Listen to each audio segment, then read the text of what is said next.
Okay, how's that? Can you hear me now? There we go. There's my little green line. That's what I was looking for earlier. Audio is back, baby. It's on the menu. We are back. Ah! Okay. Well, I guess I better start all the way over from the beginning. We're restarting here. Hey, look, we haven't even technically started yet. It's not 10. Alright. I could just reboot the video and be like, nothing happened. We're not doing that, though. So, I've got the entire battle force that I showed off during my quiet period.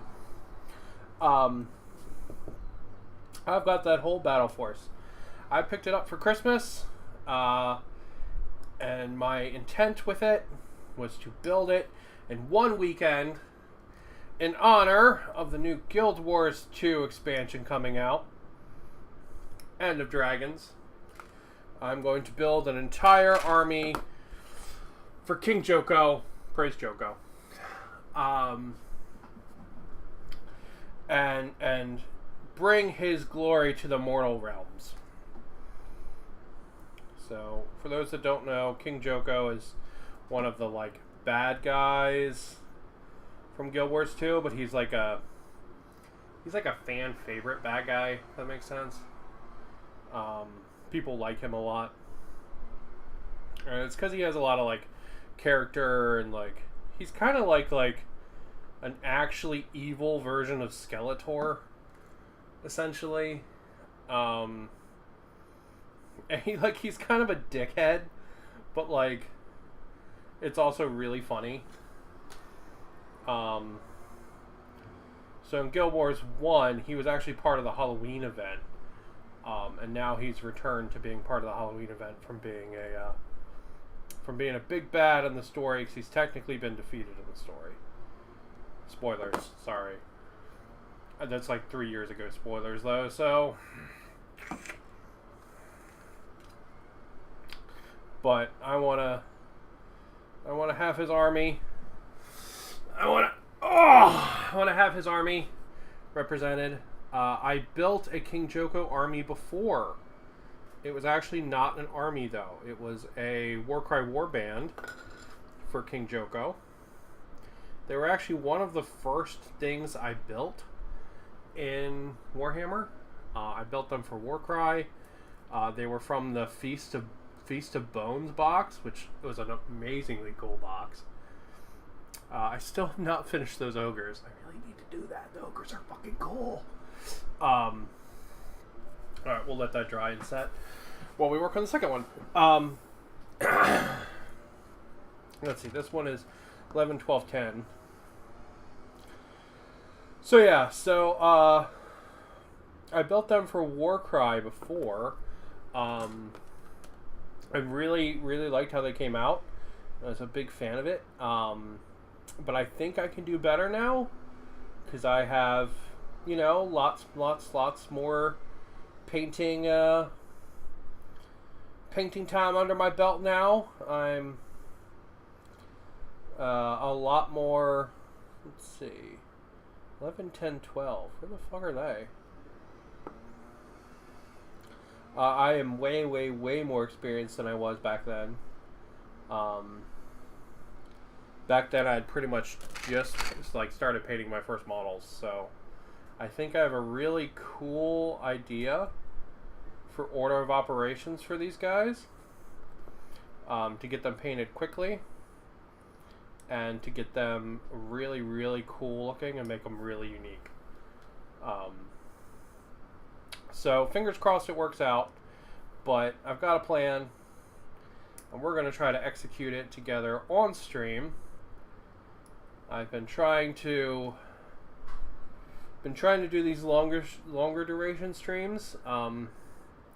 Usually I kind of run out of steam. Thank you, mental illness. But you know what? Fuck that. We're going to do our best to make a long form stream because I want to. And we're going to kick some ass. That's my plan. And then I took off Monday basically to recoup and also to play the new expansion. So the new expansion's actually set in Cantha, which is like the Asian-inspired area. We've already been to the Crystal Desert, which is where all of Joko's guys are. Technically, he's defeated in the story. Sorry, spoilers, but they're 3-year-old spoilers. And stuff like that. But King Joko is still like... He's still like one of my favorite things in the game. And I still love the Awakened, so... This is going to be an Awakened-themed army.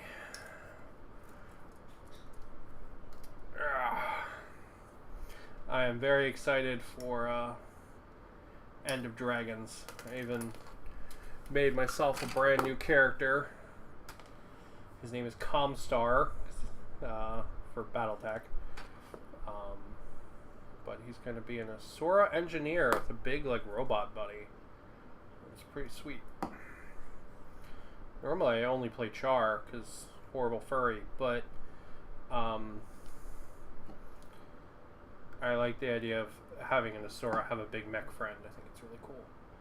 So I'm very excited to get Comstar out there. I've been playing some World vs. World with him. It's been really fun. Me and my husband have been running around with one of the PPT guilds. He plays with one of the more like fucking like aneurysm neckbeard hardcore guilds sometimes. But I really enjoy playing with the PPT guys. So that's Pips per tick. They're sort of like the PvE guys in PvP. It's a lot of fun. They're really cool. I've been really enjoying doing that. We've been doing that together every night recently. It's been a really good time.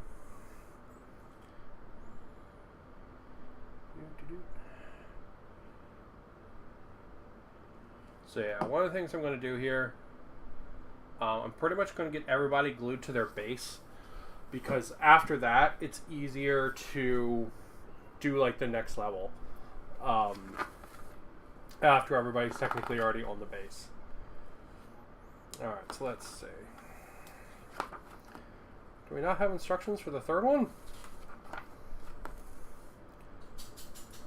Oh no, there, over there.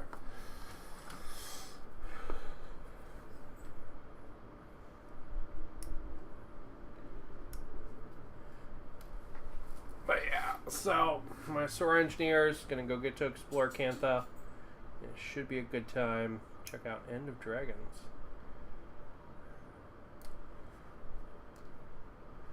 We'll definitely be talking way more about the expansion, because we're gonna be streaming for a long fucking time.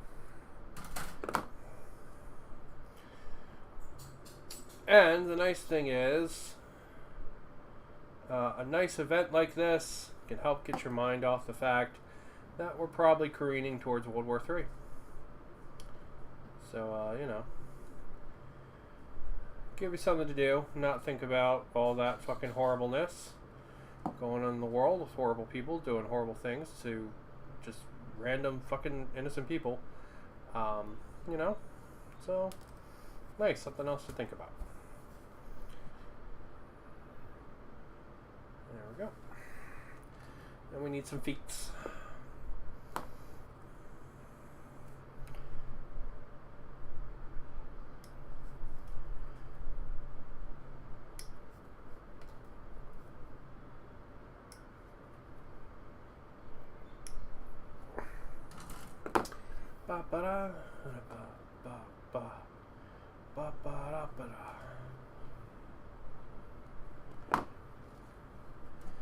So yeah.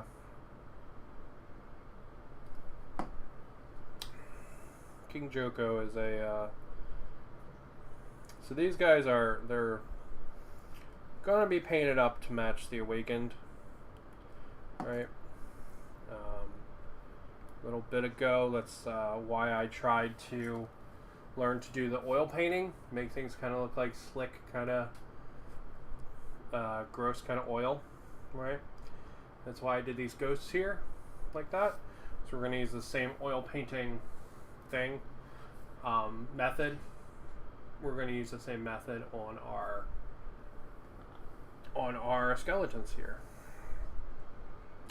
So these guys are meant to be the awakened, who are sort of like resurrected zombies, but they're not like normal zombies. They're kind of like desert pseudo-Egyptian zombies, just like these guys. But they have this whole aesthetic that they're like filled with oil, like this gross kind of greasy, like nasty oil. So when I paint these guys, they're going to start from a black coat, and then they're going to basically be painted like they're made out of oil, and then all of the bone color and stuff like that, all that's actually going to come from a dry brush. Oh, stop wiggling. There we go. So yeah, so that's all going to actually come from a dry brush. So we're going to let those guys set. Oh, I wonder if I can use that cam and I can sit back a little nicer. Yeah, you should still be able to see pretty well with that. You don't see my belly, but that is what it is. Alright, so we got those 3 Crypt Stalkers. They're going to dry. We're going to let those legs set, and then we'll do their tops. But for right now, we're going to let them be. I guess let's do one of the HQs. That sounds like fun. Which one is this?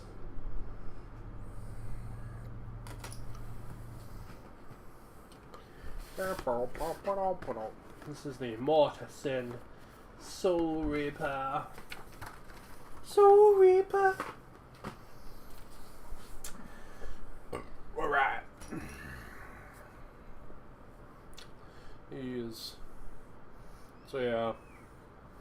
Alceric Bone Reaper stuff is cool. And it's very. The aesthetic is very awakened. Even like without trying to paint them like they're leaking oil, it like the weird kind of spooky skeleton thing that's like kind of Egyptian-y, it's pretty much awakened right out the box. Excuse me. So yeah, it's pretty cool. I've been playing Guild Wars 2 since Guild Wars 1. King Joko is actually a big part of that. He's actually in Guild Wars 1, he's actually on your team.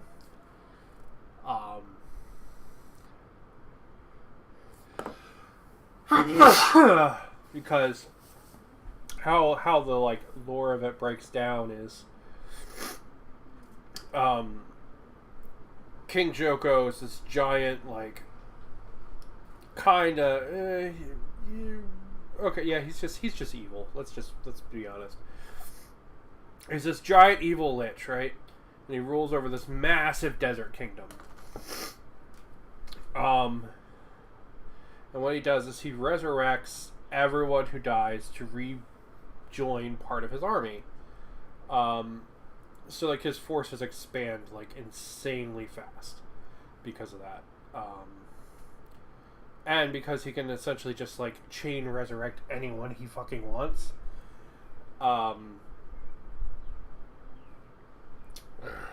It winds up in a situation very much where like even if you oppose Joko, there's a very good chance that, you know, even if you die in that like last stand heroic battle, there's a very good chance you're going to wake up and just be part of his army, right? So he had this massive army that conquered this entire like giant pseudo-African kingdom in the Guild Wars 2 continent of Alona. He had this just, you know, this like deadlock on the world. He did a bunch of stuff with some of the northern kingdoms with us here and there.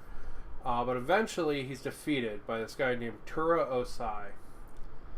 And you can't kill Joko. He's actually impossible to kill. Just because he keeps resurrecting and resurrecting and resurrecting. He's like a lich, but without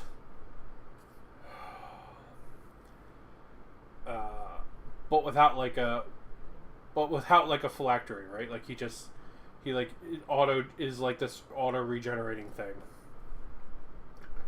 So he has this giant army, and this guy named Tura Osai decides. Sorry, I'm probably off camera. I'm trying to find a spot to where I can sort of sit back a little, and we can still get some building action, you know, and I can still have a little bit of. No, that's not gonna work. Yeah, it's not gonna work. There, we'll just swap to this guy.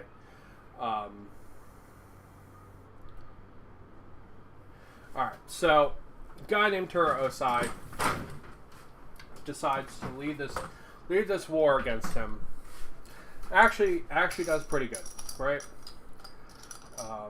First time ever someone's actually doing well against Joko.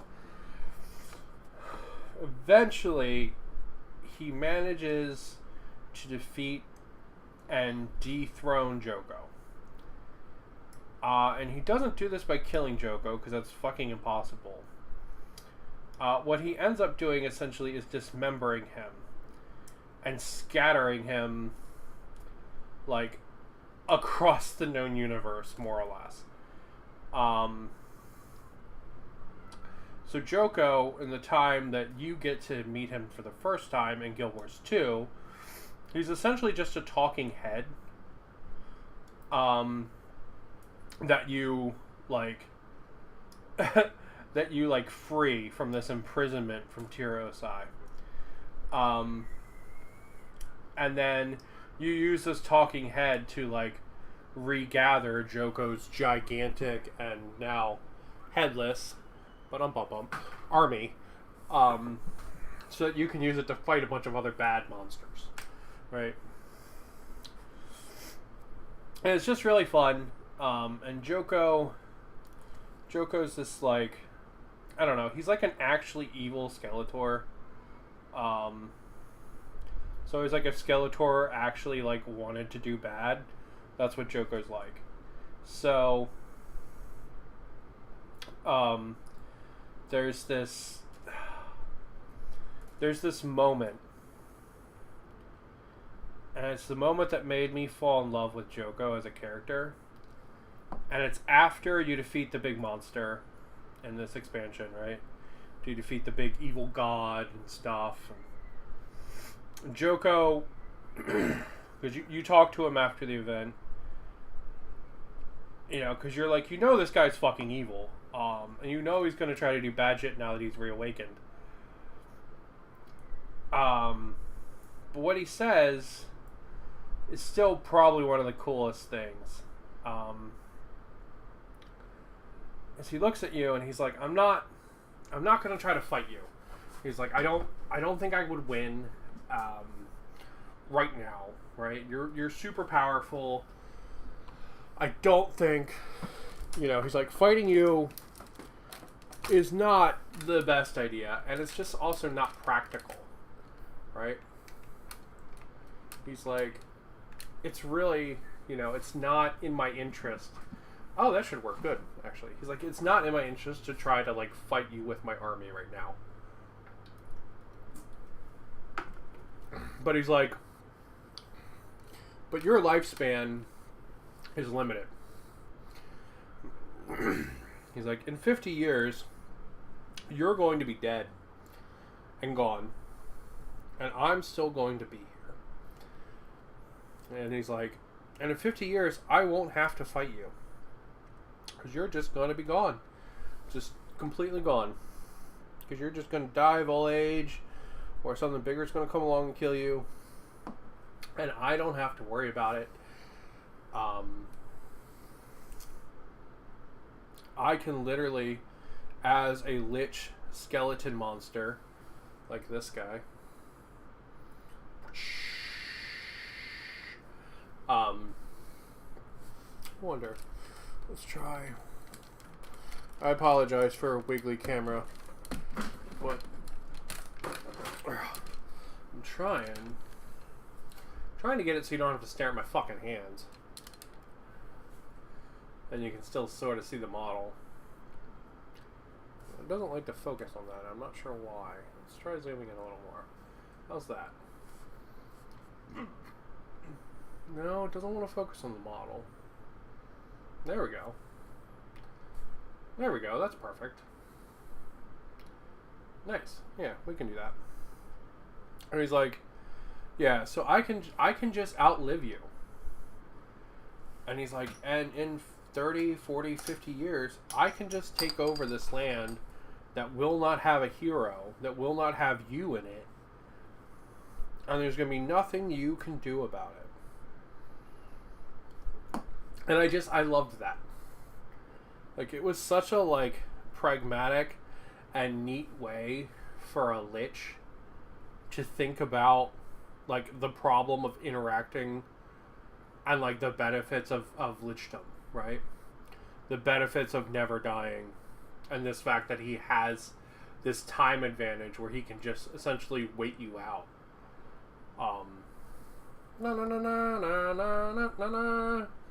Technically the first built model.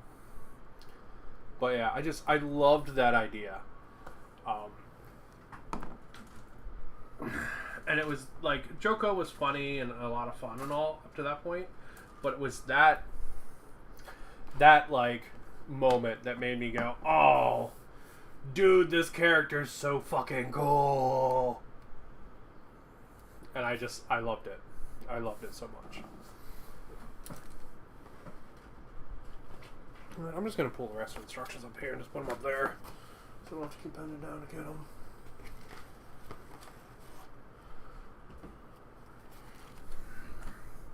Alright, so let's get these guys onto their bases. And then we'll figure out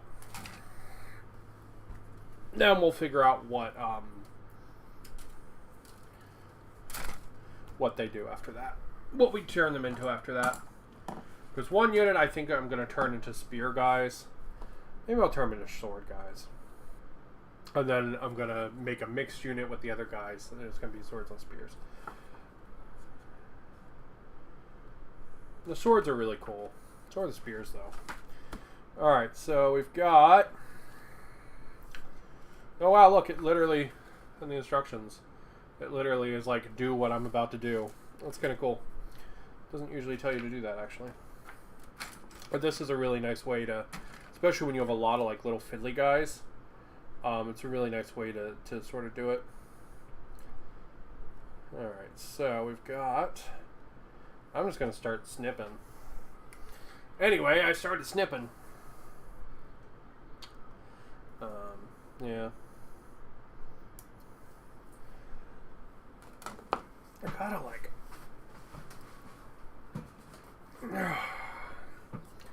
trying to figure out, like, a really comfortable way for this.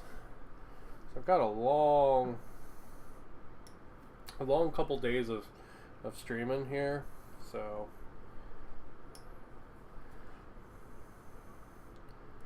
But at the same time, if I just lean back and I'm chill, it's a little hard to see the model and stuff unless I, like, hold it right up to my face. And then you guys can't see it, and that's no fun. So that's one guy. We'll put him over there.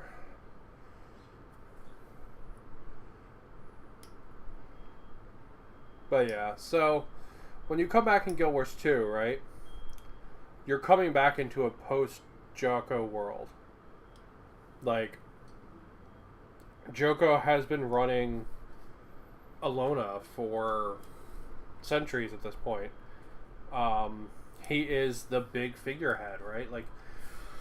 Like he's awakened. These zombies are everywhere. They're part of the world. You know, the fact that he's just like, you know, doing crazy evil lich shit, it just is normal functioning, right? There's all these industries essentially of people trying to get awakened, right? Because technically it's eternal life, right? If you get awakened by Joko and you join his, like, Undying Legion, technically you're eternally alive, right? It's probably not the best life, but it's sure as hell a lot better than just dying. So there are all these like nobles and stuff that are all about essentially like making sure you get chosen by Joko to be reawakened as part of his army. You know, and like these awakened, they're not just soldiers. You have to remember they do like everything. Like they're like all of the servants are these zombies. All of the laborers are these zombies. Like they just are a fixture of the world at that point, right? Like a bunch of like, imagine being a craftsman in life, right? And you get reawakened, and now you're doing the same exact crafts, but you're doing it for this like undying army, right? Because like even an army needs people that like make pots and cloth and weapons and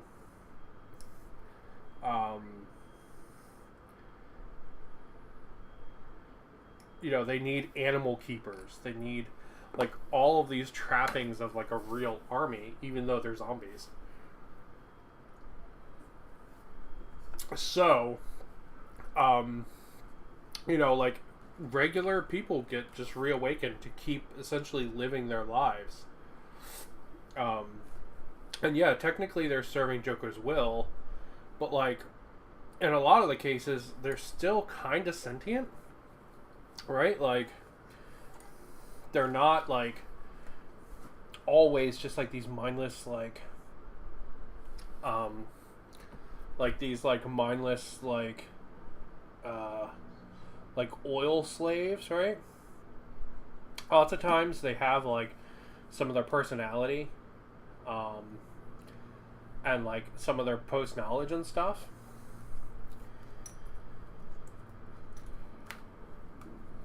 And sometimes they're just like mindless hordes, but not everyone that gets awakened is that.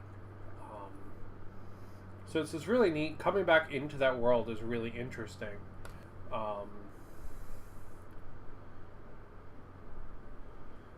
One, because just it's neat to see what the world looks like under Joko, like his like propaganda schools and you know all these things about that are trying to get awakened.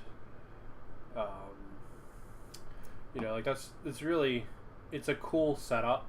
You know, like what does the world look like when the bad guy wins, right? Just really cool. And the other really neat thing is they're not only showing you that, right? When you get there, that area is actually under siege by two different things.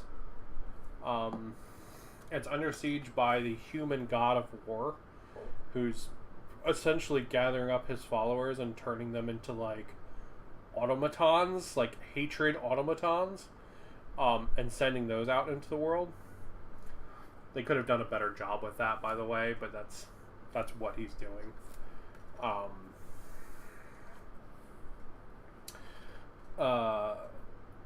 And then there's also the magic dragon, which they refer to as one of the crystal dragons, Krakatilic, is besieging from like the other side of the world and essentially converting everything to like this weird magic crystal. So you have these like two forces happening there. And to make that worse, Joko is actually essentially in the afterlife, right? Like he's kind of stuck there. So everyone's sort of like headless without their like super figurehead of Joko, and all their lands are being besieged by these like multiple threats. That's a really cool like little snippet. The expansion story there wasn't necessarily the best, but it wasn't bad either. But the world was really, really cool.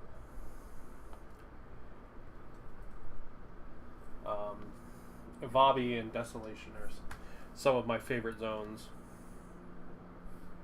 Just because I really like the setup of the world there.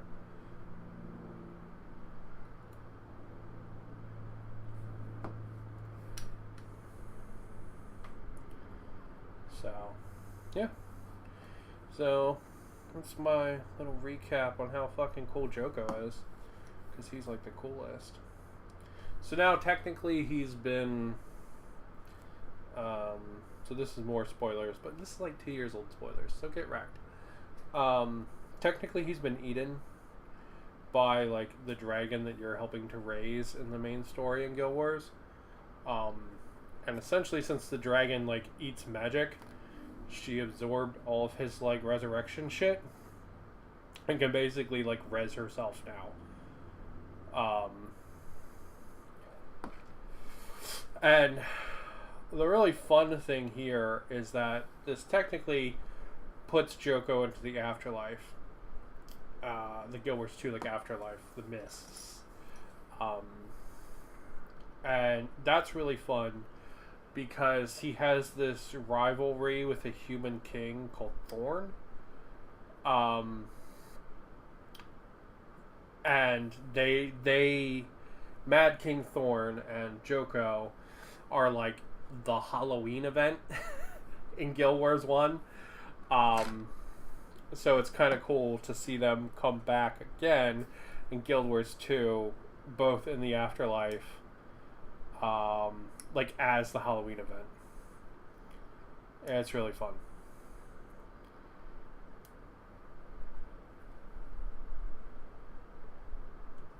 It's just a really, really fun time. Guild Wars 2 is good for things like that, though. Like, you know, not like getting rid of the fun, you know. A lot of other MMOs have that problem where something's really neat and then like you defeat it or whatever and it just like goes in the bin. I'm looking at you, fucking World of Warcraft.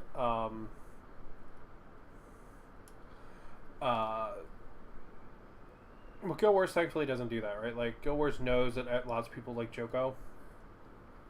So, like, he gets to stay around, but he gets to stay around in, like, a different but equal capacity. And it's really cool. And it means that, like, the fun characters that you know don't, like, just go away. Right? Because a lot of MMOs and stuff, right? Like, they're really about story and characters in RPG. It's just, it's a story and a character and stuff that you can share with other people via the MMO portion of it.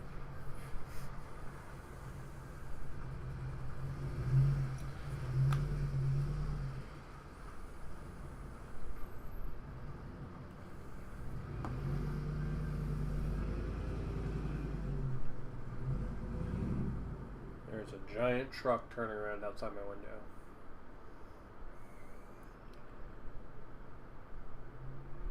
Come on.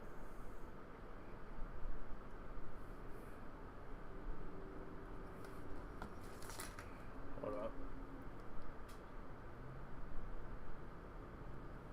But yeah. I do have to give Guild Wars big props for just making the characters cool and interesting. Like, you only really get to interact with Joko a few times, but, like, if you know him from Guild Wars 1, and even if you don't, like, you still get a feeling for who he is the couple times you interact with him in Guild Wars 2. Largely because he's such a, like, force in the world, right? Like, there's Joko skeletons everywhere, and, like, everyone is praising Joko and talking about him, and, you know, he's being characterized by all the characters, even if he's not on the screen. You know, so the couple times he shows up on the screen, and he's, like, kind of silly, but really fucking malicious.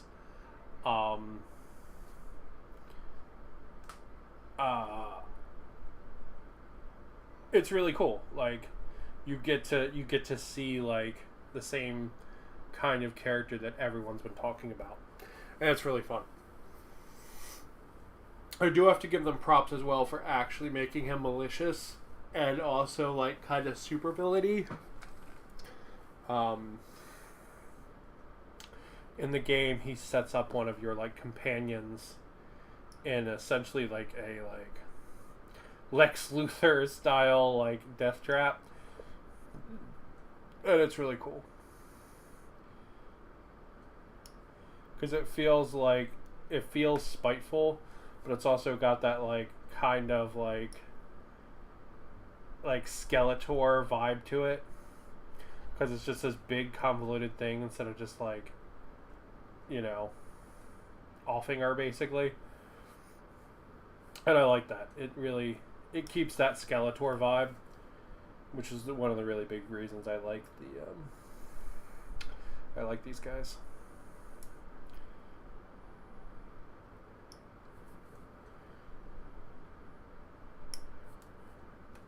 You know, it really is very much like actually evil Skeletor.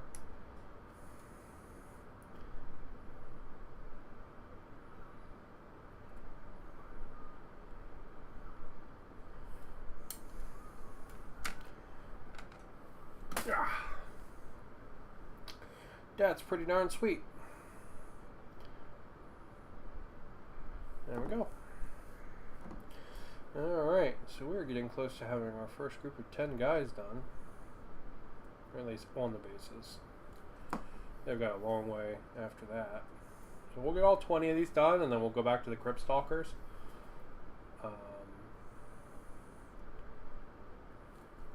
And we'll get that built up, and then we'll, I don't know, build another HQ or something.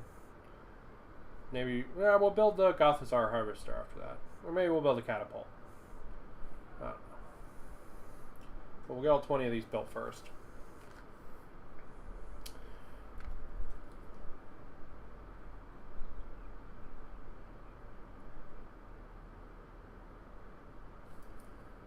Skeleton warriors.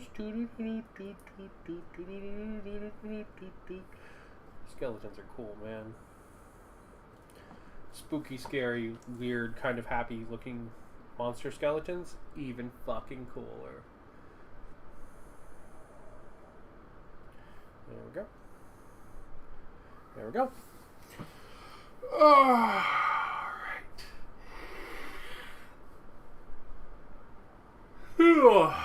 Lean back, take a little break.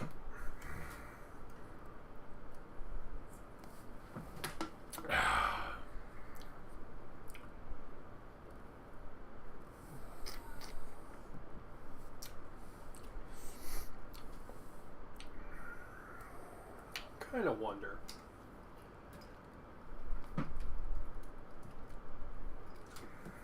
Let me indulge myself for a moment. I apologize. I want to try something. Does that work?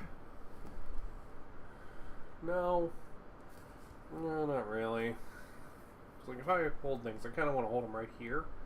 So like maybe like that.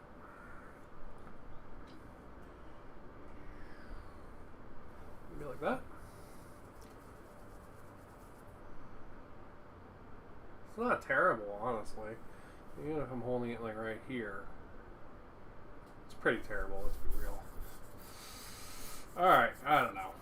Trying to figure out the camera so I can not kill my back while I'm doing like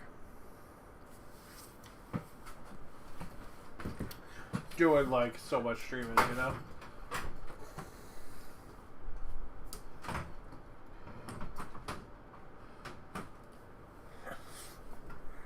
It's not bad. We can do that. Alright, so yeah. Praise Joko. That's what I was saying. Praise Joko.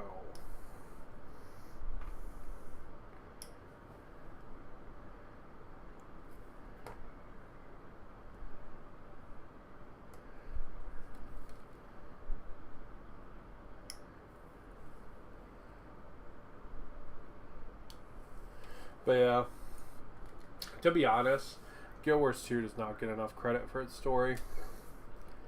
The story is actually pretty good. And I think the reason it doesn't get enough credit is because the bad parts in the story are really bad.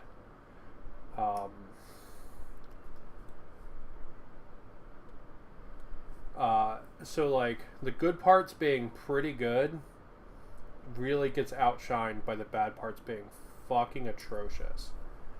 Like, there's this entire part with, like, the shining blade. Like, all the stuff that leads up to Path of Fire is fucking horrible. Like, some of the worst MMO... Alright, we're not talking World of Warcraft horrible, right? But it's really fucking bad. And the whole way Balthazar was handled was bad. But, like, pretty much all of the Living World content since Path of Fire, and even some of the stuff leading up to Path of Fire, was really good. Like, really, really fantastic. All the stuff with Gorick and his brother, Blish, all the stuff with Ryland and Ritlock and Krisha and Banger, that was like A+ fucking awesome cool shit. But the problem is that when the story is bad, like the stuff with the Shining Blade, like all the stuff with fucking Casimir, when it's bad, it's really bad. Like, it's like how quickly can I skip through this level bad? But when it's good, it's like really good. Like, oh man, I can't wait.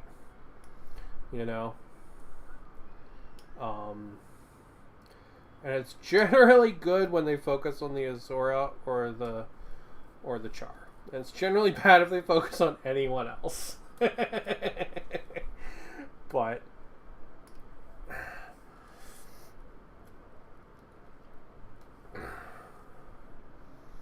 this is all good. But I really do think they don't get enough credit for their storytelling. So, since the story's been so good recently, I'm actually really hyped to see how it is in the new expansion, End of Dragons, because it's been really good recently.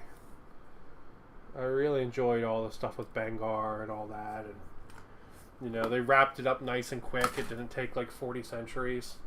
It was really, really cool stuff. So, I really hope that that kind of trend continues there, because it's good. I'm curious. Alright, we're going to play with the camera a little. I apologize for weird camera for a couple minutes. But I'm really trying to get a...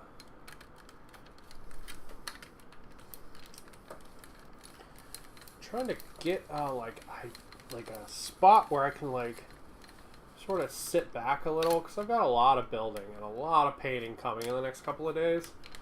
So how's that?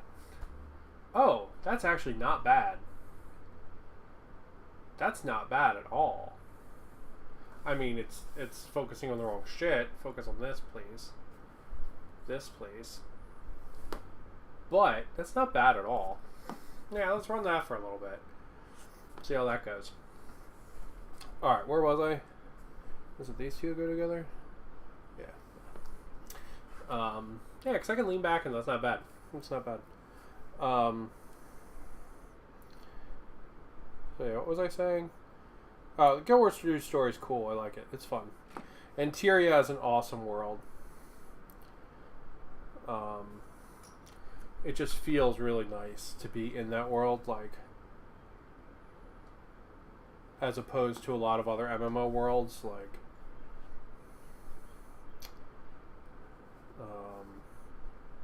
one, because the factions behave a little bit logically, like it makes no fucking sense why the Horde and the Alliance are still fighting. Like, it just doesn't. Like, they've literally been in, like, world-ending situation after world-ending situation for, like, I don't know, 15, 20 years, right? Just one after another every 2 years. in Guild Wars, it's really nice because it's like everyone was just kind of like, okay, well, the world's probably going to end and there's nothing we can do about it. And then essentially all the factions in the world come together and prove there is something you can do about it. And then, like, everyone's view on the world changes, and it's pretty cool. Because that's what would happen. So, it's pretty neat. You know, there are people that are like, aha, we can weaponize this, you know. Aha, we can actually fight against, like, the coming of the darkness. And that's pretty cool. Because that's what would happen, right? Like, once you prove that God can bleed, you would have people being like, okay, let's fucking step it up, figure this shit out. And that's cool. That's one of the reasons I really like Tyria as a world. You know.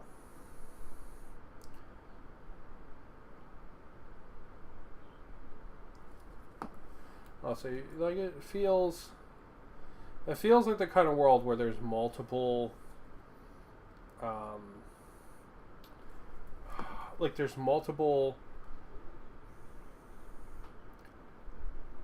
like, reasons for doing stuff too, which is really nice. Because a lot of times, like, motivations and stuff are very, like, one-sided. Like, everyone wants the power or whatever, right? Like, that's the motivation for everybody. But in this world, in Tyria, like, they do a nice job of showing that there's a bunch of different motivations. These little skeletons, by the way, they go together like a fucking dream. They go together way easier than I remember them. I remember them going together really hard, but they don't. They're literally just two pieces and it's job done. So, we're going to glue them together.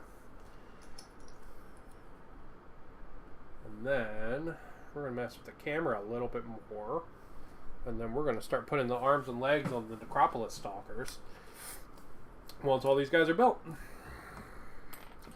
Yeah.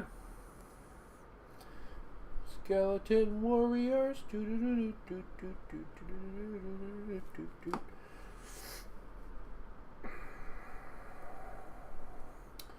So we're going to have many discussions about the color scheme for these guys and what I think it should be tomorrow,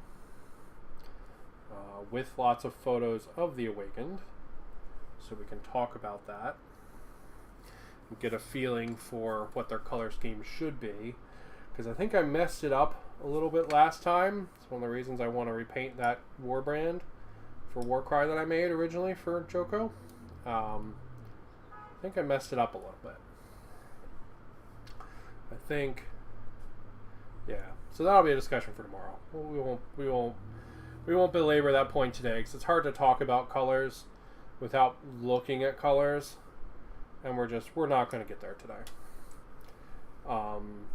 Just because of, like, the sheer nature of the paint needing to cure and stuff after I prime them.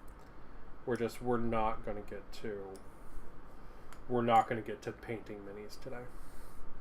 We're going to get to building and basing minis. That's where we're going to call it today, once everything is built and based.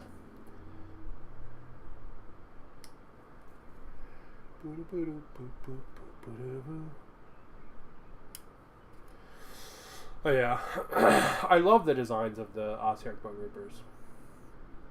They're just fucking, like, mental. Like, you'll see it. Well, after we do the Crop Stalkers, the Crypt Stalkers, we'll do the Catapult. That'll really show off how mental some of these designs are. So that thing is literally like a living centipede catapult. It's very cool. It's very, very cool.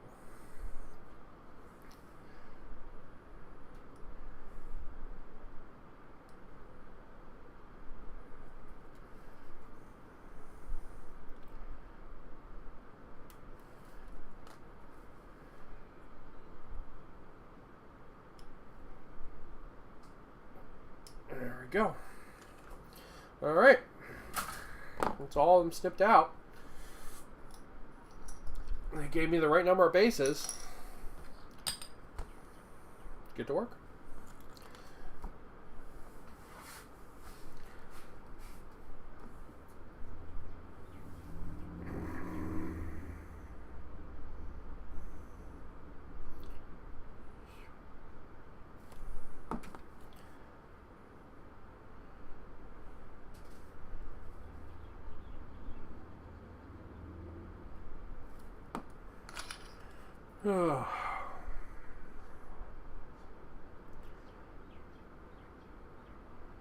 Yeah, the lore for these Ossiarch Bone Reapers is pretty sweet in and of itself. Because they are basically like weird skeletons raised by the god of death. Because he feels slighted because not enough people are dying. That's their lore. Like, that's the lore of the Ossiarch Bone Reapers right there. He's like, where? The god of light or whatever is stealing all my souls. So I'm gonna go fucking murder people so I have some more. And that's his entire lore. That's the entire lore of this army summed up. And it's kind of cool. So they're literally like this battle box is called the Bone Tithe. That's literally what they are. They're like, we're here to steal your bones. And everyone's like, but I'm using those. And they're like, too bad. Those are my bones now. Everyone's like, but I like my bones. Too bad. You're going in the Gothazar Harvester. And they're going to repurpose all of your bones into some fucking giant monster. So, it's pretty cool. I will say this battle box too, really nice. As far as like unit variety, because you don't get any repeats in this battle box. Like, you can technically run this Mortec guard here, these little guys. You can technically run them as 2 units, which I'm gonna do. But they come in a box of 20, like when you buy them anyway. So. Yeah, alright, so that's them. What was that? Oh, did I accidentally snip something off you? Oh, I did. Okay. Well, let's fix that. I'm sorry there, my friend. Oh, I accidentally broke this guy. I am just going to fix that real quick, and then we'll be back to your regularly scheduled program. There we go. Nice and fixed. Or you can't see that at all because it won't focus on it. That's good. Good. Alright, so let's fuck with the other camera. Because I want to... not used to doing long stream content, right? So I'm used to like just focusing on entirely what's the best so you can see stuff. It's not bad. And not so much like what's the best for like my back or something like that, right? Like, maybe if we just that a little bit, you don't have to see my beard. Yeah, it's not bad. That's not bad at all. We can do that too. All right, we'll do that guy a little bit like just like that. Yeah, that's good. We'll do that. All right. So yeah, so I'm trying to just not like lean into the camera like I normally do, right? Because I've got potentially 24 hours of filming here. So I'm trying not to do that. All right, let's see. Yeah. This first guy gets parts 6, 7, and 8. We can dig those out.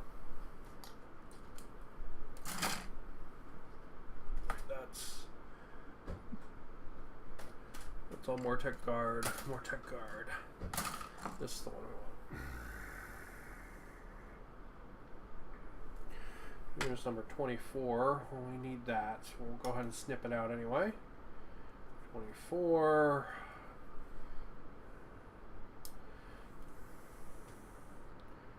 Alright, 24.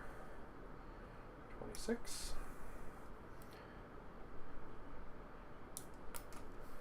26. 27 and 25. Go.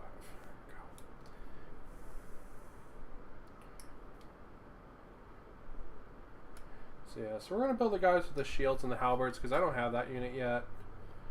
And the only difference we're going to do is I hate the helmets on the shield halberd guys, so we're not going to use those. We're going to use the cool spinning round faces because that's much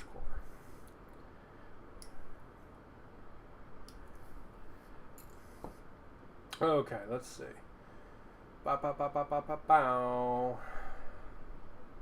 there's no other pieces in there we need right now. And so we don't get confused, we'll actually just build this one. This goes on this guy here.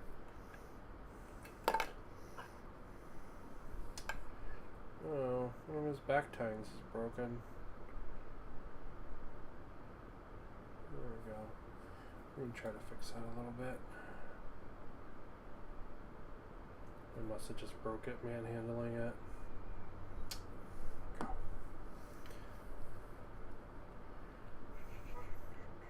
Yeah, that's good.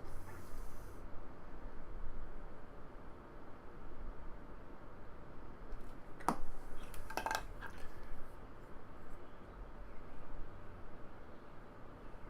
Whoa. Whoa.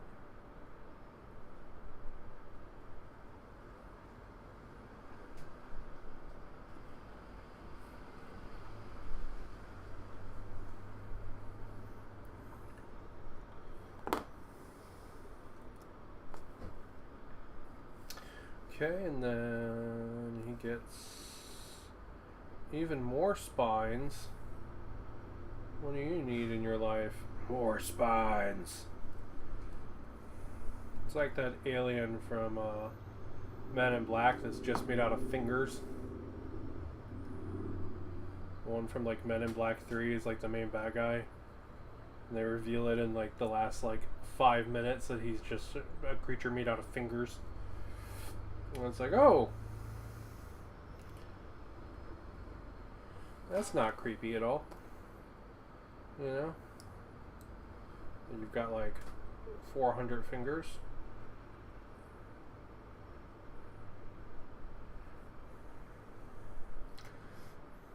Yeah, so I'm just cleaning up a little bit of nubs. A little bit of nubs. A little bit of nubs.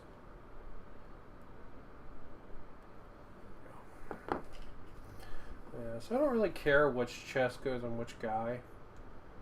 It doesn't really matter to me. All the chests are slightly different, but we're talking like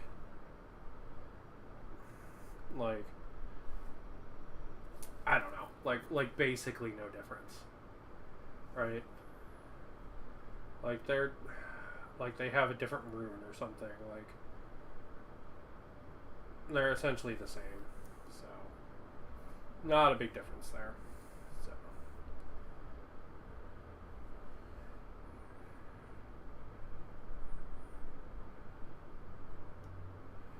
Where's the neck not sitting right? Excuse me while I fidget with this a little.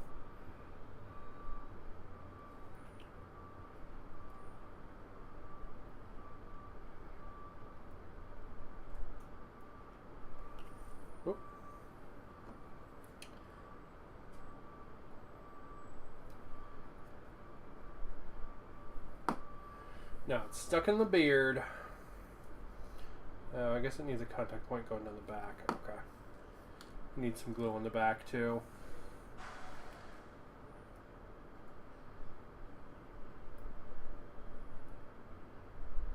There we go. Okay.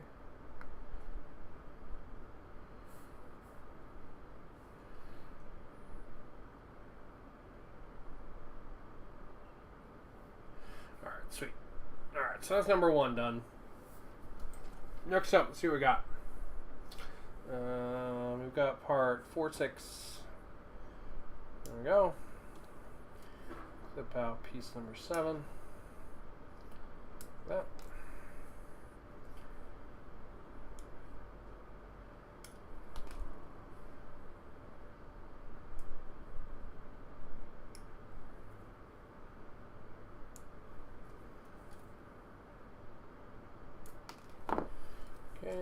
neck piece. There it is.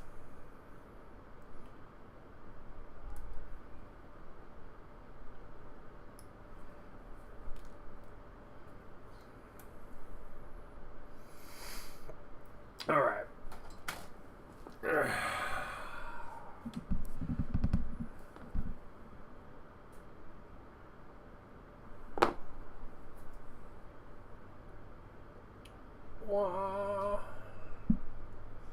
A little bit of glue. I'm happy I have a new thing of glue, man.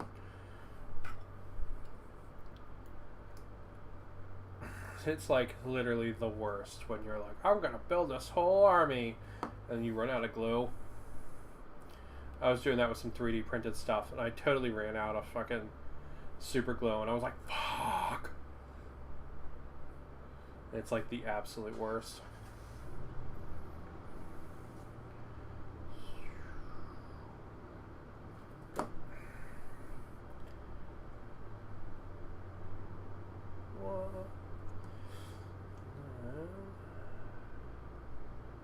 We can put the arms on these guys too after they're all done, and we'll build their heads, because the heads are actually the part that I need to sit for a while after it glues so I can magnetize them.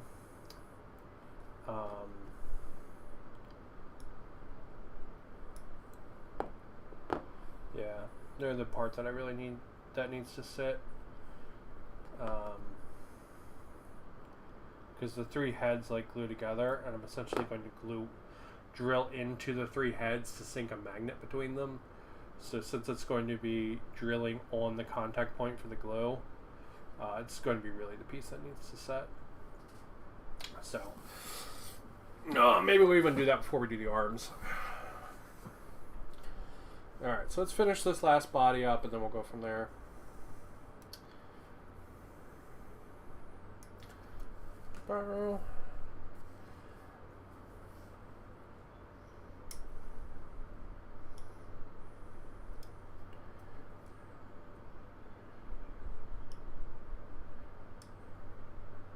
But yeah, the Awakened are cool, and the Ossiarch Bone Reapers and Age of Sigmar are cool. The Age of Sigmar lore, it's bad. Alright. So, the Age of Sigmar lore is sort of like Guild Wars lore, in that some parts of it are just fucking atrocious, and then some parts of it are like god tier. So like pretty much any faction lore, like for the factions or the characters in the factions doing stuff, is awesome in Age of Sigmar. Like super cool, like really neat stories about like little shithead grots and like crazy Skaven, and you know, it's really good stuff. But the like overall lore for the setting, it's just like, it's like someone took Bionicle and the Greek Pantheon and mixed them together, and you think that would be really cool, but it's just not. Like it basically creates this kind of like meaningless setting where nothing is really like at stake and nothing matters. And like nothing's really like defined. So it's really crappy. And anytime you're dealing with like a pantheon of gods, like the stories tend to devolve pretty quickly. Why are you... Sorry, it's just sitting weird, this chest is. And I don't know why. There we go. There we go. Got it fixed. So like the story of like why the Flesh Eater courts are the way they are, cool as shit. Right? The lore behind the Stormcast, fucking awesome. The lore behind like Azir, really stupid. Right? So like that's that's where like Age of Sigmar has problems. Like it's actually the world and the setting that has issues, not the actual lore for like the factions and stuff. And it creates this really weird dynamic where like the setup is the problem, and like not all the little stuff that happens in the world. All right, there we go. Skeleton warriors. Nice. All right. Let's build their heads.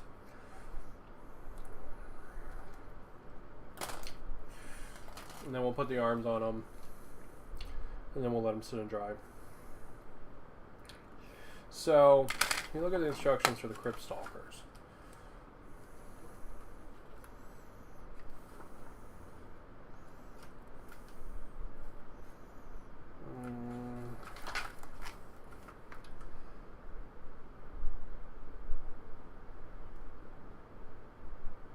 Yeah, it's basically just pick 3 heads you want, glue them together.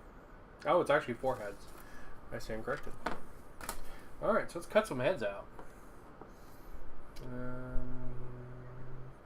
These ones are cool. We'll take those. So I need 12 heads.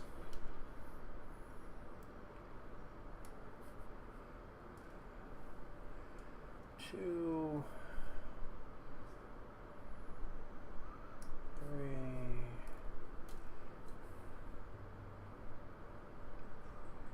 4, 5. I'm kind of just taking them at random, to be honest. 6, 7.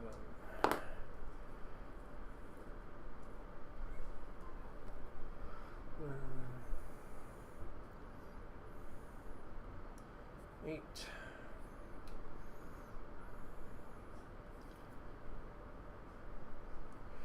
9. I'm trying to get the ones that also look unique.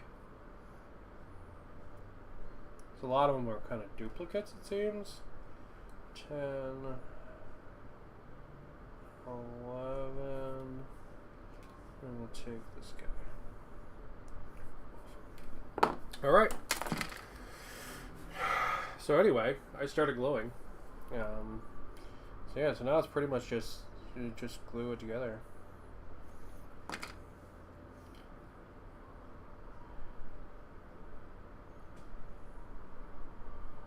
If I remember right, this was like extremely fiddly.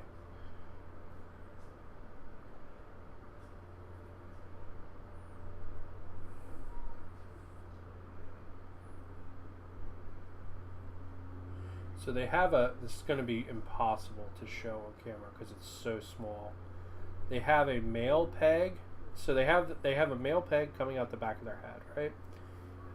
And on one side of that is a male peg. And on the other side of that is a female peg. And by that I mean an indent.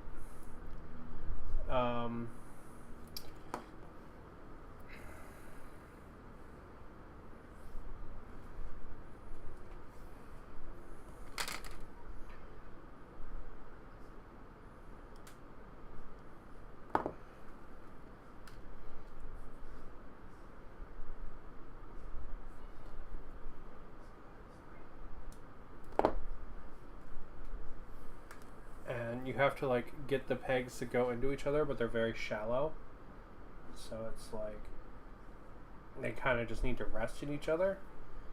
It's a challenge.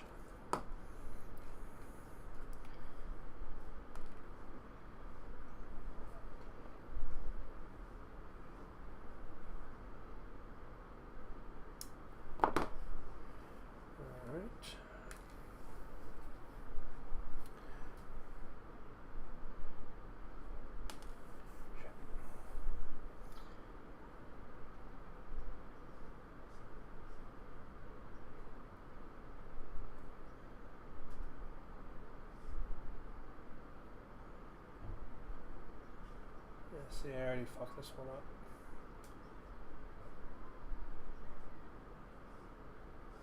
It might actually not. I'm trying to do these on camera. I apologize. They are a real pain in the tail.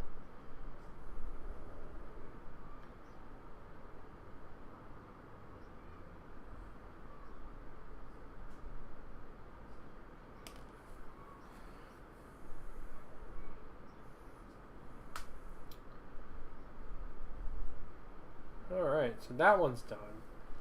I don't want to mess with it too much, so we're just going to let it sit there. When it's time to be able to see it better, I'll show it off on camera when it dries a little bit. Yeah, these are a pain in the ass.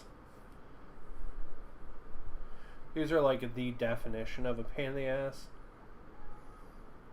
I kind of wish there was like a center peg that they all glued to. That would be really nice.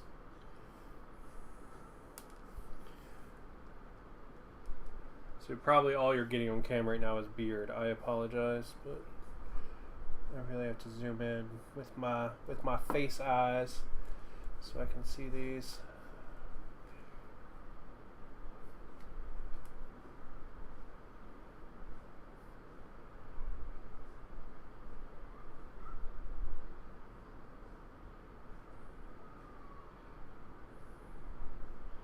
They are a right proper pain in the tail.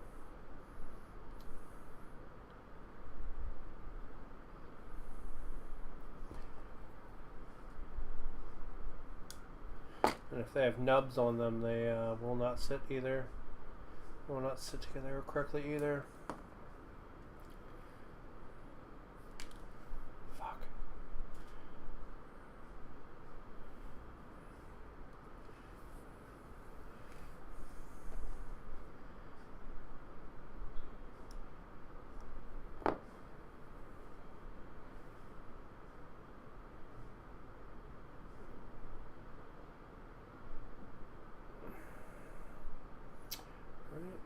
Another one done.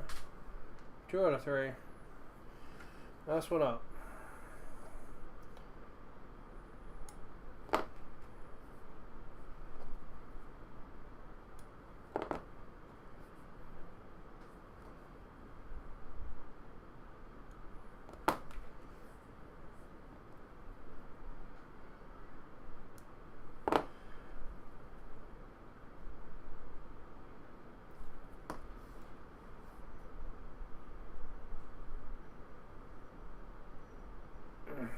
What I should have done is I should have put the faces in different piles from where they came from the runner, so that way I want to have duplicate faces. Because I don't think I have any, but I might have ones where like there's a duplicate face next to each other. But I don't think I have that.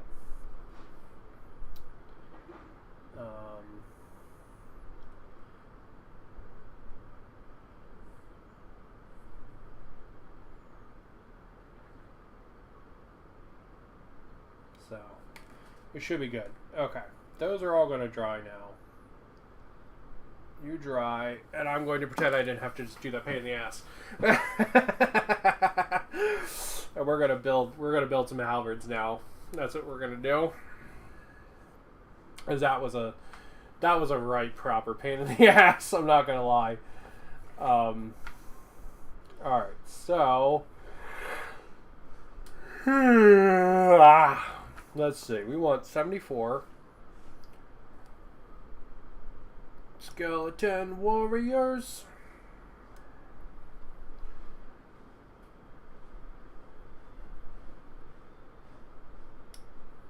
So I don't know what the shield halberd guys do.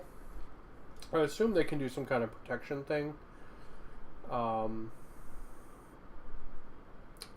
I just wanted to do them because I have the guys with the swords, so I wanted to make sure I had one of each. You know what I mean? Even if they're probably not as good. Let's be real, because I don't ever hear about anybody taking the guys with the shields. Alright, let's see. Then we need 75.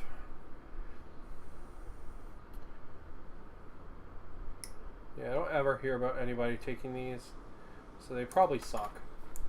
But I want to have all the different models.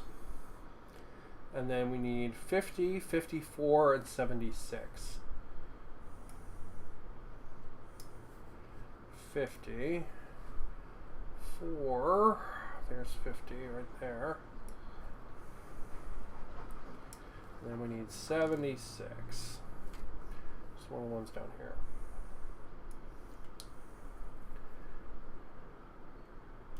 There we go. Alright, we can put that one together then. So this and that.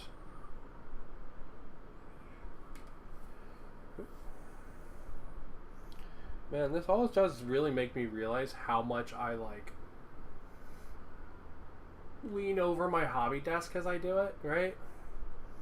And how like close I'm used to the model being when I work on it, right? Because usually I'm like the model's usually like right here in my in my chest, right? And if I'm painting, I'm usually leaning forward like on the desk like that. Well, it's just interesting because like I never really sit like this, like with my back, with my back, where, quack quack, you know what I mean, like with my shoulders back and my in sort of like a normal relaxed chair position, right? Like even if I eat dinner, I kind of lean forward. I really need to work on that.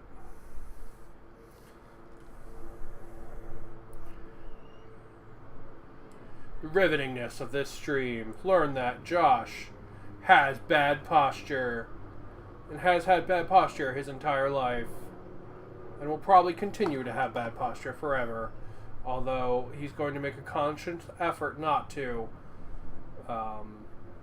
on stream, because 3 days, 8 hours of streaming is going to fucking demolish him if he does. I'm making a conscious effort about that.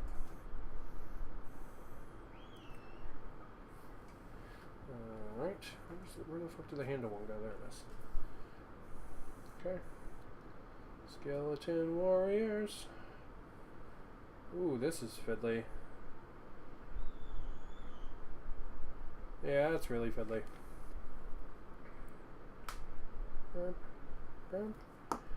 Yeah, that's like turbo fiddle right there. That's like fucking Fiddler on the Roof fiddle. Devil Came Down to Georgia level fiddle. Fuck. Yeah, I already broke it. Fuck. Stay. Stay. Stay. Please stay. Please. Please, I beg. I beg. Why are you like 5 parts, arm? Why? Why would you do that? You don't need to be like 5 parts. Come on, man.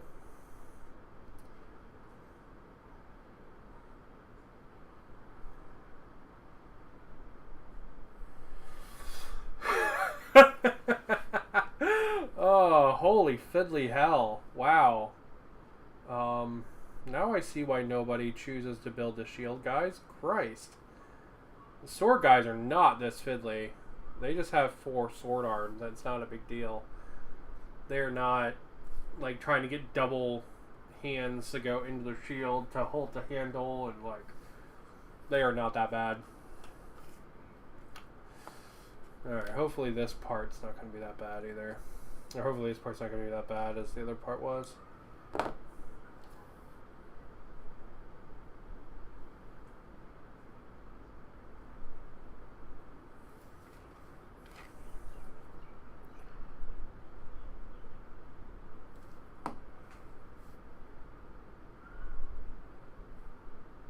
Yeah, trying to pay attention to the posture stuff. All the other recommendations people have for like long form streaming is like, make sure you have healthy snacks and healthy drinks and stuff. And I was like, I bought pizza pockets. Pizza pockets are going to be my lunch. Oh.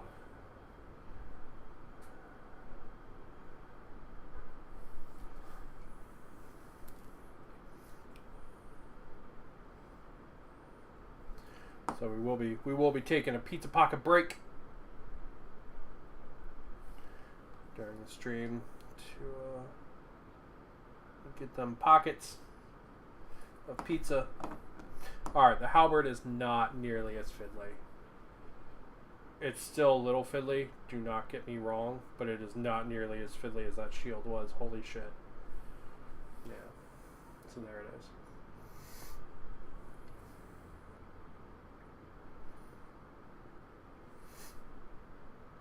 That halberd feels weirdly short. It feels like it should be a much longer weapon that he's grabbing. But alright. Let's see. Now we need... We don't need this one. Excuse me. We need 79, 62.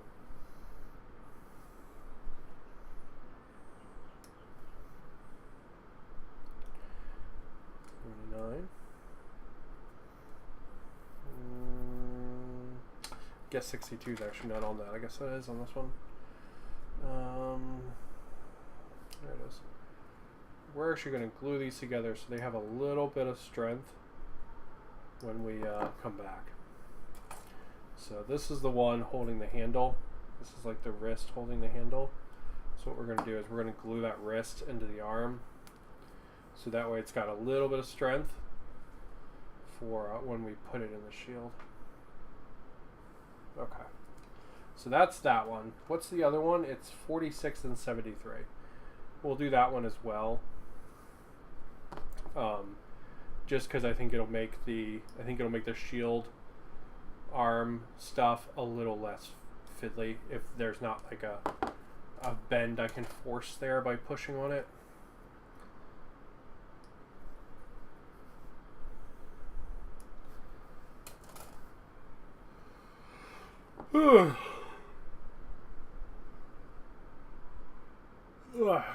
Well, hour and a half. We're at the hour and a half mark. What do we have? We've got the body of all of the troops assembled. They don't have any weapons yet. That's okay. And we have the body of the Crypt Stalkers assembled. We're putting their weapons together right now. And we have one HQ assembled. So, pretty good, to be honest. Pretty good. Could definitely be going slower, that's for sure. Alright, 78. I mean, we're not trying to like super blitzkrieg this, but at the same time, I do have a goal I need to meet. And that's to have this whole army done by the weekend. Let's see, 58. Bump, bump, bump, bump, bump, bump, bump, bump. 65, 60. It should be one of these big arms. There's 56. Is it 56? No, it's 58. There it is.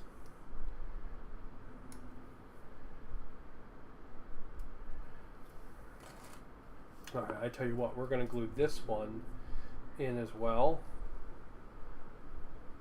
And again, that will make this process a little bit easier too.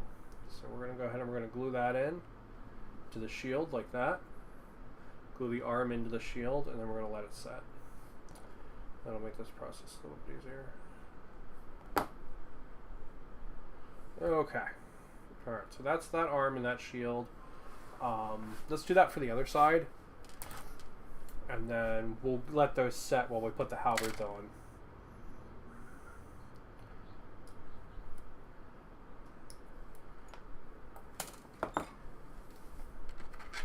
And then, which one do we need for that? 42? There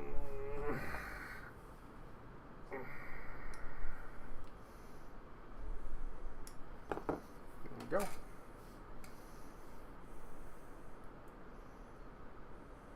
All right.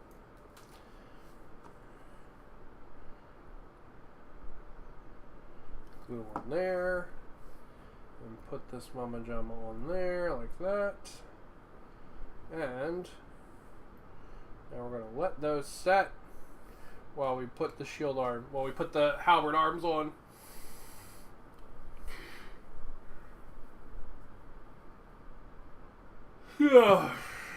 That way it should be less fiddly, because that was fiddly hell to do the shield before.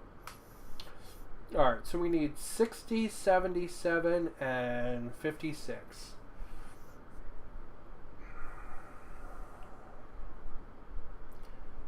We need 60. There's 60.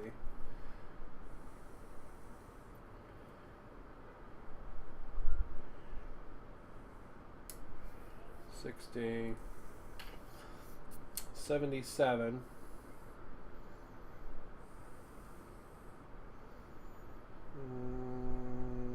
and what was the last one? 56. I was just looking at 56 earlier. Where the fuck is it now?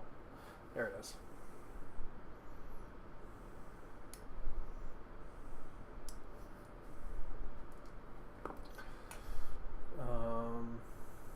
Nice. Okay, and then we need, what was it, 77? Yeah. Which is the halberd. And while we're here, we'll go ahead and we'll snip off the other side's halberd too.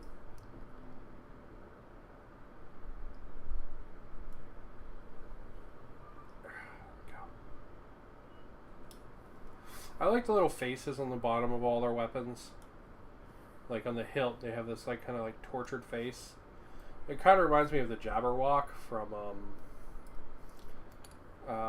Elder Scrolls, which is like this staff from the God of Madness that will randomly turn one thing into something else.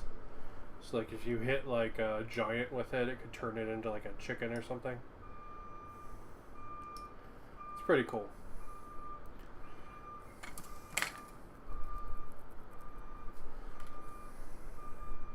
And there are these cool little like tortured faces there on the bottom. They come out a lot more when you can paint them, when you paint them, but they are pretty dope.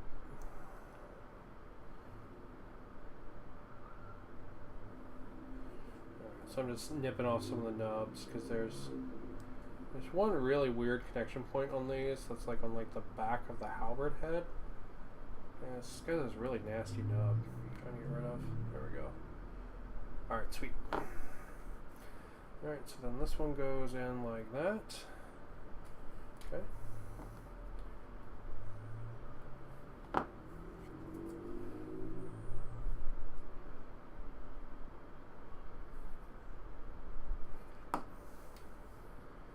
And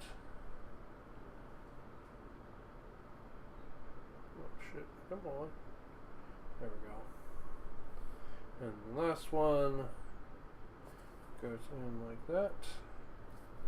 Then we can pick which which model to give this to. Oh, hold on, we got a nub on here. Nub alert.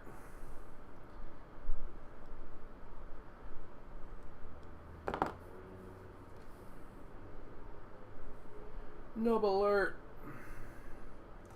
Alright, so we want to give it to this guy. Or we want to give it to this guy. Sorry, you probably can't see that very well. We'll give it to the first guy.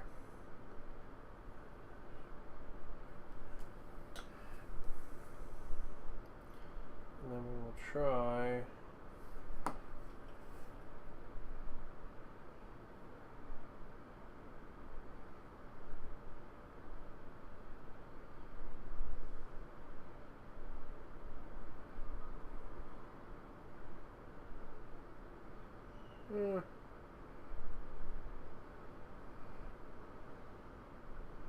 Yeah, it's not bad. We got some nubs I got to clean up there, but it's part of that's just to do with it being hard to see the nubs and stuff on stream. So what I'll do is before I go through and actually I want this on the other guy. Before I go through and prime everything, I'll go through and just pick out any nubs that are left, get rid of them. Yeah, that one's a little more like, "Rah, I'm gonna get ya." I like that. But yeah, like he's got nubs there, like on the top of the arms and stuff. So I'm gonna have to clean those up. But well, it would probably technically be easier to do it now. It'll be easier to do it when it's not on stream, and I'll hold it like right in front of my nose like that. That's what I'll do. Alright, let's put the shield on this guy. So this shield, I guess, is going to go here. With that, that's pretty cool. Alright. Glue the hand in. That.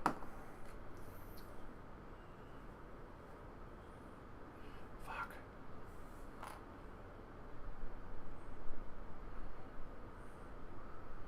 I apologize for probably not being able to see this very well. But this is some fiddly fucking shit. Let me tell you. There we go. Right, I'm going to drop here on the inside of the arm. I'm going to drop here on the inside of the arm. Like that. And that's going to go on.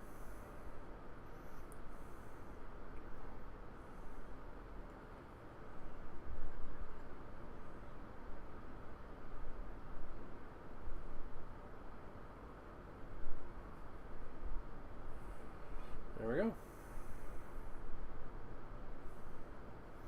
So it is worth noting that all of these arms and stuff are interchangeable between all three of the crypt guys. How's the celebratory skeleton making going? Pretty good. Trying different postures so I don't kill my back over the like potentially 24 hours I'll be streaming and painting these guys. So I'm trying not to kill my back, so I'm trying to sit different postures and stuff. I'm not sure the camera angles are working, but doing our best. Ugh.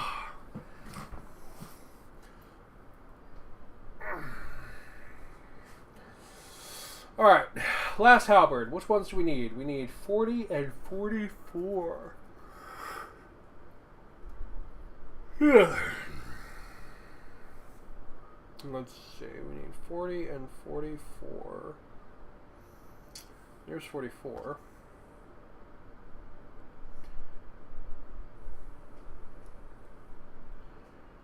I will say GW is real dicks with these fucking the nubs on these models.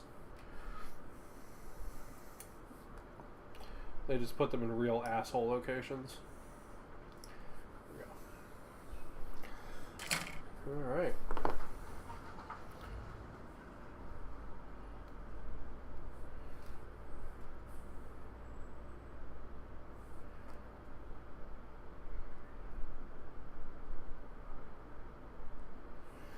That.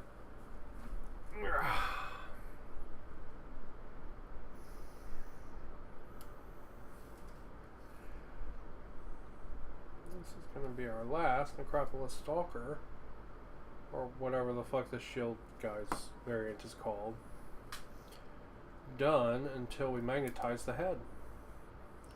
Now, magnetizing the head does nothing. Like, there's no rules or anything like that for like what head is facing out, right? Like it has no practical in-game purpose. I just think it's really fun to be able to spin the heads around. Like straight up, that's why I'm gonna do it. I just think it's cool. And either we're gonna build a catapult next, or we're gonna build the Gothazar Harvester next. I'm not sure which. And then when we're done that, we might take a couple-minute break while I make my Hot Pockets. And then we'll come back and we can look at some pictures of Awakened while I eat my Hot Pocket. That's my plan. And I can talk about what colors I'm going to do and stuff like that. Or I could just wolf it down really quickly and we could get back to working faster.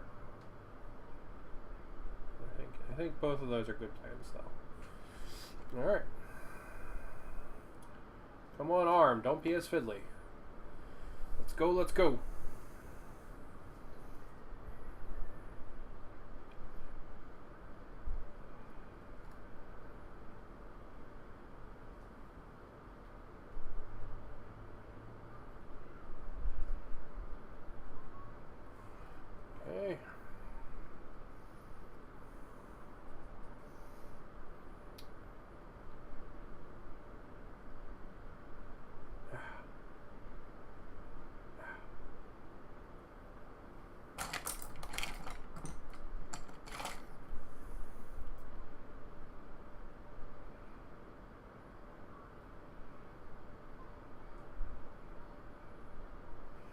There we go. There we go. Got it on. So, and then the heads going like this. And it's just like dun, dun, dun, dun, dun, dun, and they spin around, or they will spin around. It's pretty cool.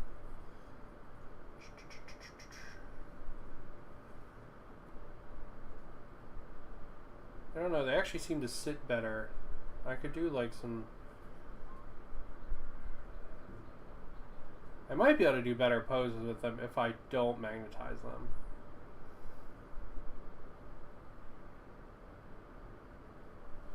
Yeah, you know what? We're not going to magnetize them. I like the idea of being able to tilt them a little bit left and right, which is not something I'd be able to do if I magnetized them. Yeah. And they sit a little lower than my other ones, which are magnetized, which I like. So, there you go. Spooky, scary skeleton, spinny head boy. Yeah, that was really cool. Alright, he can go in the pile of done models. Let's see, we'll do this guy.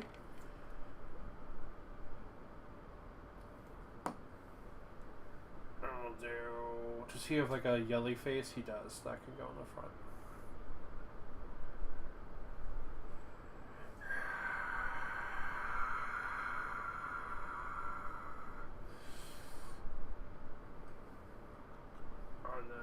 Last but not least, actually, you know what? Let's give this guy the yelly head.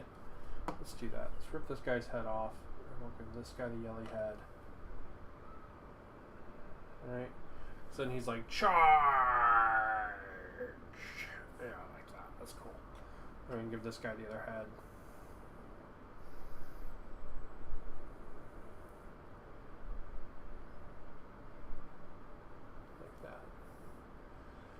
Yeah, that's pretty sweet. Alright, are there any other bits on here we want to use? We've got some shoulder pads, but we've only got 2 of those.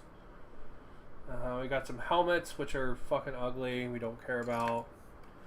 And we got a bunch of sword hands, which we can't really use. So, here we go. Here's your first set of bits. There are 3 halberd shield wielding skelly bones. And then our 1 HQ who's done already. Alright, what are we going to do next? I want to build one of the big things next, to be honest. Don't really want to build the troops yet. We'll build those when we come back from lunch, I think. Kind of want to build Gothizzar Harvester, Catapult.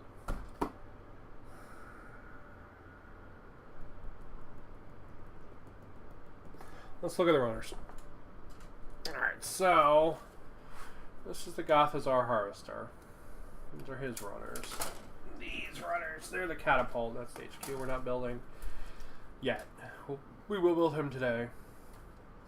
And that's the Catapult.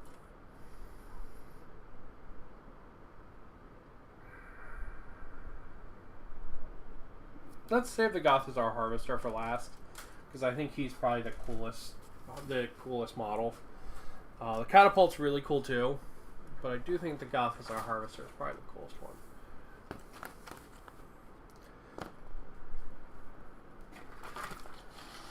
So we'll save him as the last guy to build. Alright, so let's see. We need piece number...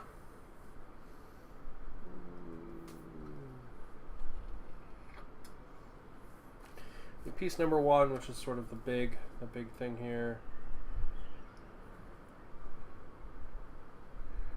So yeah, this thing is cool. It's like a centipede.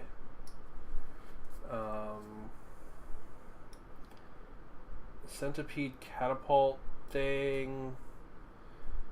Like, it's alive, but like not all of it is alive. It's really weird. Because like to crank the catapult back, there's like a hamster wheel, but to move the catapult around, it just has legs that are alive. and like literally just walk it around. It's the weirdest thing, but in a really good way. Like this is the kind of stuff like AOS really like shines on. These fucking weird shit, like, you know, it's stuff like this. It's stuff like Laukavai, like just weird shit that you don't see other places. That's really cool. Alright, let's see. Then we're also going to need 9 and 7. Here's 7.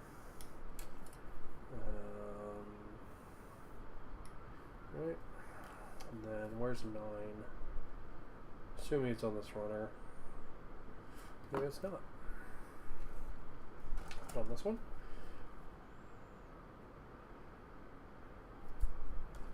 It's like a chain.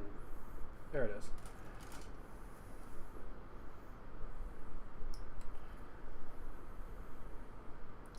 Yeah, so this one also has like a whole little crew that goes with it. It's really cool. Alright, so kind of weird bone swirly thing there. It like shoots skulls.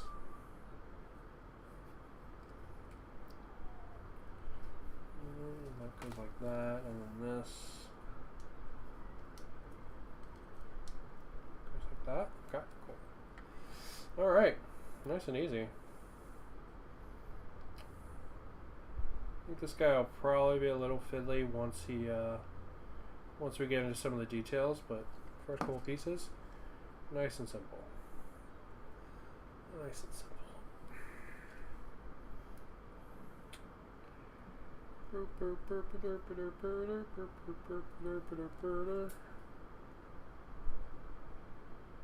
Hit that with some glue so there's no seam.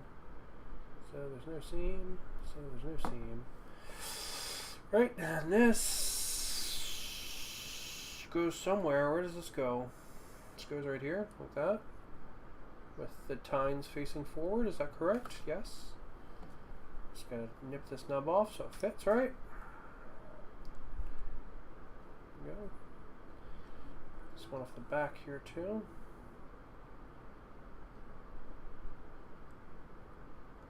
But yeah, I would love to see, because there's some really cool units for this army, right? Like, the couple things that aren't in this box. There's a unit of like flying dragon guys that are really neat, like more monstery, like these guys but bigger and kind of more monstery. They're really cool. They're really they're more of like a Nagash kind of thing, but you can take them with these guys. And then there's a unit of, where the fuck does this go?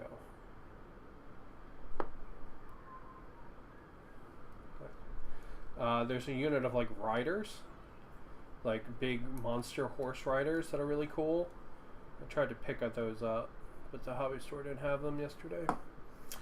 They're really neat. So,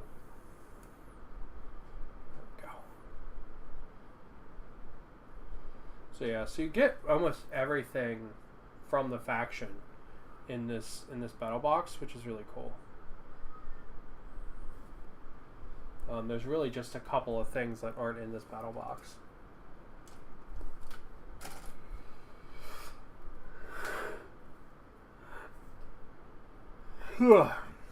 Alright. Enough yawning, Jesus. I've had this really crazy schedule for work recently.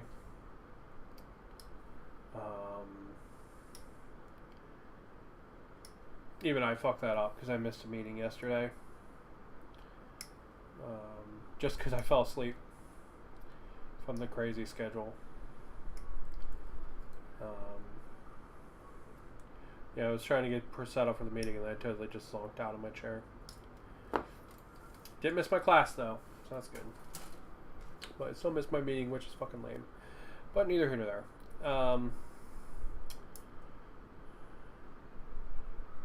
I wasn't sleeping on work time. Alright. I was at home. It was a mentoring meeting. But thankfully my mentee, there's 2 of us that do it for this kid, so thankfully. The other guy was there to cover my stupidity. But it's all good. I got to talk to him already literally the day before, so it's cool. It's cool. I mean, it's not cool, but making do with what we can, you know? Wanted me to put the other one on first. So next step, just put this side on. More or less. Okay. Alright, so now we need 19, 18, and 20. And then we need to clip the other side out.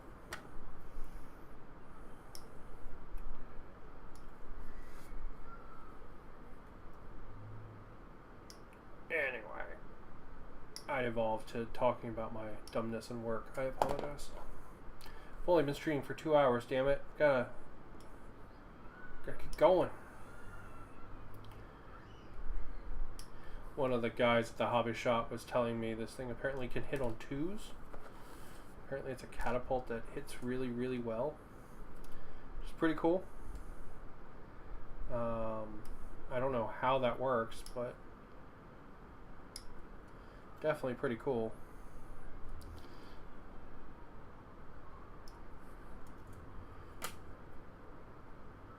Let's see, the other ones I've got neat are not in there. This one, yeah, we still got that guy. Haven't clicked that out yet. Honestly, I don't tend to look at rules too much before I buy stuff. I tend to buy the models I like and then figure the rules out from there. I've never really made a list before I've decided that I'm going to buy something. If that makes sense, right? Like, I'm usually buying something for like the theme of it or how cool it looks or whatever. And then I make a list out of whatever I have that's cool. And then sometimes I buy stuff because I want to play specific ways, right? But most of the time I just end up buying like one of every unit and just calling that my army. I am not a competitive person for this kind of stuff. I like to put cool guys on the table and have a fun time.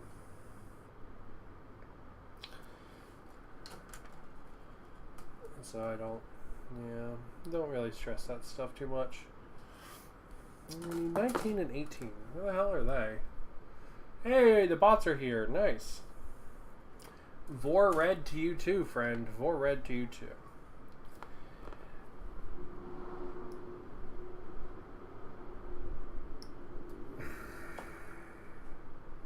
You know, it's always nice when the bots show up. It makes me feel loved.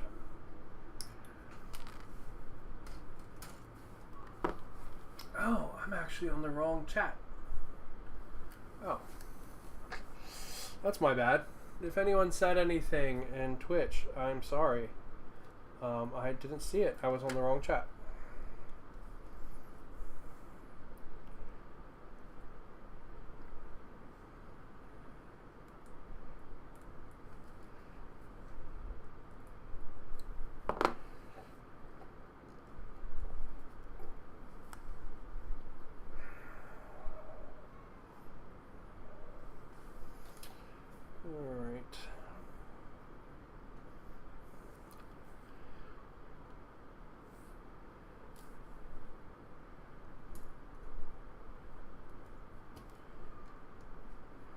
Okay, so 18 and 19, they only fit in specific ways. Keep that in mind if you are building this. It doesn't matter really which one is which. Like, you can just clip them out willy-nilly. But keep in mind they fit in specific ways. So do not glue the chain in before you put them in, or you're going to have a bad time. Alright?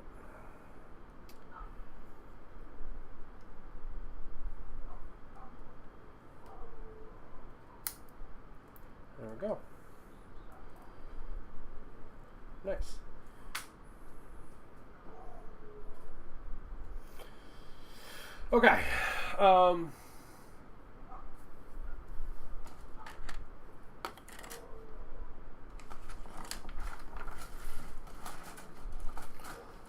Let's see. We need 8, 17, and 16. None of which are on there. One of them's on there. There we go.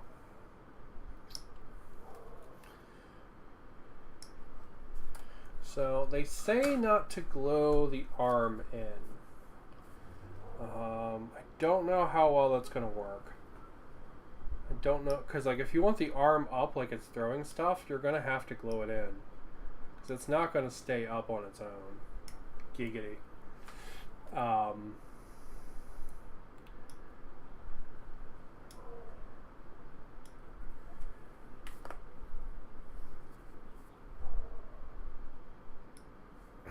So we'll figure that out.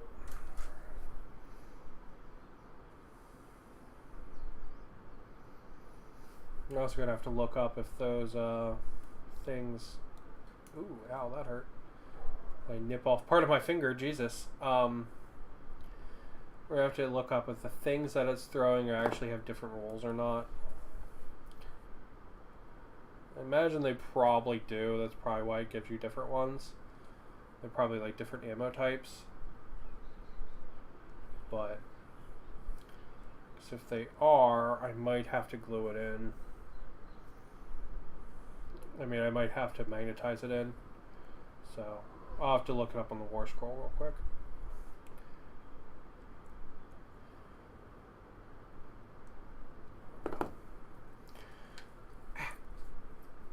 Before we pick which one to put in. So there's like a couple of things. There's like a pot of souls. There's just like a bunch of souls. And there's like a, I don't know, like a weird urn thing that's also filled with souls. There we go. And we've got this guy. And we got, let's see, this goes in the top bar. And we glue that in, I guess. Yeah, we glue that one in.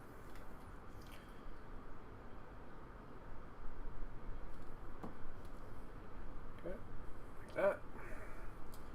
This guy, oh, he's got a piece in the middle there too. I'm gonna nip that out. Otherwise, that's gonna be impossible to get to once he's glued in. Make sure we knock that out. There we go. Okay, and then this guy goes in like that. And then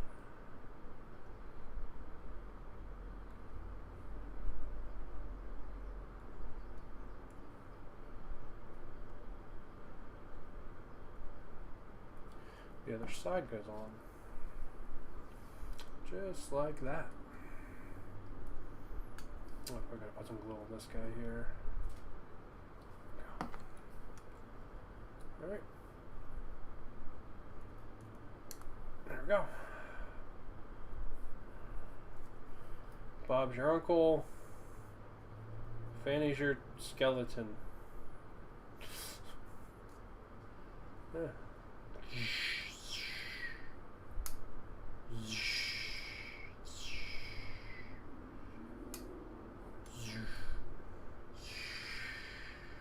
It's actually pretty tight.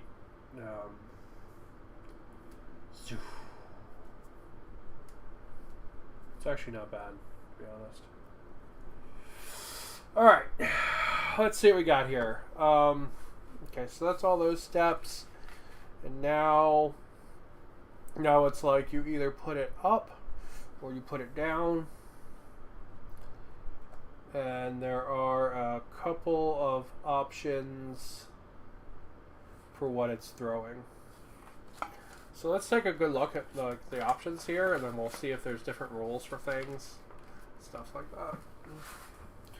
Because my brain says make sure it can stay down, because it'll be easier to transport. But if it's up and throwing stuff, that's kind of cooler, to be honest. It looks cooler. Alright, so let's see. There's either a hand grabbing it, and there's some like skulls. So you can see the hand grabbing it there, or the hand is open like this if it's throwing it. There's some more like bits. Then we start putting all the guys and the legs on.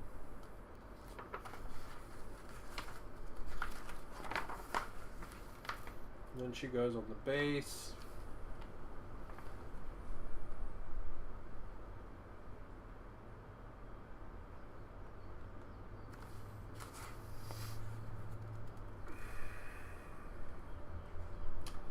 So I bet you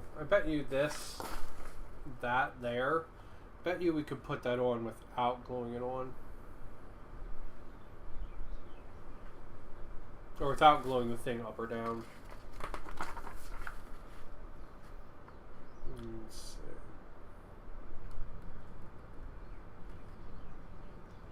A couple of guys, there's some birds we can put on. And that's a completed catapult.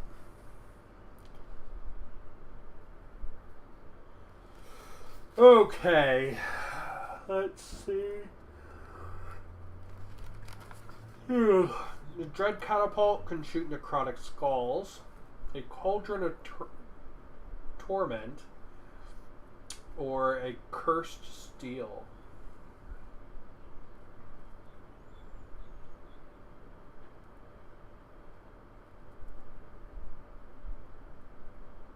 Okay, so they are different.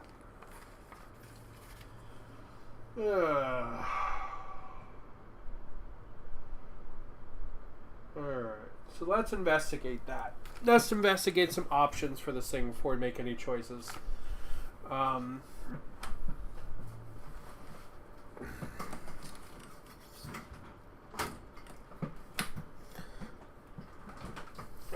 Let's see what we got. Alright. Well, let's build all of them. Let's build all the options.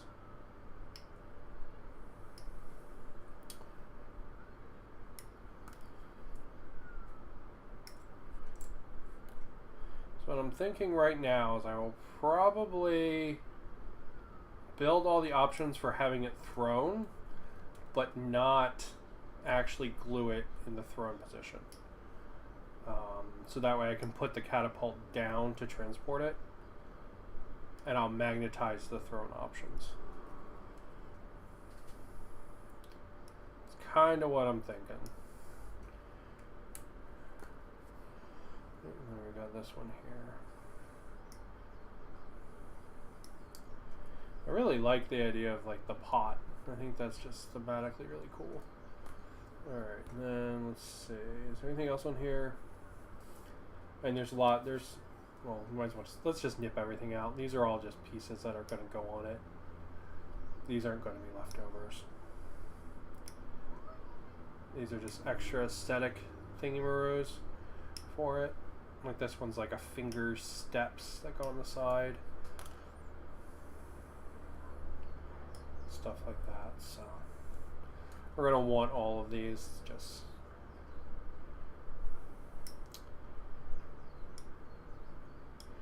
go. So might as well clip them out now.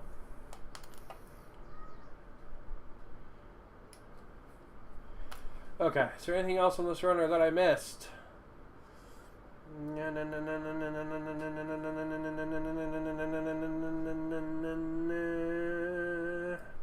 Can you fly, Bobby? Alright. Okay, so those are those ones. And this one is this regular skulls, which I think is just the standard artillery.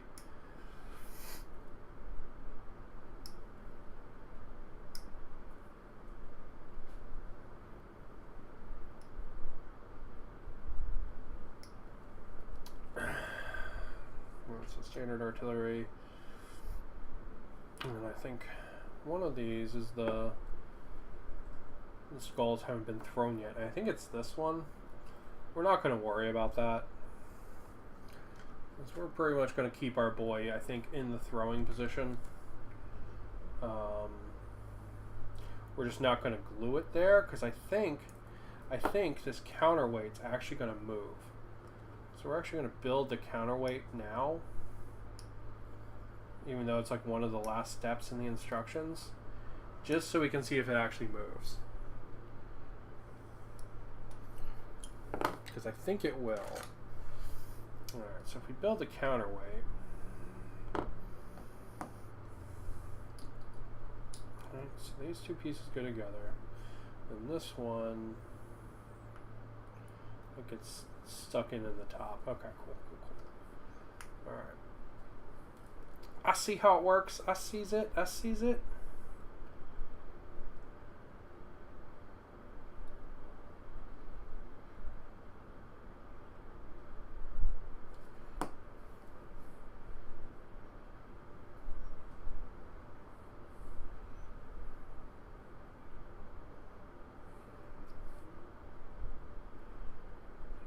Just like that. Alright, now I think this just goes like this. Yeah. So it can wiggle, and if I put it up, it'll go down. I think that's just how it works, I think. Let me spin it around so there's less chance of falling off. Yeah, I think that's just it. And I think like that, and then what I'll end up doing is I'll magnetize these so it can have the different kind of thrown thing in there. Like that. And then I'll put it down. Like that. And what we'll do is the fingers that like hold it, we'll just keep them open. So that way he'll be easier for transport, and then he'll also be able to look cool too. Yeah, I think that's the best option.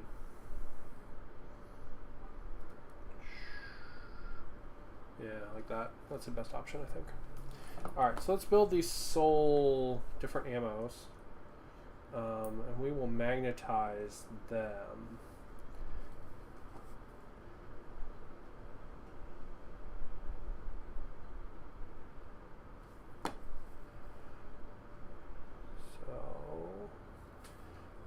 This one, then we've got the weird soul urn thing. I'm going to just magnetize the basic souls for now. And if I want the other ones, I'll magnetize them. Alright. No, I think the pot is cool. Alright, so let's magnetize this guy.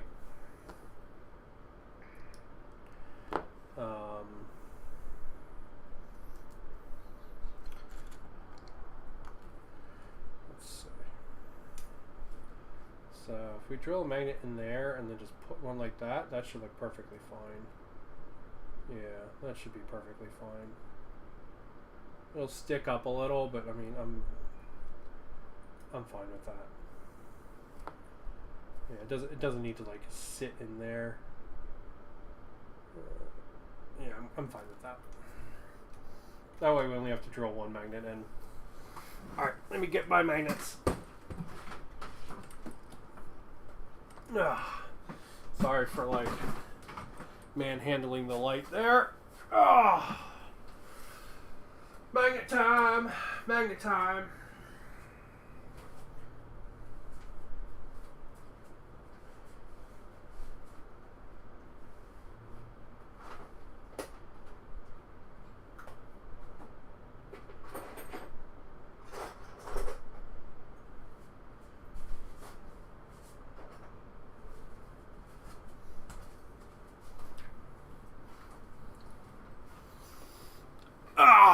And now I'm back from the land of magnets, which is just over there. Alright. So, we've got that hole. We need to widen it up.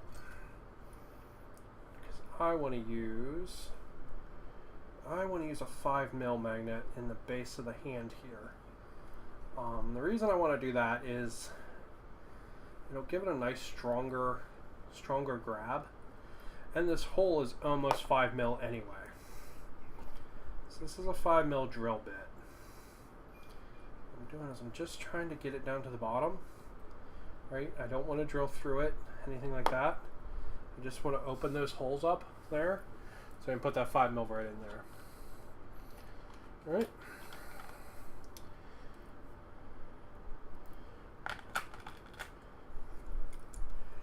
This is a 5x2.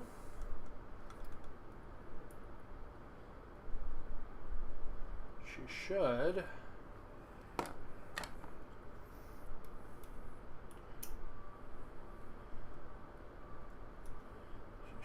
fit right in there.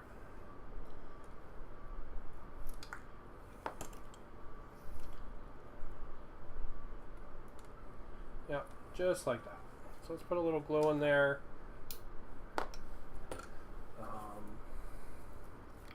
I think there's still glue in this tube. We'll put a little glue in there. Yep, just like that. We'll put our 5x2 in there. And it doesn't matter which way it's facing up right now, because this is the first one. But when I put in the magnet in the fire, right, in this, it will matter. All right, so this fire here, she's going to get a 3mm magnet. I think we're going to be able to do 3mm. I'm going to hope we can do 3mm. Problem is the facings and stuff here are really weird. So it's going to be a little bit of a challenge to do. There we go. So 3mm in my pin vise. 3mm might be fucking giant. We legitimately might have to do a 1mm one. Really would like 3mm though.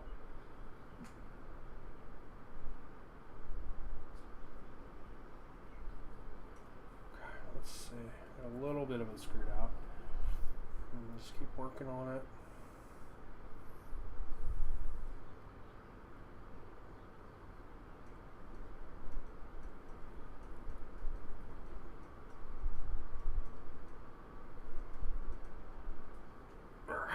Sorry, I'm leaning up against the camera while I do this like some kind of chud. There we go. Alright, this should be good enough. Alright, let's break out a 3mm from the magnet hoard here. I'm going to put it there on our primary magnet. I'm going to plop some glue in the hole. And then we're going to glue one of these magnets on. Just like that.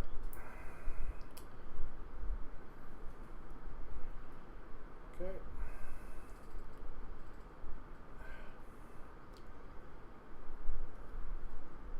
Stop being a pig. Go in the hole.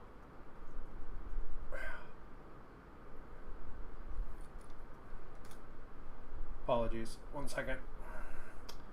Gluing fingers together like an idiot.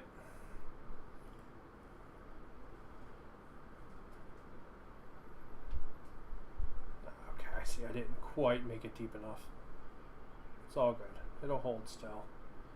This will not be as good as I wanted. It'll still hold, thanks to the power of glue. Alright, and now we'll give her a minute to dry, and then we'll test it out. That should be the end of the super glue, so we don't have to worry about gluing our damn fingers together anymore as I punch this guy in the face. Alright, so let's get back to the fun like detail parts for this now. So let's see, we need some fingers. We need finger fongers. We need finger number 31 and finger number 32. One of these is going to be very hard to find because it's just one finger.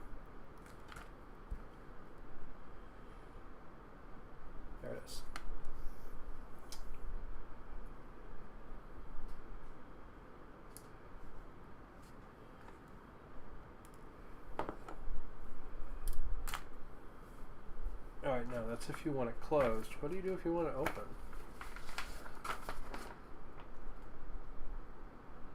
Same thing, you just put it in the open spot, not the closed spot. Okay.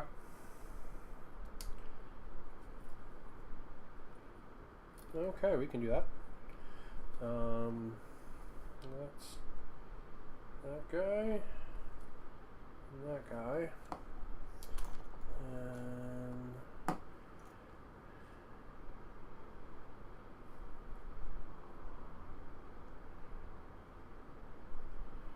that guy like that. It's really weird, such a small piece. It's holding the like clasp for the hand. But it is what it is. It's how it's supposed to be, so.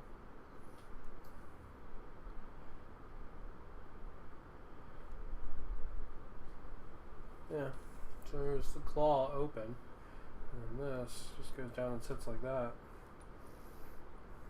And then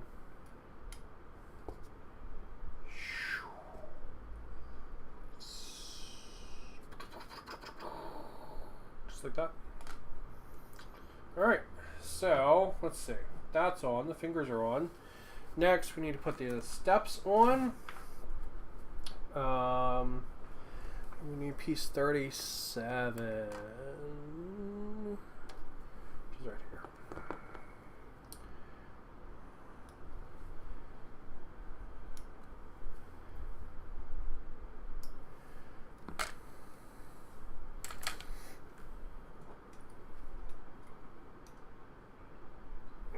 Okay.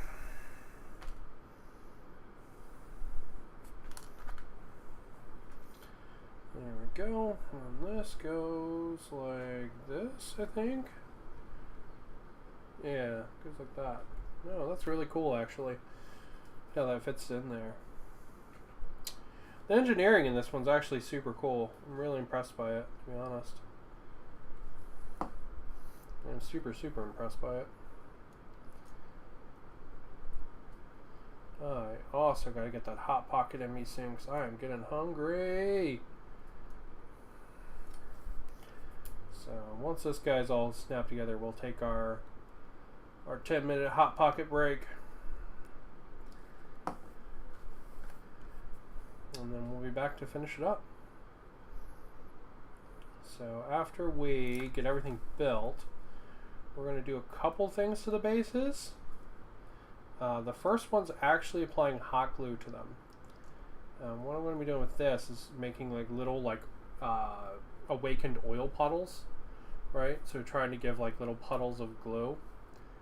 And then after those dry, we're going to be applying a texture paste, like what these have to the base, so that when we spray it, we'll get we'll have that texture on there.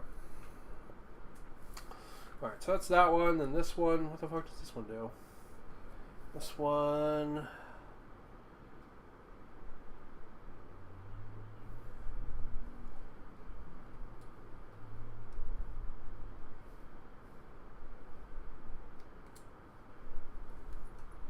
Weird. It's like you think that would just have been molded in and not been a separate piece. Very weird. There we go.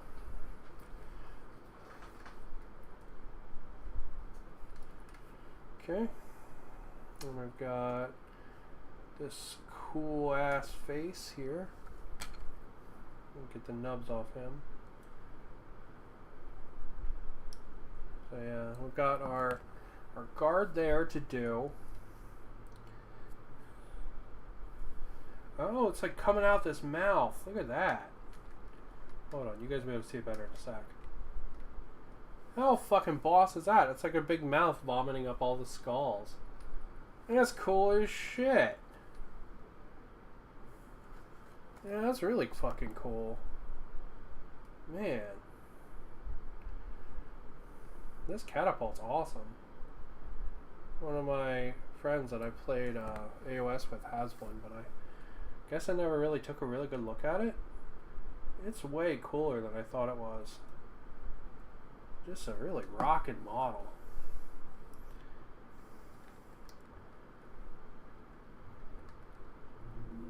fairness, I've never actually played Alciarch on in AOS. I played them in Warcry. They're fun in Warcry, although they're very slow. I've never played them in AOS against or with them. Assuming they're probably similar, I'm assuming they're probably pretty slow. But like, artillery is cool. I'm really not sure, like, as an army, what they're missing. From a model range, I can say they don't have any archer-like units. Like this catapult, I think is like the only like shooting unit they have, just from like a model range perspective. It'd be cool to see some like foot troops with bows.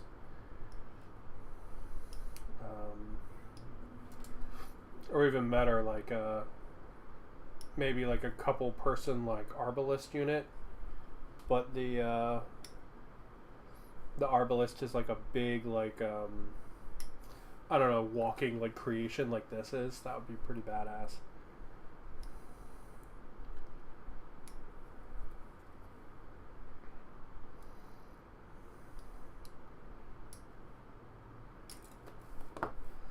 Alright, let's see.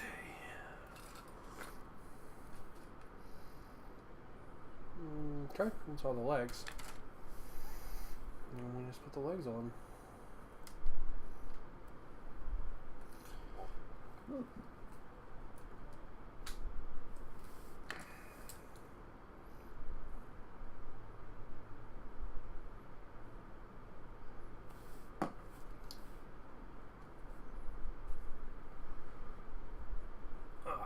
So yeah, I think we'll definitely be able to hit our goal of having everything assembled and primed today.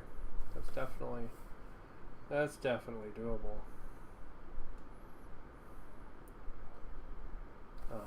So the order of operations for these, by the way, we might actually try it after we get everything assembled.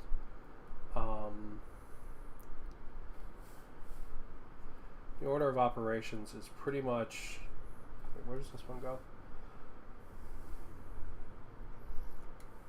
I see. Man, that's cool and detailed and really neat. The order of operations for these is pretty much like you take this, right? You get everything assembled, and then I'm going to give it a little bit to glue for the glue to dry, right? And give it an hour or two, and then I'm going to prime everything, right? So everything's assembled. We're going to have our base texture down. We're going to have our oil down on the base, and then we're going to prime everything after it sits for a little while. Then when we come back tomorrow, we're going to do a quick little cleanup on anywhere I missed when priming, right? Because I'm going to miss places, just because I always do when I prime stuff, right? I think everybody does. You know, we're gonna miss some spots. We're gonna do a quick little cleanup, clean up any black that's missing, just with some matte black, and then we're going to hit them with shiny black paint, or like the shiny color shift paint, right? We're going to hit them with that. So all the models are going to be color shift. And then from there, we're going to start painting in our details. We're going to start painting in like our armor and stuff like that. And then we're going to hit everything with some kind of black wash. Now, I'm not sure if I'll be using Black Templar for that and then just wiping it off the surfaces. I think that might look really cool. Or if I'll actually be hitting it with like Nuln Oil, something like that maybe. I have to see. And then from there, the bones are all going to get dry brushed, and then we're going to clean up the details. And then paint in the other details like the cloth and stuff like that. Hit those with their washes, and then they're done. So you can tell I kind of don't have the end figured out yet, but we'll get there. We'll get there.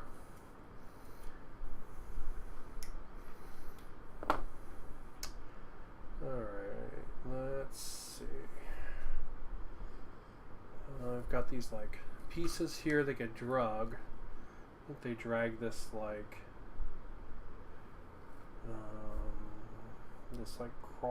trawler piece at the back.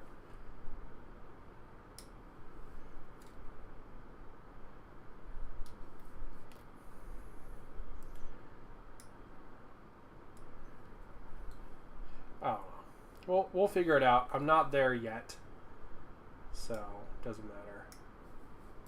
Might be a thing where after I do the color shift, I start my dry brushing and my detail painting, and then everything gets like a null oil wash. That might work pretty good too. I'm really not sure yet. All right, so let's see.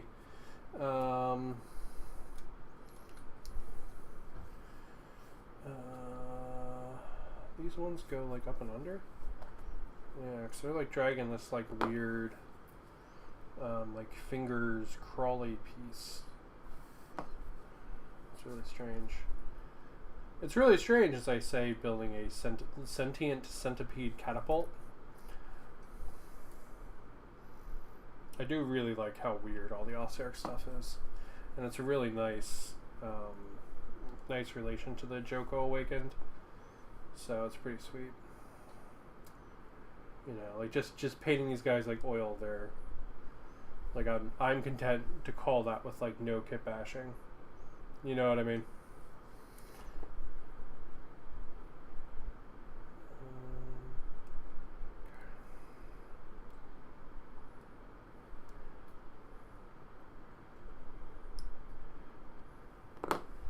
All right. Skeleton warriors. There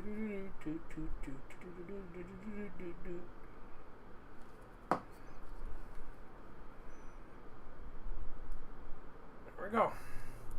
That's our furthest point back, so we now can put him on the base. Should be a little bit easier to work with on the base. I'm going to choose. Sorry, it's probably a little bit off screen. So the like initial thought would be to put it smack dab in the middle, but I think that's the wrong idea. I think we actually want to put it a little bit off kilter, still facing forward, but a little bit off the center, off to one of the sides. I think it'll look better with the wheel and stuff. I think it'll also just look better to the user, if that's the case too. That's what we're going to do. So we're going to put him just slightly off to the side, see how he looks. I think it'll be pretty good. So something like that.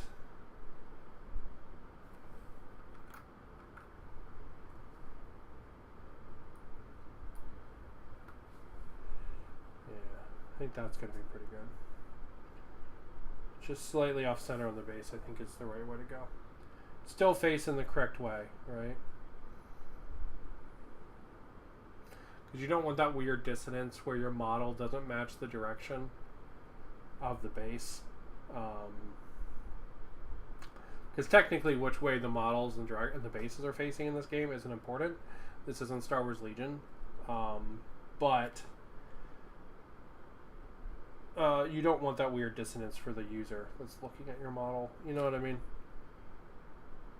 That can just be like it can just lead to like a weird feeling for them. Alright.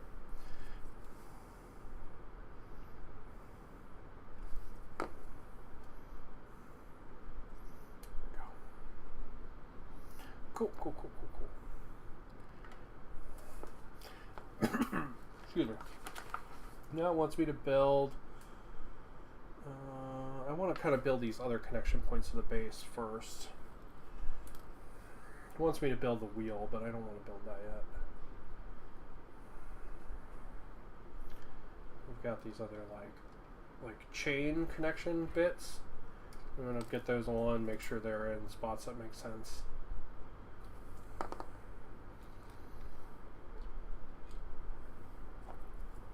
That's what we want to do now. Well, there's that one and that one. Because since we are putting it slightly off center, I want to make sure these still connect. They're really just an extra point for the model for connection. So it has a little bit stronger connection to the base, but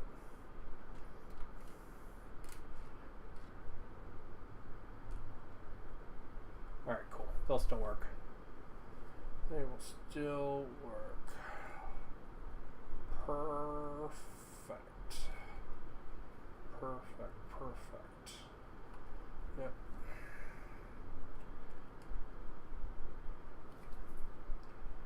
Okay. We'll go around and we're going to hit all the feet with a little bit of extra glue. This is going to weaken the connection that's there right now, but it will form a stronger connection afterwards. So we're going to need to hold the model on the base because he's about to reach that point where he could slide off again potentially. All right. Go. Just hitting all those connection points again. That's what we're doing.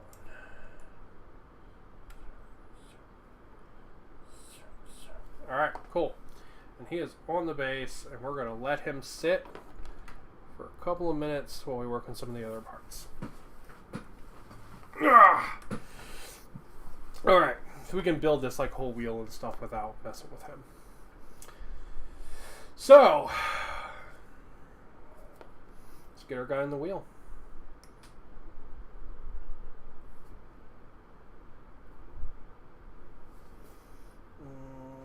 Which one is he? He's 55. Oh, there he is.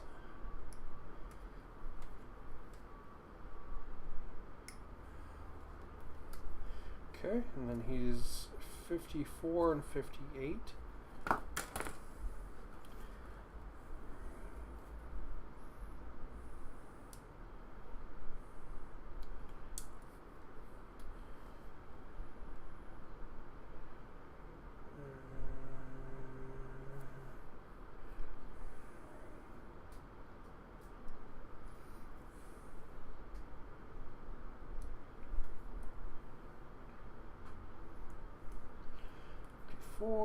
And then he's 56 and 57.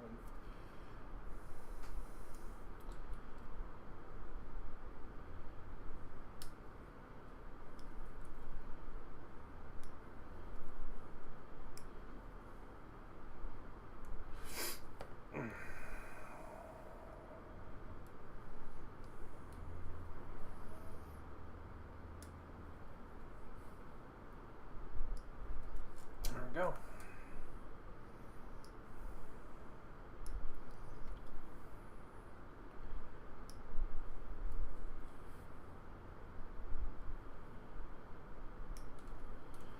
Alright. Hamster wheel.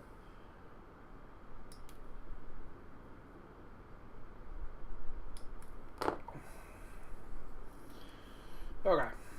So we got our guy. And then we've got his leg.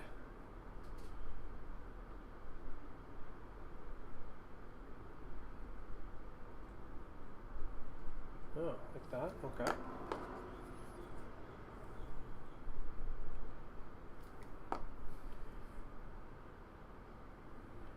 Guy with a leg. And we got his head.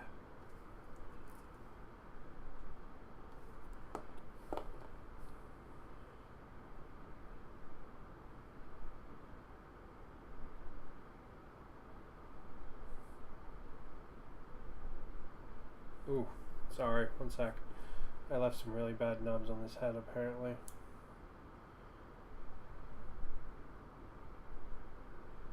This face has like these little horns at the top, so I was trying to not clip those off to get rid of the knobs.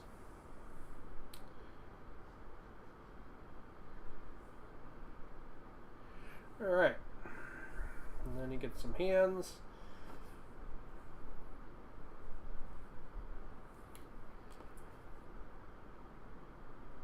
But yeah. And so I've just been kind of talking all over the place, just sort of letting my brain run as I build these. Building really is like cathartic like that. probably should have been like, oh, I'm going to talk about this topic and say everything I have to say about it. But, yeah, that's not what I did. No, it probably would have been the better thing to do, but, you know, not there. So, it's all good. Let's see, this one here. Oop.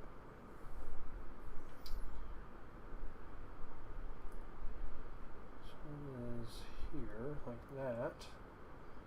And I guess he holds onto those two, like that. Okay, we can do that. Can do. Yeah, I've just been kind of talking wherever wherever my brain takes me. You know, a lot of people say they don't like building. I really love building. I think that's part of that's from like building Gunpla for a really long time, even when I was a little kid. And I think part of it is also just like the building is really cathartic. Like, you know, it's like Legos. You just kind of have to follow the instructions.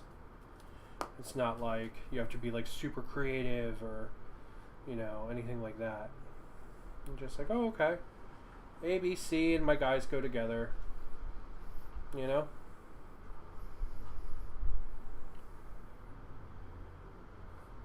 If I was feeling really cheeky, I would magnetize this guy. But I also don't want him to rub against the legs there. So we're just going to go one more.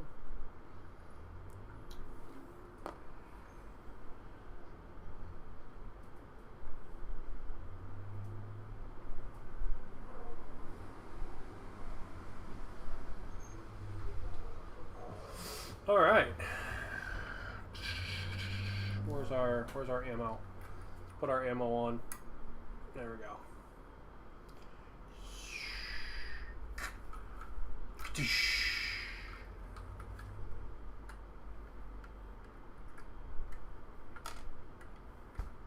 Yeah, pretty damn cool.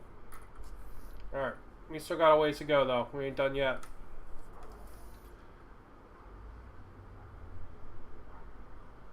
I'm going to do a round of gap filling and nub removal after we're all done building, just so I can really get like a really nice up close view of them.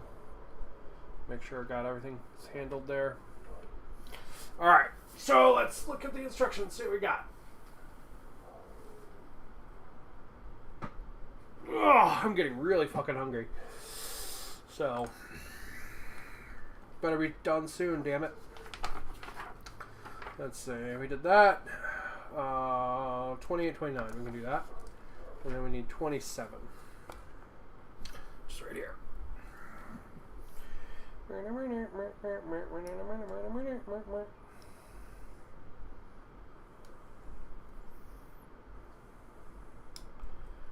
Go. We'll snip these birds out too, so we can just ditch this runner, get it out of here.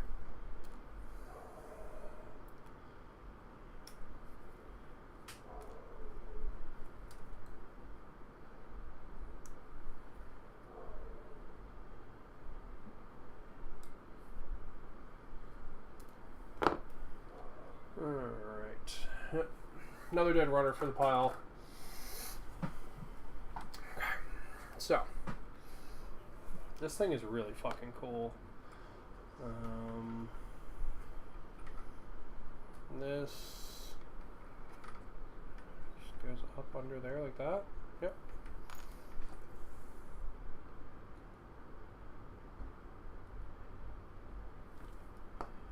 Yeah, so then we're just gonna have got a couple more pieces like this, and then we've got just kind of like the riders and stuff. The like crew, I guess is the term.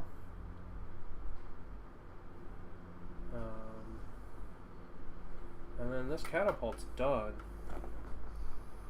And when we get back, we'll probably work on the troops. Or no, we'll probably do the HQ guy after we get back from the break.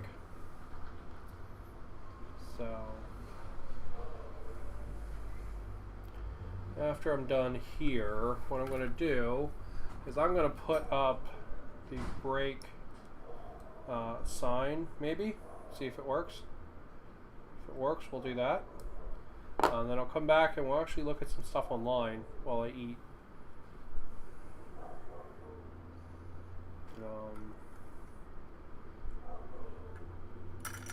God, neighbor's dog is going apeshit.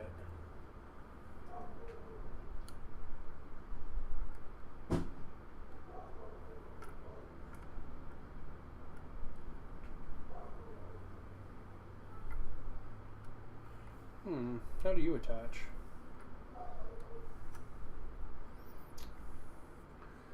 Like that. Oh, like that. Okay, I see. I see. So yeah, so while I eat my hot pocket, we'll look at some pictures of Awakened and stuff, and talk about colors and stuff like that while I do that. All right, so there's our whole catapult done. Now we just gotta do the workers.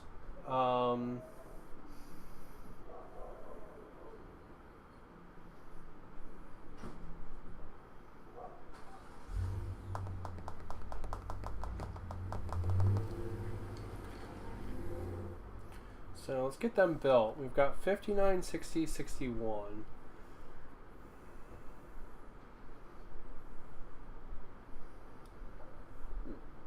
And then we'll figure out where they go. Because I think some of these guys have specific spots. And then I think some of them are wherever the hell you want to put them.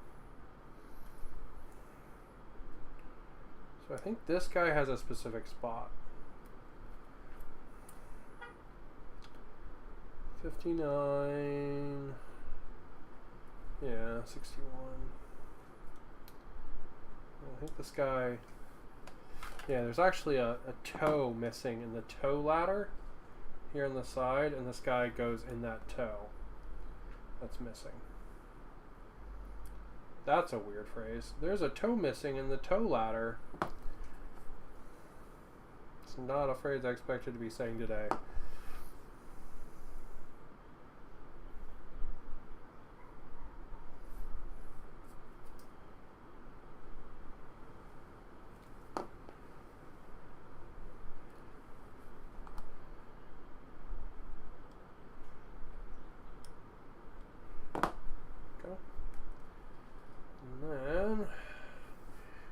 Alright, we'll put him on and then we'll try to figure out what the fuck the rest of the other guys do. Alright, so he's like holding on with one hand. Yeah, he's like telling him what to shoot at, I guess.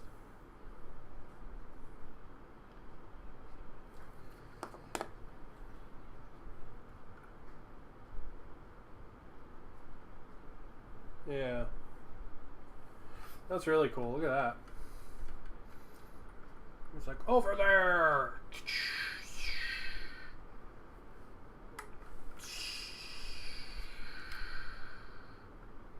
Yeah, that's rad. Dig that. Dig that big time. Alright, so let's figure out who else we have. Alright, so we've got 3 more crewmen.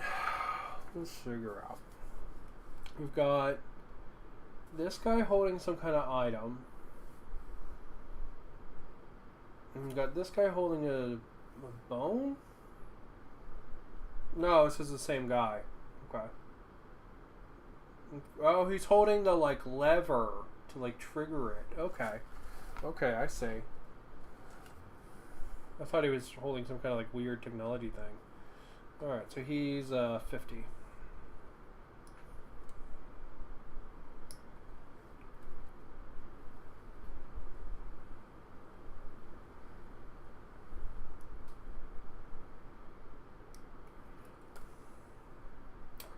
$51, $52, $49, $53.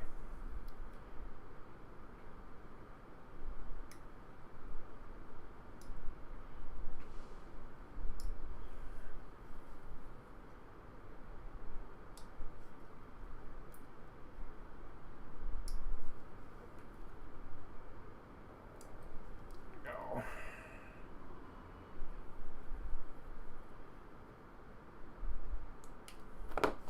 All right.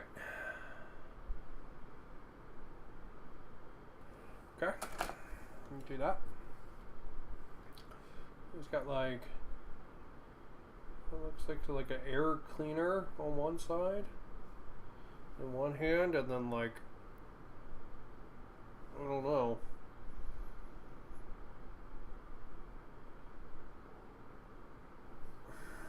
like the launchy thing in the other.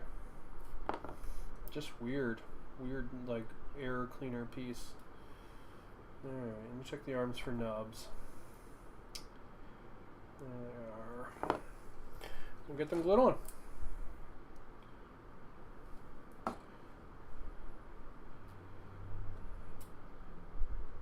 Boop, boop, boop, boop, boop, boop, boop, boop.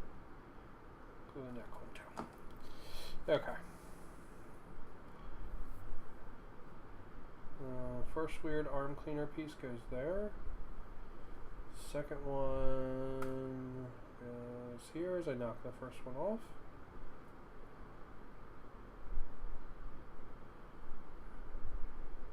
And I put my finger right in the glue for the neck. Good job, Josh. Yeah! It's got a cute face though. Dig it. And then that one goes there. And this.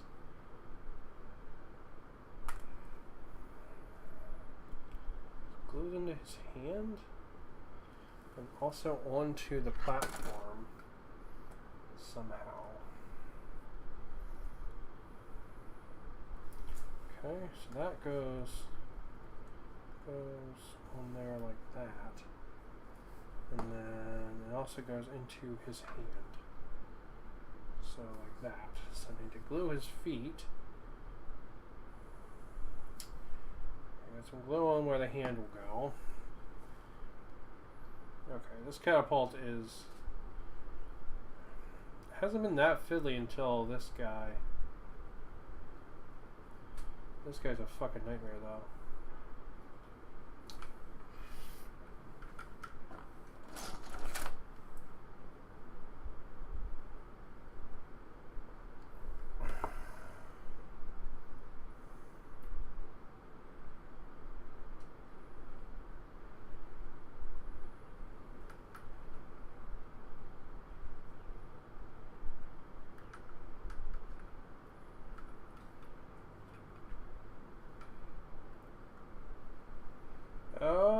Okay, I was gluing it wrong. Okay, so, his hand goes into the top of the catapult launcher. So it isn't like it goes up from the bottom. His hand goes onto the top of it like that. Okay, that's way less fiddly than I thought it was. Alright, so we got him. Let's figure out what the other last two guys do. One of them's a shoveler, I know. I don't know what the last one is, though.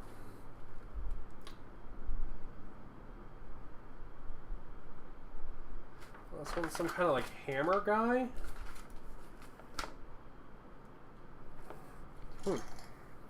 I don't actually know what he does. The shoveler shovels ghost skulls on. I get that. The hammer guy, I don't know. Then we got some birds and stuff we can put on if we want to. I'll probably put one of the birds on. I'll probably not put both birds on, because it's really weird to me if both birds are on. So I'll probably put one of the birds on.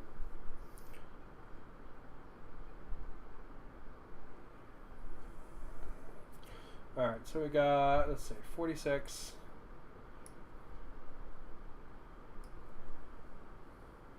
I'll put the other bird like down here or something, maybe. I don't know. Okay, so these guys actually have pegs in their feet for where they go on the catapult.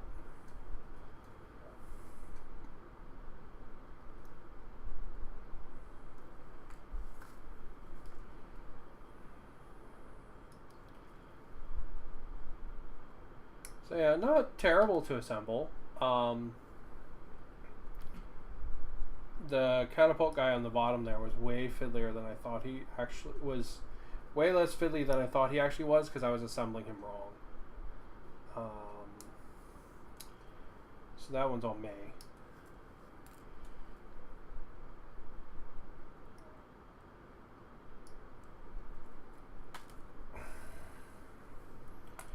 Right.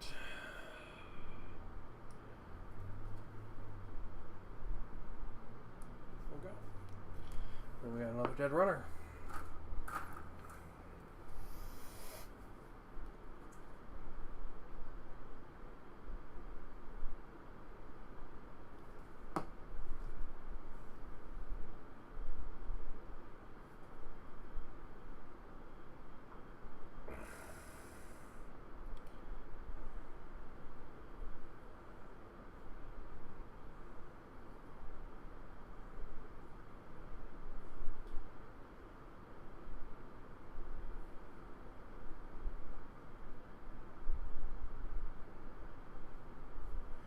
Right.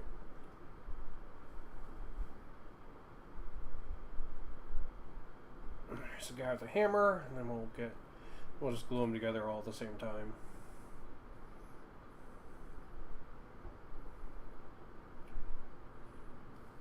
It does kind of suck that if you have more than one of these, they're gonna be running the like same position crew, because the crew are so integrated into it. So that does kind of suck. Thankfully, I only have one of these catapults though, so it's not going to be an issue for me. But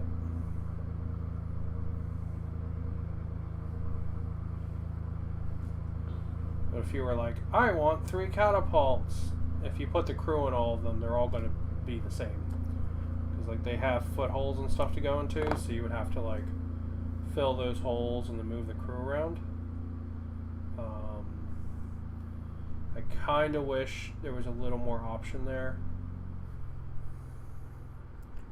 for that. Because like some of them are really neat and dynamic, like the guy pointing and all, right?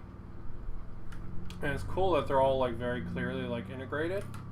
But like at the same time, if they didn't have those feet holes, you could at least have some little bit more variation.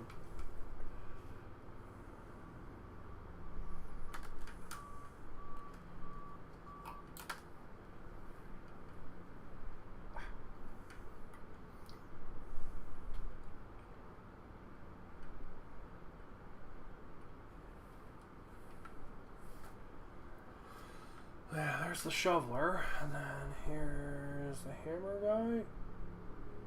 I don't know what the hammer guy does.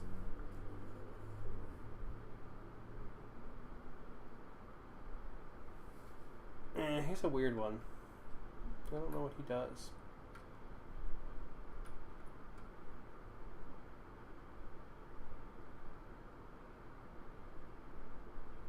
But yeah, that's pretty damn cool. Pretty fucking cool catapult.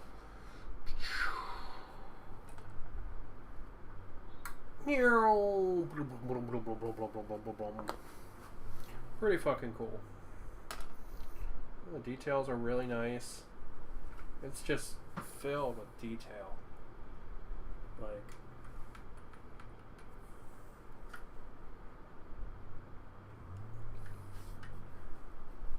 so good. So good.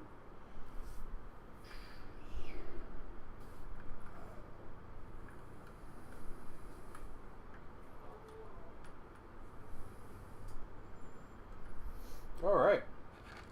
Oh, we gotta put a bird on. Let's put a bird on. Let's see. What other little options were there? There's this evil crow, and this like weird scepter thing. I don't know what this is. Like some kind of weird focus piece. We'll look through the instructions and see if we know where the fuck that's supposed to go. It doesn't look like it's supposed to go anywhere to me. I don't know. Just take it off nubs that I say. I'll do a pass for nubs before I what's it called it? I don't want to put the bird on top because I'm afraid he's going to get broken off. This area is really crowded. I kind of want to put him like right here in the front, or like maybe like right there. I think would look kind of cool. Yeah, I think we'll do that. Put the bird right there.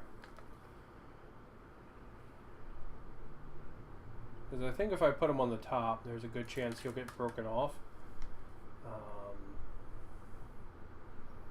And the bird's cool. I don't want to lose him, so...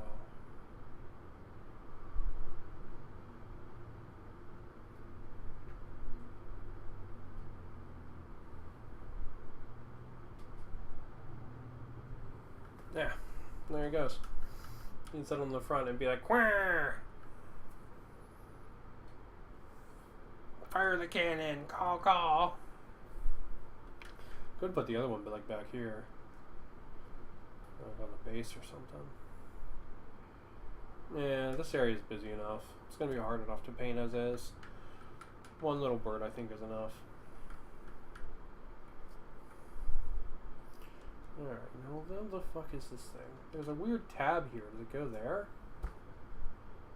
I mean, it fits there. I bet you it's a wind. Yeah. Yeah. Alright.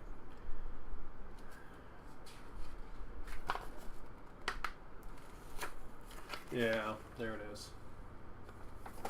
Yeah, it's a wind thing. It tells you what direction the wind is.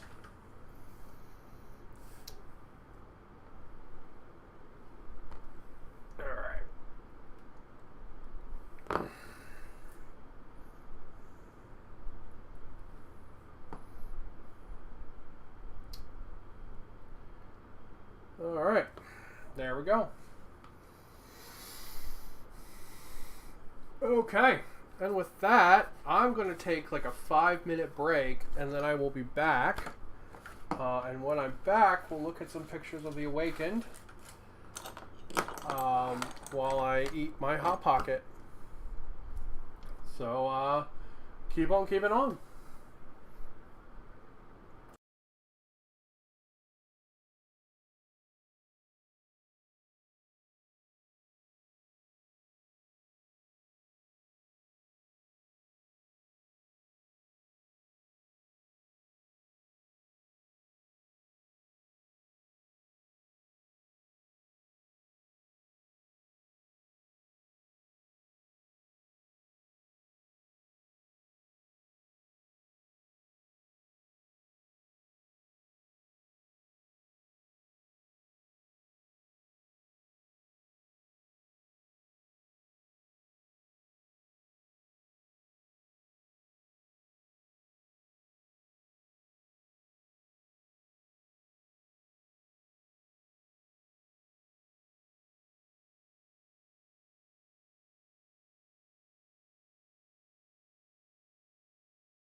All right. You've got the pizza pocket. We've got the pizza pocket. So, while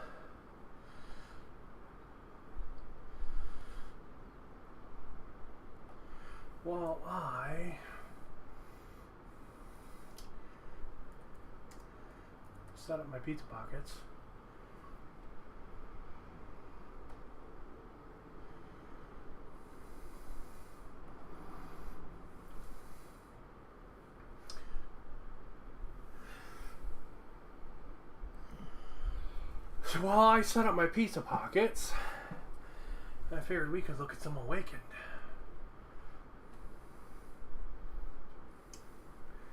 So, you can see the Awakened have that same, like, have very much the same.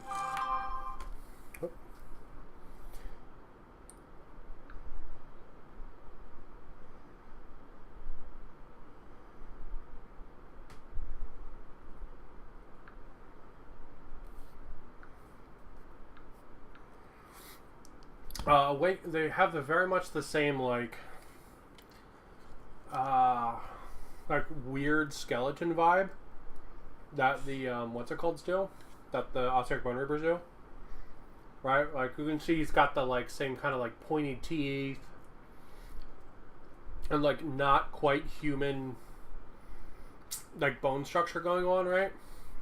Like this guy looks like he probably was a human at some point in time, but he's been like partially mummified and partially like turned to rock, right? Or like calcified and like partially turned to bone or something, right? But I'll also see he's got a bunch of like fancy armor and cloth, but none of it is like practical, right? Because his body is the armor, so he doesn't need to have like, you know, a breastplate or whatever, because he is the breastplate. You know, like his armor there and the gold is kind of like just fancy, right? It's the same kind of thing here. You've got what's clearly like a desiccated person of some kind, right? Like it's very clearly like a resurrected monster. Like probably was a human at some point. But even you can even see it's just not like a regular corpse, right? He's not just like a desiccated corpse with a skull face. Because if you look at his toes, he has these big like claw toes. You know? And you can see like his center's totally rotted out. Right? It's totally gone. There's nothing in there now but like oil. And then things like this is one of their abominations. You know, where it's like this was probably multiple people that got turned into this thing, like woven together to make it. But again, you have that like kind of ritualistic-y armor.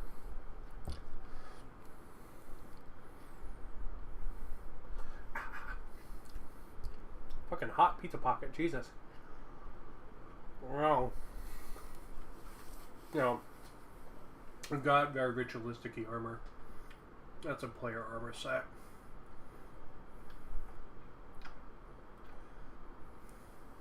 And there's the first guy again, or the first design again, but different look at him.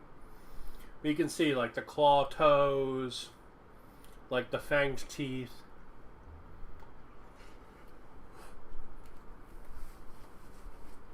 This was a person, but it's been transformed into something else now. Right? You can go even as far as this, right? Like, this thing was clearly something at some point, but now it's some kind of like jackal monster. Right? Like, it's got digigrade legs. It's got one arm that's bigger than the other.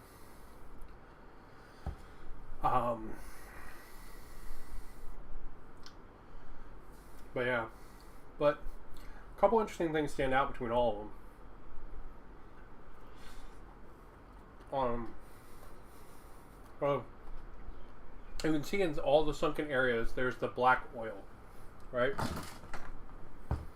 You can see it really well in this guy. See how like the center body there is nothing but goo. Well, like that's what I'm going to be going for, or just like the pure mummy here, where it's like dripping off his limbs. Right, like when I prime my stuff black, I want to have like the skin tones and stuff not be everywhere. Like in the darker areas, I want them to be this. It's just a Sylvari. That's mounts.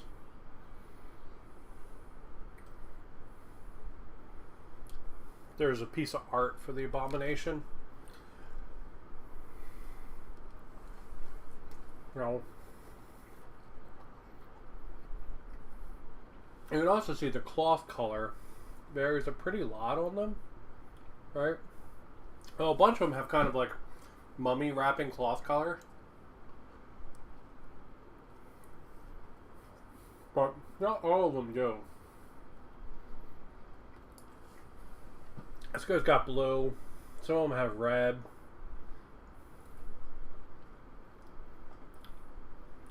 There's someone's like persona picture of one of them.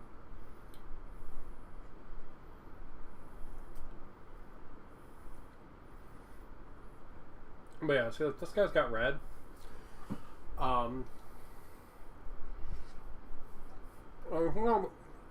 It's one of the things design-wise. I'm not sure what I want to do yet. Because my brain tells me to do the mummy wrapping color. Right? My brain tells me to do that. I don't know if that's the right call. I think it's going to be one of those things where, like, I see how I feel when I get there, kind of thing. But the gold, it's actually not going to be a very good gold. The gold is important because it's very bright. It's not very red. It's more yellow. And if you notice, all of these have had blue gems. So, anywhere there are like gems or anything like that, they need to be blue. So,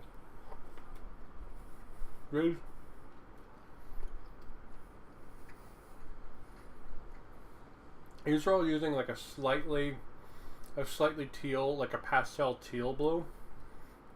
But I don't know if that's the best way to go. I think maybe a light reflective blue would look nice. Well, I'm not sure yet.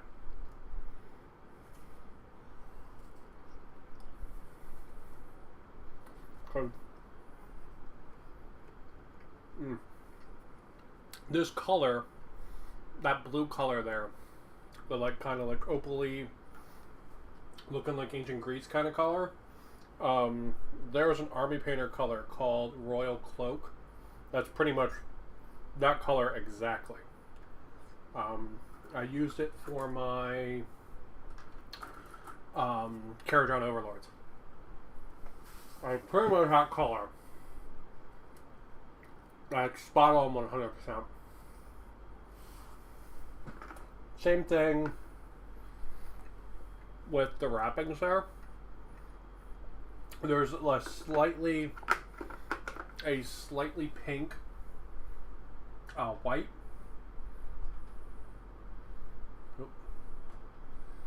A slightly pink white called Mummy Wrappings from Army Painter. And it looks like mummy wrappings. It really does. Right, it looks like that guy's loincloth there. And that gold, I have to figure out what gold it is. As I picked up Dwarven gold from scale 75. I don't know if it's right. So I'm going to go look at what other golds I have. With Dwarven gold, I feel like it might be a little too red.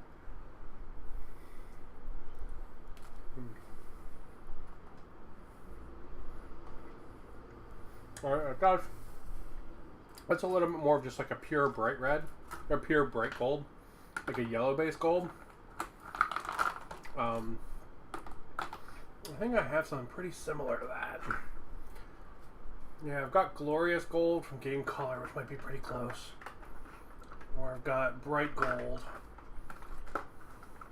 But yeah. I'll have to dig through my pink cabinet, see what colors of gold I've got. Because I thought the color I picked up from Scale 75 yesterday was like the bomb. I don't think it's right. This might actually be a thing where I don't even use a gold and I grab like a peridot or something. Yeah, Glorious Gold's not bad. I really like the Scale 75 models though. Or colors though. I don't know. Just gotta think about it. Because whatever color I pick, it is going to get knocked down a little with washes. Well, picking a color is brighter. Probably not a bad idea.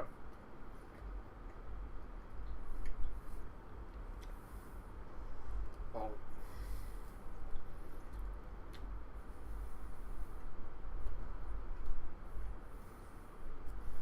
Go down. There's my end goal with these guys. That color scheme right there.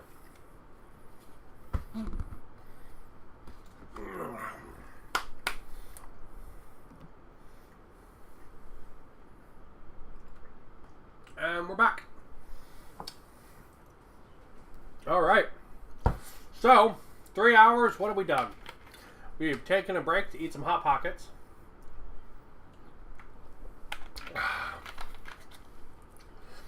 We have built this sucker and magnetized one of the options at least. We've built 20 of these arms and legs, or heads and bodies and legs.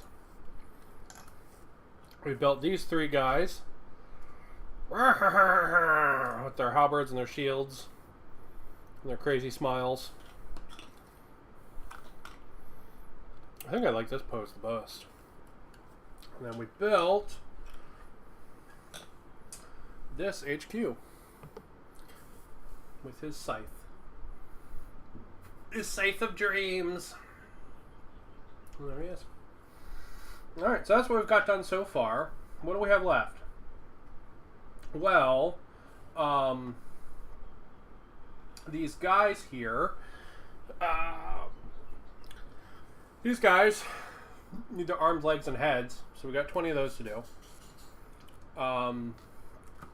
We have to build the Gothrazar Harvester. And we have an HQ to build. So let's start off with the easy one, and we'll build the HQ first.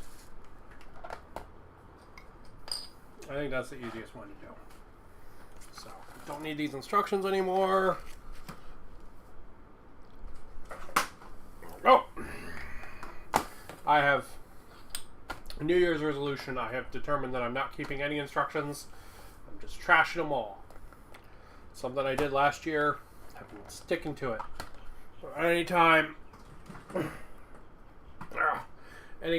I get instructions that I don't need, oh my god, stop. Thank you. They go in the garbage. Not keeping instructions. That goes for Gunpla. That goes for these guys. I look through them, I enjoy them, and then move on. Because I never go back and look at them again. Ever. So it's dumb to... Why don't I have my magnets out? It's dumb to keep them. Alright. Let's see. Let's grab these trash runners.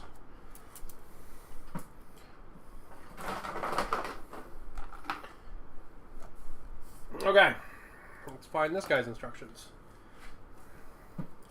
The Mortison Bone Shaper. He's standing on a big skull. And he is summoning himself a friend.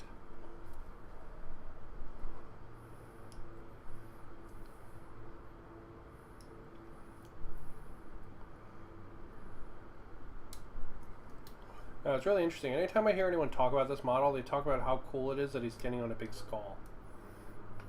I just think that's like the weirdest thing. But like, not like his weird like head growths or... No, everyone just always is like, man, yeah, it's dude that's on the skull. Yeah, he's cool.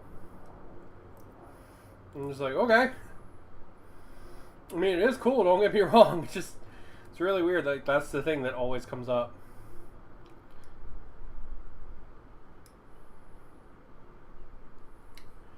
Yep.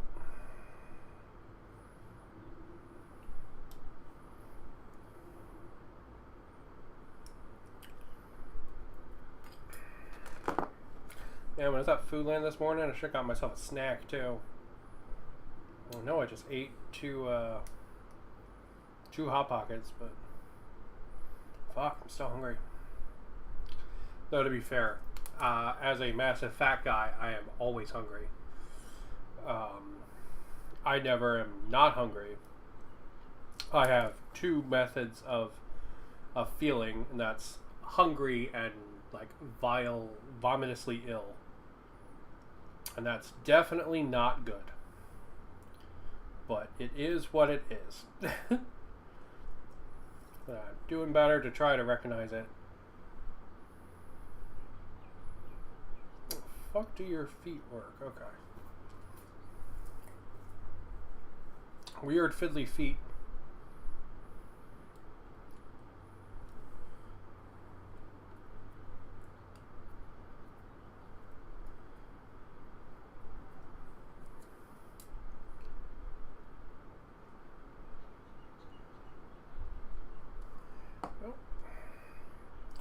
There's actually a peg, and then there's a hole on the inside of the skull. So if you're building this, look for that. It tells you how to orient his weird foot. Okay, and then this. Something like that. Yeah, pretty much.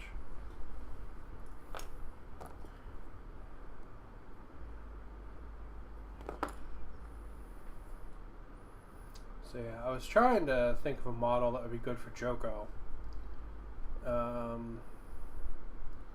Really all I could think of was Nagash.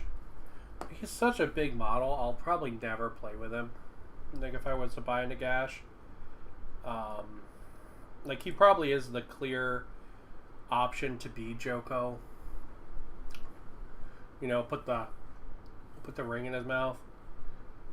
He probably is like the clear option.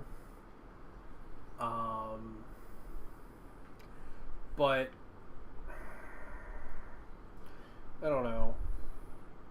He's such a like points-wise costly model that I literally don't think I would ever play a game to put Joko on the table. So like, I've been thinking of like what other guy could be Joko. And I was thinking maybe the guy who's like in the chair, like building the soul. Thought maybe that could be Joko. I don't know. It really should be Nagash, but I just...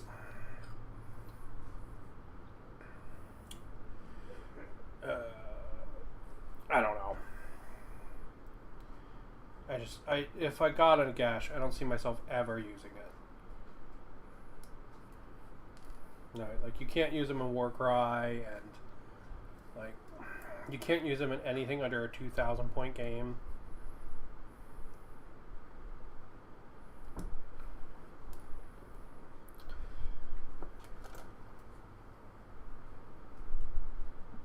Yeah,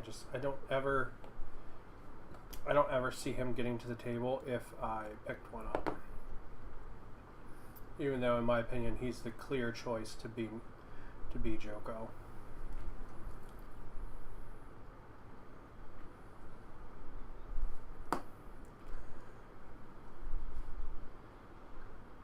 So yeah.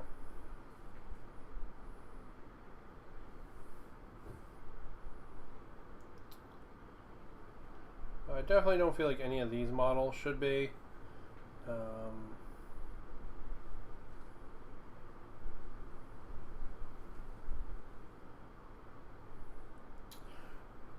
So yeah. So my army's not going to have a Joko yet. But we'll get there eventually. To figure out what model I want it to be.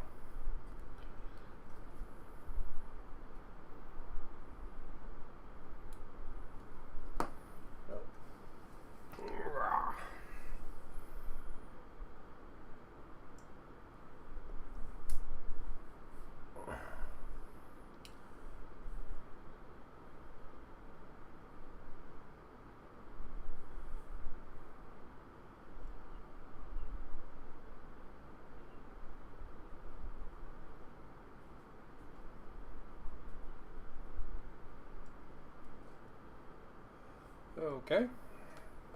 I don't know why the hand doesn't want to click on, but we'll figure it out in a second. I need to put this breastplate on first, just despite what the instructions say. So I don't know how the fuck that hand is supposed to fit if you have this breastplate on.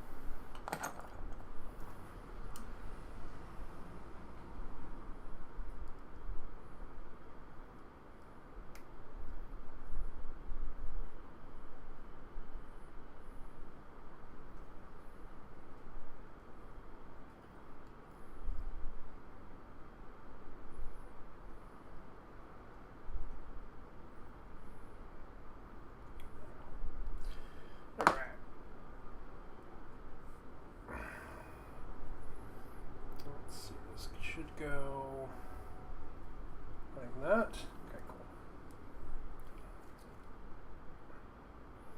So yeah, maybe it'll be a thing like this guy gets painted red cloth, but like everybody else gets the mummy wrapping cloth.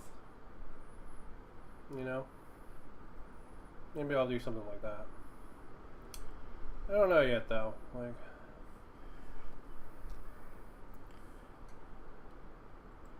just not sure.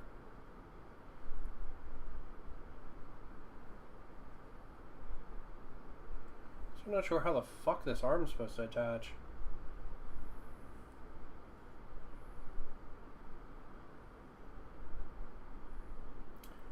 There's like a peg there, but there's no... I don't know, I think that's good. Alright, let's put him on the base so we can stop handling him. Or reduce our chances of breaking him. Okay.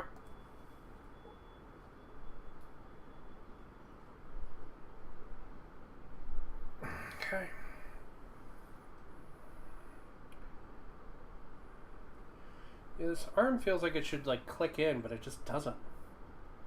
It's very weird.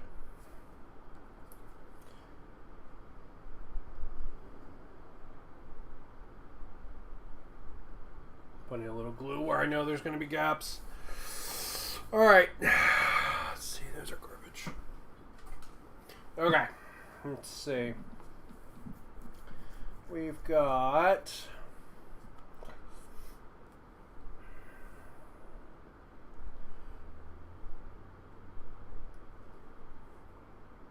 this magic stuff here.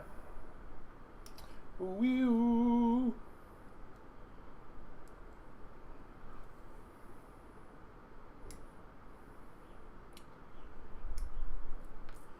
I got this spooky, scary skeleton boy that he's building.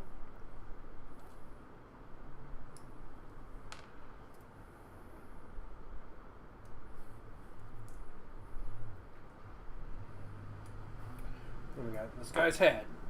That's all for his pieces. Alright.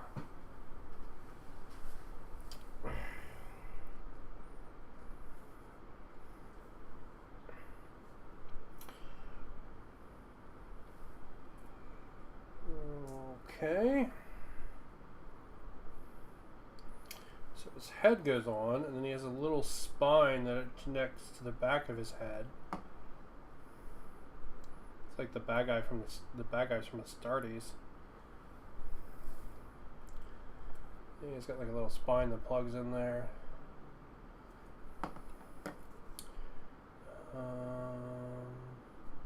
Okay, it very clearly has a peg of which side it goes into. Okay, and then it connects up to his actual spine. Okay. Gotcha, gotcha, gotcha.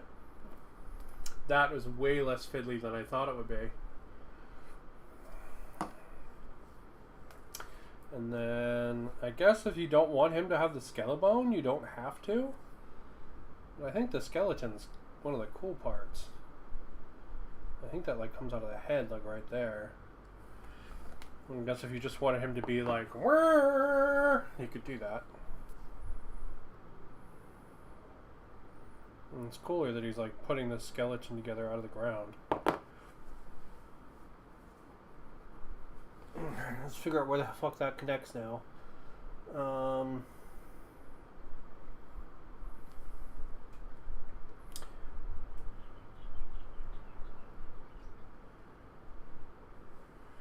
Oh, wow, that's really cool actually how that works. And I do like that that's optional because I can see some people not wanting that piece. But I think it's one of the cooler parts of the model, to be honest.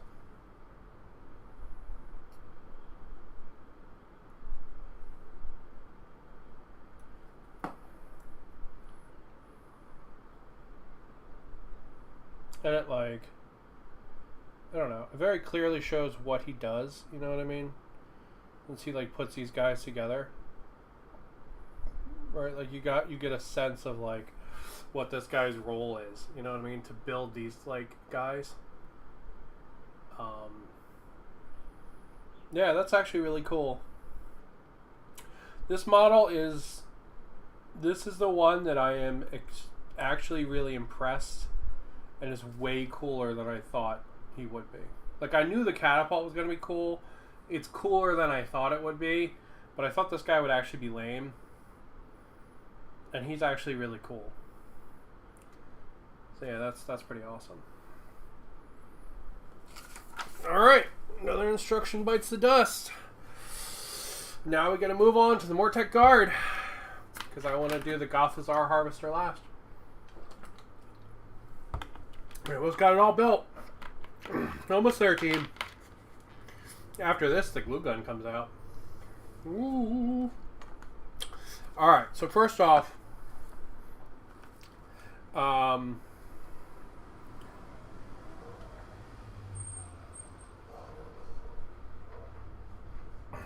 I think I want... So right now I have 10 of these guys, these Mortec Guard, and they're mixed. They're mixed swords and spears because I made them for Warcry. I think I want a second unit of swords, and then I will take that mixed unit, mix it with this unit, and give myself a unit of spears and a unit of swords. So, what we're gonna do is we're gonna pick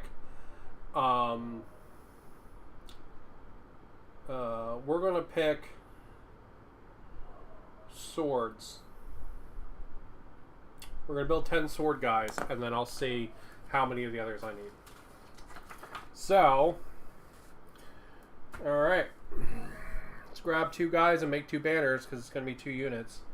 So, let's snip the banners out and make those first.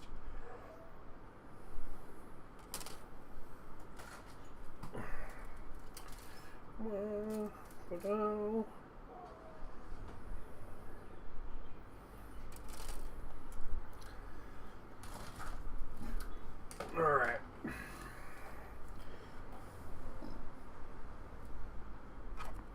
So, we've got our banner. We've got one of them will have this one, and we'll put the other one on the other one.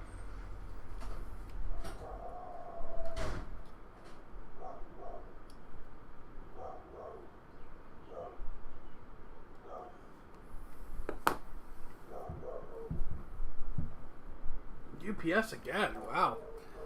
They've been busy over here.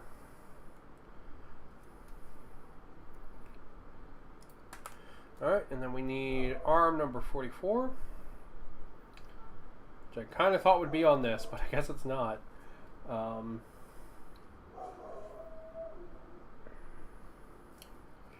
We're going to give one guy the 42 shield, and we'll give one guy, I don't know, this fancy shield.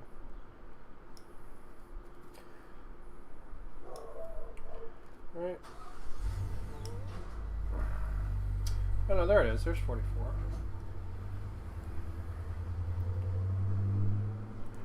Okay.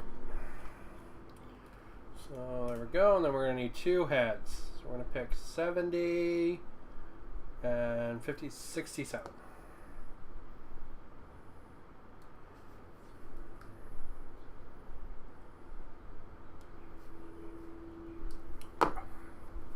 All right. So we'll snip out the banner here. Arm number 44. That's what we need to make the 2 banner guys. This will mean every one of my units is going to have a banner guy. One of my units is also going to have the guy with the big club sword too. The big like great sword. So we'll do those next.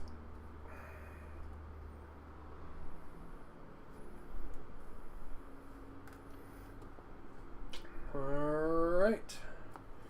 Cool. Oh, I need arm number 44. That's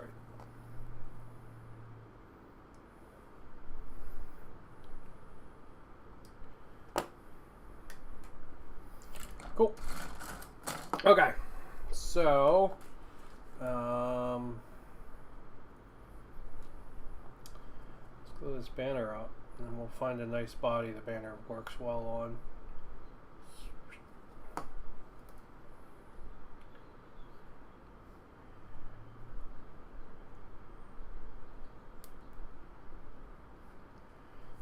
Skeleton warriors. So yeah, although the box shows this as 1 unit of 20, I want to run units of 10.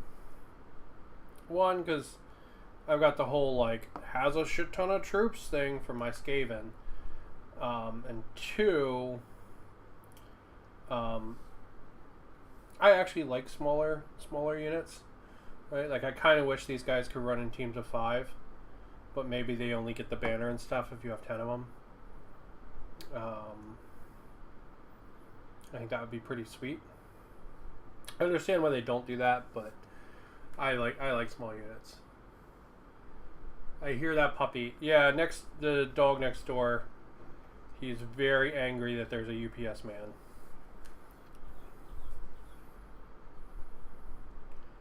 I don't think he's necessarily like a bad dog, but like he gets really angry that any noise happens sometimes. Okay.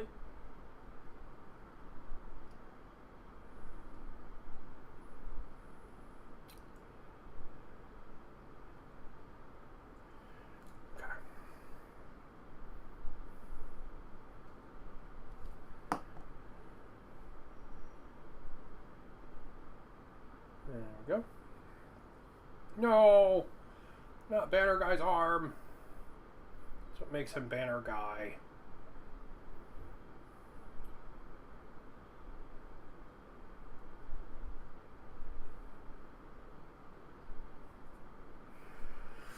Yeah, so there's one banner guy. Let's give him a head and let's give him a shield. We'll finish him all the way up. Alright. So he can have this shield like that. And he can have this head like that.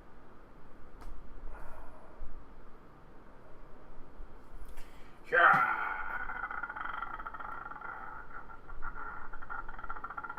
That's a skeleton noises right there. There he goes. That's one banner guy down. So we're gonna need a banner guy for each unit. We're gonna need a ooh, this body's like, he's got some, he could, but he'd probably be cool or something else. Yeah, that guy will make a good banner guy. It's not the same one, right? No. Okay.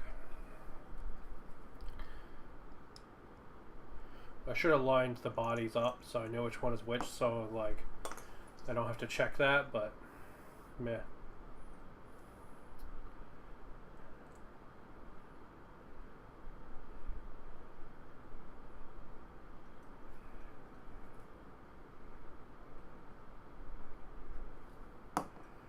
Where are you going, Banner?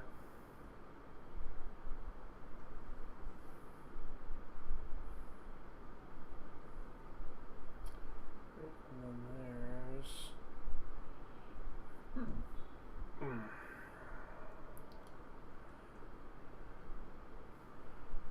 Shield. There's the banner. And here's his head.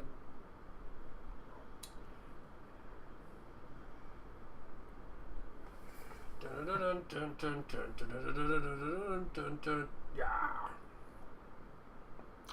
Yeah. That's pretty sweet. And then we got two banner guys. We're different. Now we need two of these greatsword guys. Let me look up which one I did first, because there's a charging forward body that I think would look really good as a greatsword guy if I didn't do it already.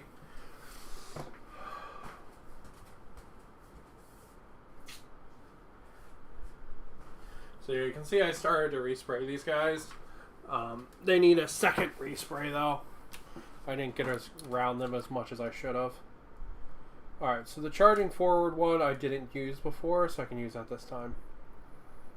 Okay, we can do that.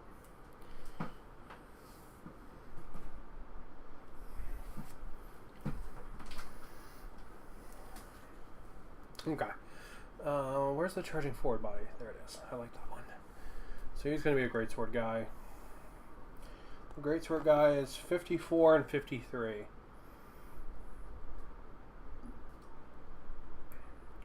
And then whatever head we want him to have.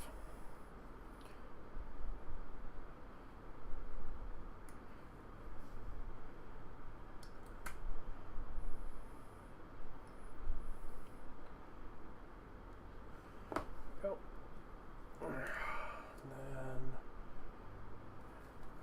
oh, there's this big yelling head. Let's do one of those.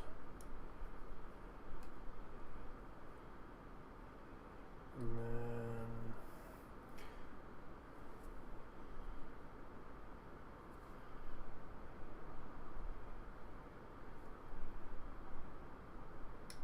that one's kind of weird too. We'll do that one too. I know you can't really see my head choices, but it's so I'll show them off once they're on. They're just a little too hard to show because they're such fine details. They're so tiny.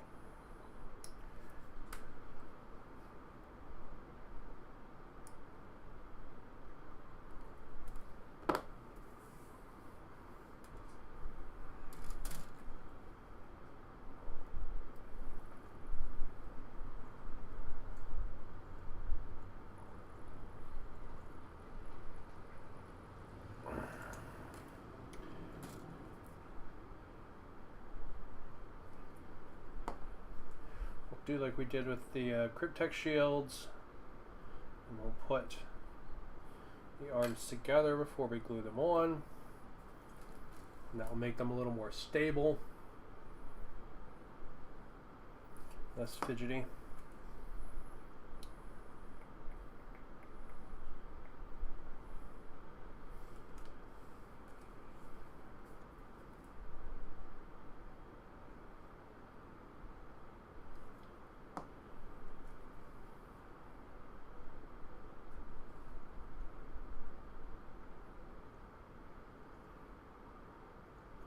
Yeah, it is worth pointing out that, like, I think pretty much all of these are interchangeable. This one actually might not be, which I think might be a problem here. It doesn't seem to be lining up. So that's that one, and then this one, shit, that will go in there. Yeah. The arms are too far apart. Okay, so we have to find a different body then. What about you? Shit. Not expecting that. What about you? You'll do.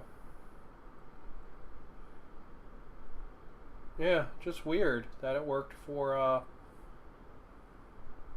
this body just fine, but not that one.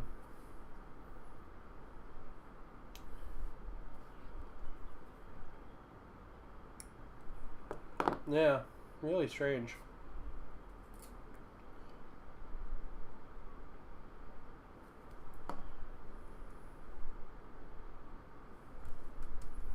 Got a little bit of nub on this skull I gotta clip off. It's got a nub chin, I gotta take care of that. There we go.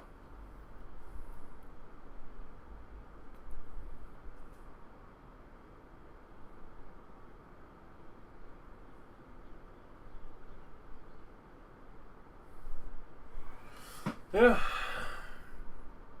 So there's one greatsword guy.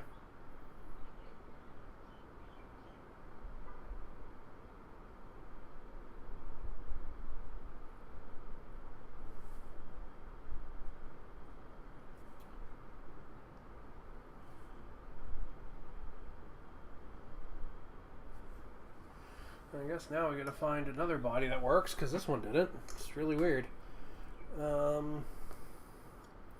What about this one that's like walking forward? Does this one work?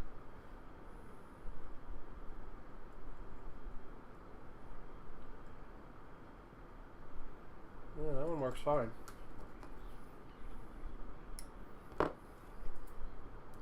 So weird that one didn't work, but everything else has. So weird.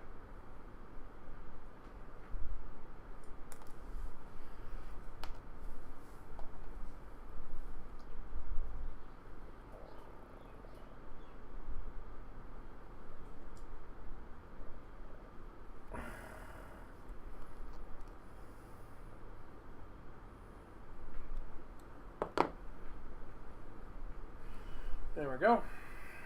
Oh, I guess let's put his head on, huh? Might help.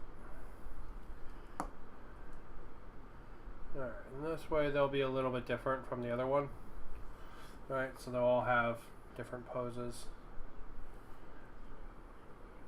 Even though they're all the same kind of greatsword guy. Like, with gripping the sword the same way and all. At least their legs are different. Alright. Cool. Well, that's 4 out of 20 done. Now, I guess...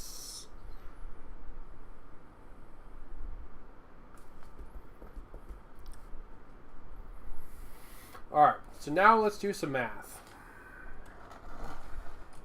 No math, we hate it. So, every unit, right? Every unit's gonna have one of these, one of these. Okay. It's gonna have one of... that doesn't bode well.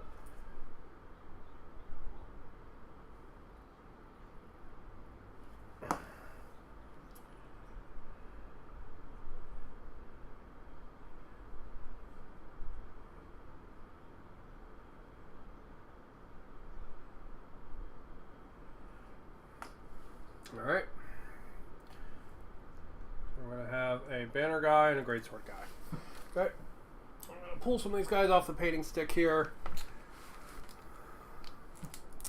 So we can use them to figure out what we need simply and easily. Alright. There's another HQ I have from the Feast of Bones box. You can see these guys aren't fully resprayed. I did a bad job on them last night. I was kind of in a rush. It's all good. I'll just respray them today and they will be nice and black. Alright. We can see the... So when I was talking earlier about making the head spin, that's what they do. It's really hard to see because he's black on black right now, but let's just see they spin around like that. Alright.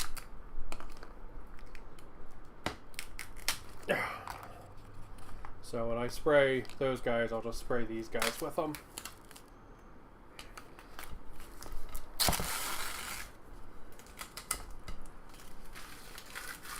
Honestly, I might just add these guys to part of the challenge.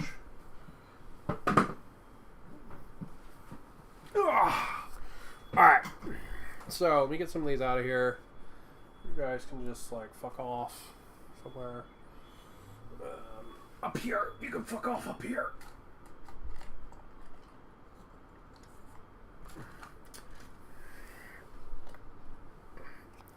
Okay. Same with you. I don't need you anymore either. Okay. So, for unit number 3, we then have Banner, right? And we have Greatsword guy. Banner, Greatsword guy. Okay? So now what we're going to do is we're going to fill in the leaders, okay? So here's a leader with a sword. I don't have a leader for these two, okay? So we're going to need to make leaders for those. Here's a regular guy with a sword, regular guy with a shield, guy with a shield, guy with a sword, or spear, spear, spear, sword. Okay? So now everything that's left gets filled in with the remaining models I have, right, equally. And it should equal up to 3 rows of 10 if I did it right. Okay? Alright, so there's 3 more. 3 more. 3, 3, 3. That will give me 3 battle line options. So 1, 2, 3, 4, 5, 6, 7, 8, 9, 10. 3 rows of 10. Alright? So this tells me I need a leader with a spear and 3 guys with spears. So let's make them first, and we'll finish this like complete unit up and go from there. Alright, so don't really want that model to be the leader. I'll take that guy as the leader. I don't want you to be the leader. I'll take, I don't know. Are you and you different? Yes. Okay. Alright, so those will be the leaders. Okay. Alright, so let's make a leader with a spear. Mango Raid. Oh, the hyper focus though. Wish I had that. Hello. Hello. Definitely seems it. Okay. Well, thank you for stopping by. It's nice to say hi. I'll always take it. It's always fun when people want to watch me bullshit. I've been going for 4 hours so far. I think this technically makes this my longest stream ever. Alright. So, we need 2 spear guys and a spear leader. So let's look at some of these spear options here. Is there a spear that looks really leadery? Let's see. Thank you. Yeah, I did 3.5 hours on Monday, and then today,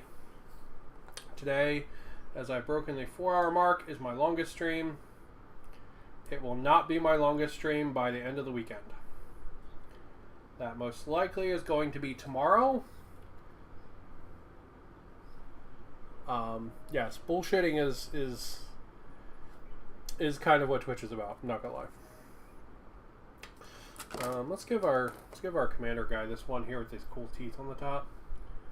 What did I choose for the first commander guy? Ha! Man, fucking years later, my choice is the same. Literally, I picked the same one. I was like, that's the coolest shield. I want to give that to the boss.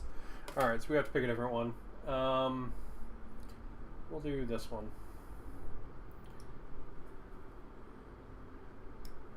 All right, and then he needs a helmet.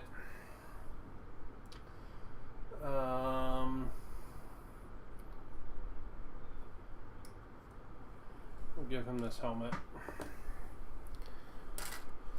All right, let's see. There we go. Let's pop some glue on there. Nice and easy. Where the fuck did I just throw the head to? There it is. Okay. Put the head on. Put the arms on. Just like that. No, come back. Just like that. No, come on. Alright, we're actually going to put a little bit of glue here in the leg. Help hold that too. So that I have more than one point of contact there for it. See? And then the spear arm. Wow, there's a nice boss. Gotta get some food in me. That was me like 20 minutes ago when I had Hot Pocket break. Alright, so there's our leader for our spear guys. There's our leader for our spear guys. And then we've got 3 more spear guys to make. So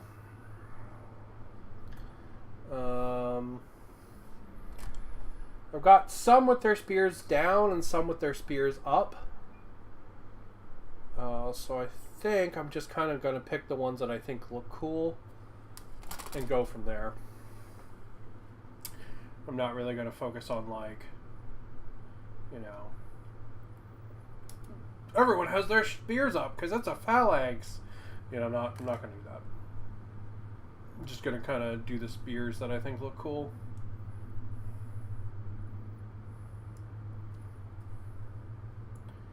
And all these skeletons are slightly different anyway, like in design and pose and stuff. It's not like they're like some like crazy rank and file kind of thing, you know. Lore wise, this army it does have like phalanxes and stuff. It's actually one of the rules these guys have, but I don't know. I'm just not pursuing that kind of look. I guess we'll just give this shield to the last guy. Okay.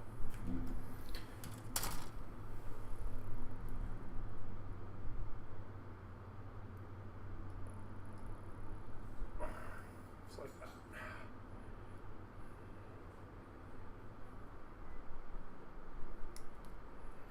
There we go. So yeah, at least we are well on track for getting these guys to their completion state today, right? And they're not going to be fully painted, but they will be where they need to be so that the priming can cure. Because when you spray prime, while it is like dry within a couple of minutes, right? Usually within like 15-20 minutes, your priming will be dry. You really want to give it more time than that. What that's going to do is allow it to cure, so it ends up being a lot stronger.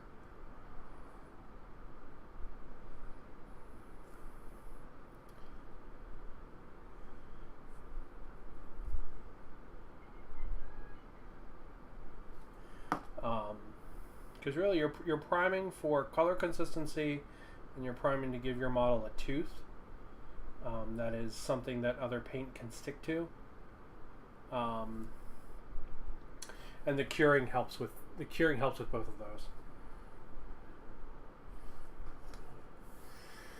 Alright, that guy needs a head. Which head's he gonna get?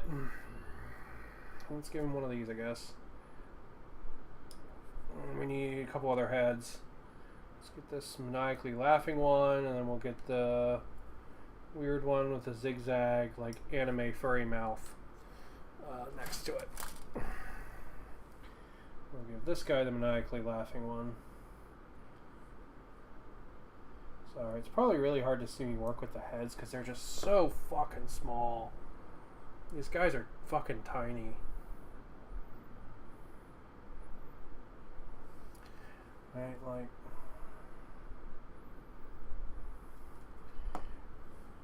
I get they're supposed to be human size, but goddamn GW.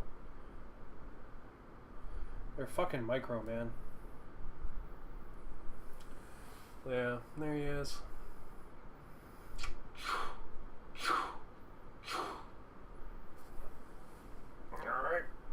into the list. Like that.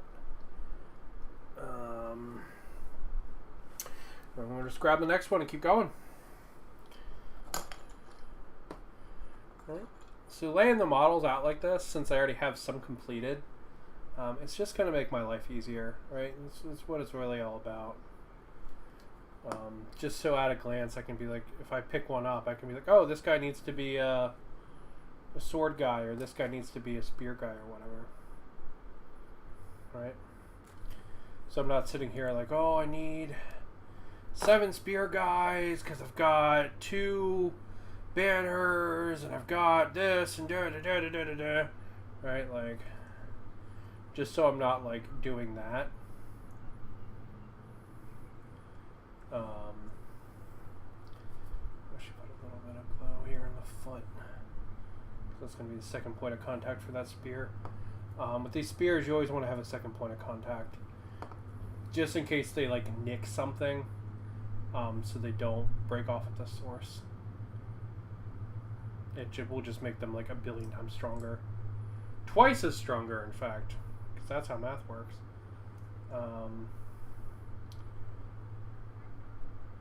And you go from 1 point of contact to 2.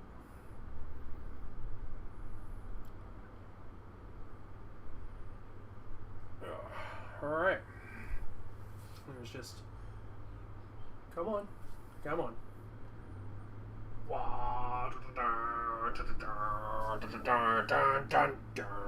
Evil Pokemon music. Oh, fuck. As I mess up everything as I go to put him down.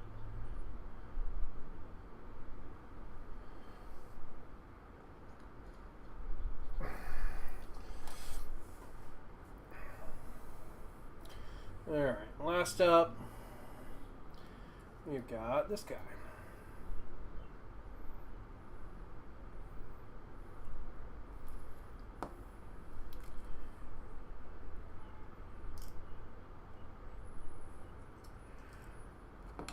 This guy's going to be like a...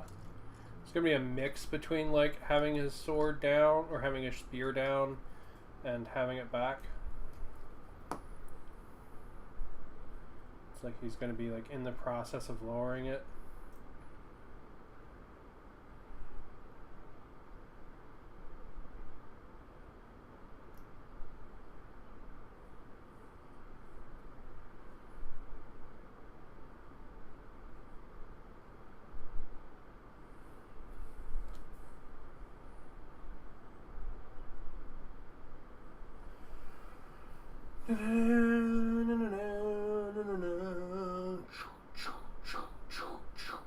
There he is. Alright. Alright, so that is all the spear guys built that I need. Everybody else from here on out is going to be sword guys. And we will go ahead and we will do the sword guys to finish up this unit first.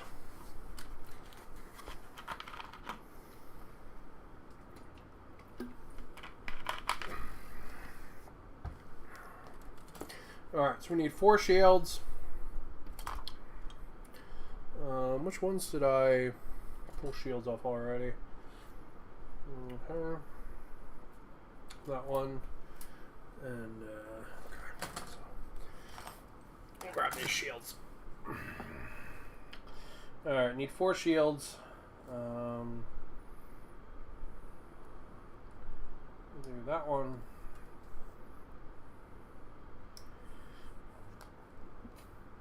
And then 4 swords. Now there's a lot of different swords on here. I'm not going to worry about duplicate swords, except for what is clearly the leader sword. I don't want to have the leader sword on not a leader. That's going to be the only thing I'm going to be wary of. Besides that, I'm not going to worry about any duplicate swords. I'm just going to kind of pick the ones that I think are cool. So, you can see this guy here, where he's got the sword kind of like pointing forward and it's like a little fancier than others. That's the leader sword. So, yeah. Oh man, I got 10 people. Shit. I'll have to actually say something meaningful then. JK, no, I don't got anything meaningful. I'm building models to look like, and painting them to look like the army from a video game. Meaningful is not what I got. Alright, so these guys, they are going to look like the Awakened from Guild Wars 2 when I'm all done painting them, which will be this weekend. My goal for today is to get them built and get their bases done. That is to mean to get texture onto their bases, and then get some like hot glue oil down onto their bases. I was trying to do like air quotes, but I had stuff in this finger, and I was like, "What? How do you do it without that finger?" And yeah, you turns out it doesn't really work without the finger.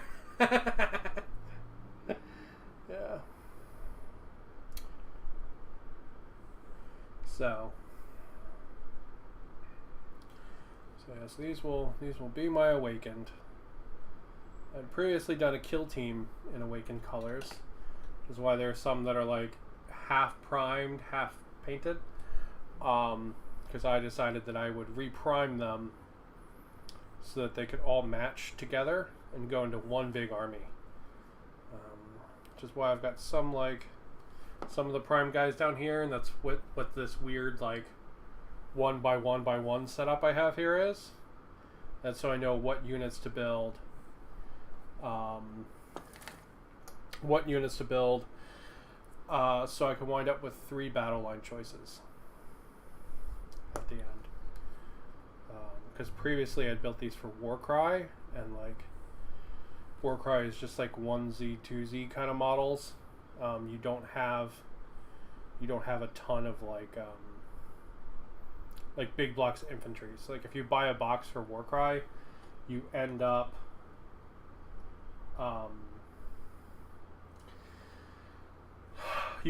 like, you know, you'll build like half the guys with spears and then half the guys with shield or swords, because that way you have, you know, options in your Warcry band, but you can't take half a unit of guys with shields and half a unit of guys with swords into Age of Sigmar.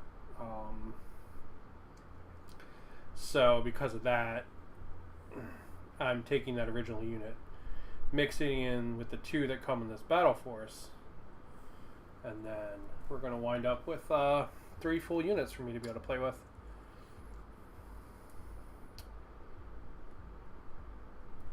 These guys are going to need heads next. It's a really bad nub. It's a little hard to see some of the nubs. I'm not used to building this many models this far away from me. This is definitely the most models I've ever built on stream in one setting. I've done a start collecting box at one time before, but never a Battle Force box. I mean, this is 26 models that come in this box. It's literally like an entire 1,000-point army. It's pretty awesome. Alright, so these guys need heads now. No heads on that runner. You got heads on this runner. Yeah, we can do these heads. They're fine.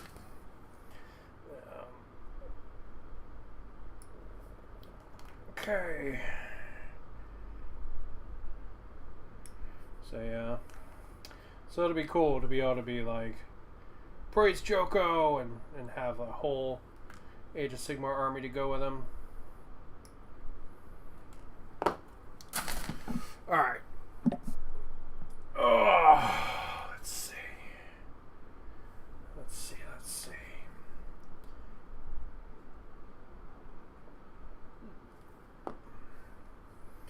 I'll pop the heads on.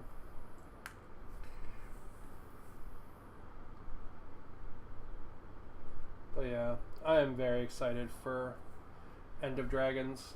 I have Monday taken off, partly because I'm assuming I'm going to need some time to recoup from what's going to potentially be 24 hours of streaming this weekend. Guy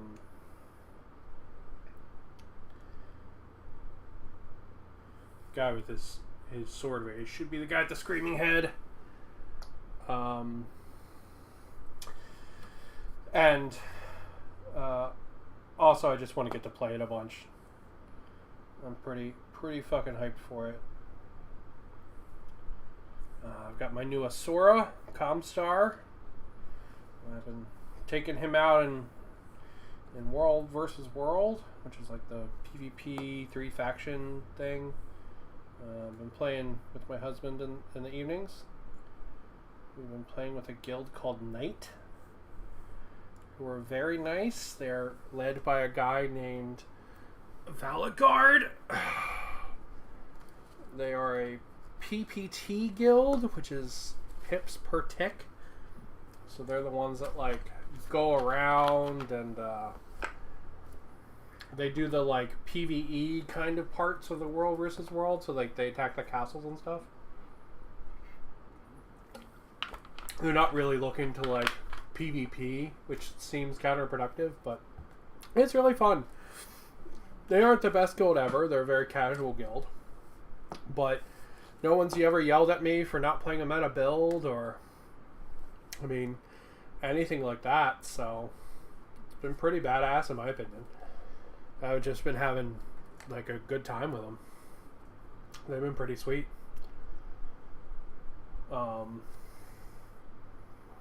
Yeah.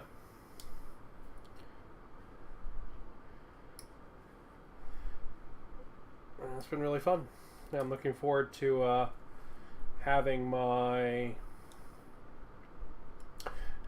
engineer, who I just rolled up, who is an Asura engineer named Comstar, for the Battletech reference. Although in World vs. World they call me Corn, which is kind of amusing, because the guy keeps misreading my name, which is really, really funny. But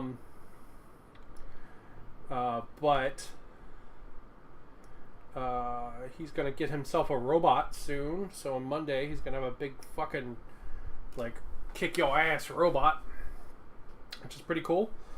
And yeah, it should be good. He's got almost full ascended gear now with all the fixins in it.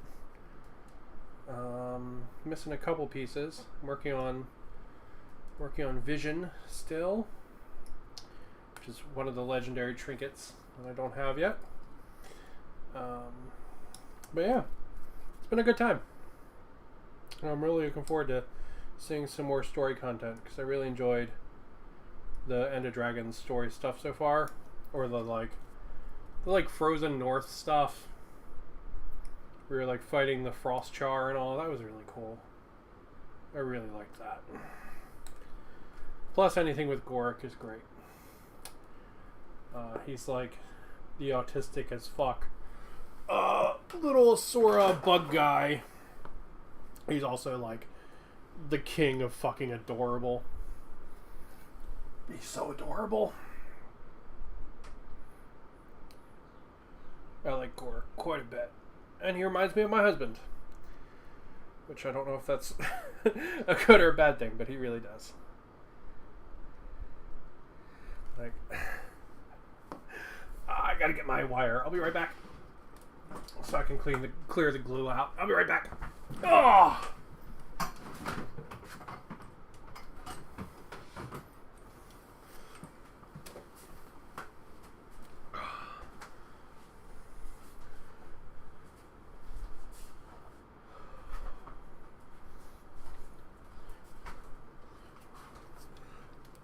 Wow! And I'm back. But yeah.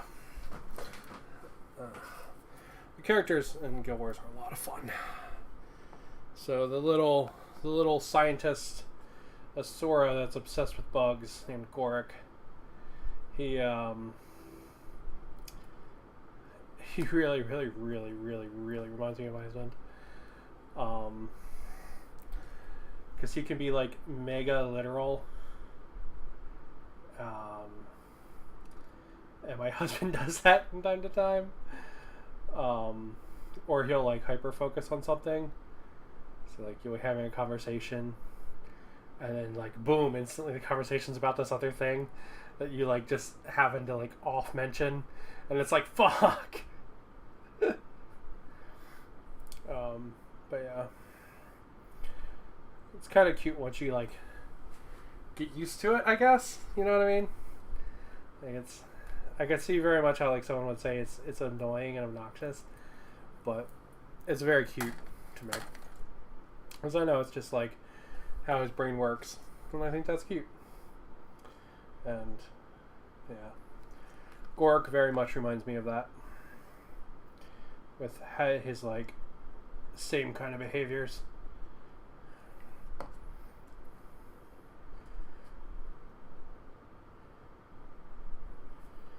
Oh, I didn't clip a shield out.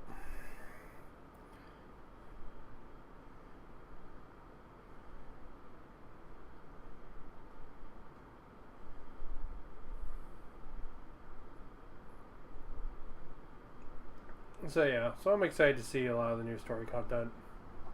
And there's going to be all kinds of new achieves and armor to get, and unlockables. And I think that makes Guild Wars a lot of fun. Like, there's so many like weird little things to do and like work on. It's really fun and enjoyable. And pretty much no matter what you're doing, you don't feel like you're wasting your time. And I really, really like that. Far too often in these games, like, there are things you can do that just, man, like, you just fucking, like, are completely useless with your time. But at least, even in Guild Wars, like, you're even going to get something, like, maybe not something super mega useful, but you at least get something out of it, you know? So there's this big, battlefield thing, like a boss event battle thing, called Dragonstorm. It's basically like two of the like the big bad guy dragons in the game just decide to duke it out. There's a whole story that leads up to it and all this stuff, and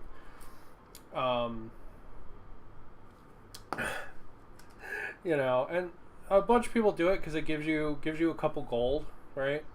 So you make a little bit of money doing it. And there's some achieves in there, and there's a chance at getting special skins, and you know, but like you don't, when you're doing it, you don't feel like you're wasting your time, right? Like, is doing Dragonstorm the most useful thing to do with your time? No, it's probably not, right? That's probably some fractal high level grind thing. But is it a fun, like, chill, simple thing to do with your time, where you do get some useful rewards out of it? Yes, 100%. That's what it is. That's what a lot of the Guild Wars content is. Oh, I actually want this one to have a special arm, so this one here, I'll go to this guy instead.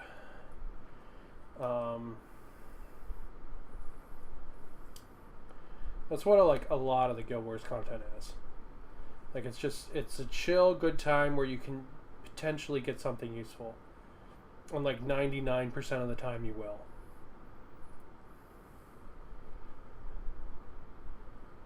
That's what makes it cool. And one of the reasons why the game is so much fun. Right? Like, everything you do is not going to be the most rewarding thing ever, but you're at least going to get some kind of reward out of it, and it's going to be fun. You know? Like Dragonstorm, it gives you 2 gold. You have a chance at getting some special skins. You get a bunch of tokens to use for a vendor. You get a bunch of materials. Is it the most efficient way to get any of those things? No. Is it a fun way to get all of those things? Yes. That's kind of really how Guild Wars is, you know? It's like playing World versus World, which is like the big PvP thing, where all the different players represent their servers and they fight. A lot of people, they don't do the part where they like defend the world, right? And they do the like attacking the keeps and stuff. They don't. A lot of people don't do that. A lot of people just go out there to PvP and Zergs, right? And like this seems like completely crazy to me, because like, you know, I MMO grew up playing Warsun Gulch, right? And in Warsun Gulch, you laugh at those people. Right? Like, you're like, what the hell are you doing in mid, you moron? You know? But, no, what's this?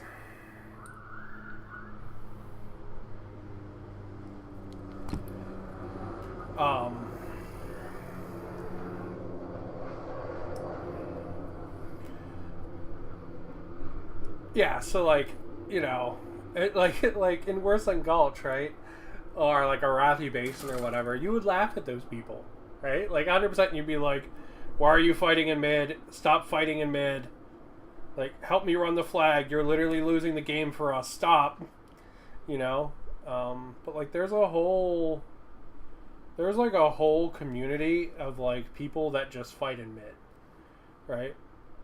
And like that blows my mind. But I mean, if they have fun doing it, that's awesome, right? Like, if they're having a good time, that's cool, and they're not being like toxic to anybody else. Hell yeah, dude! Go fight in mid, right? And have a good time. Wow,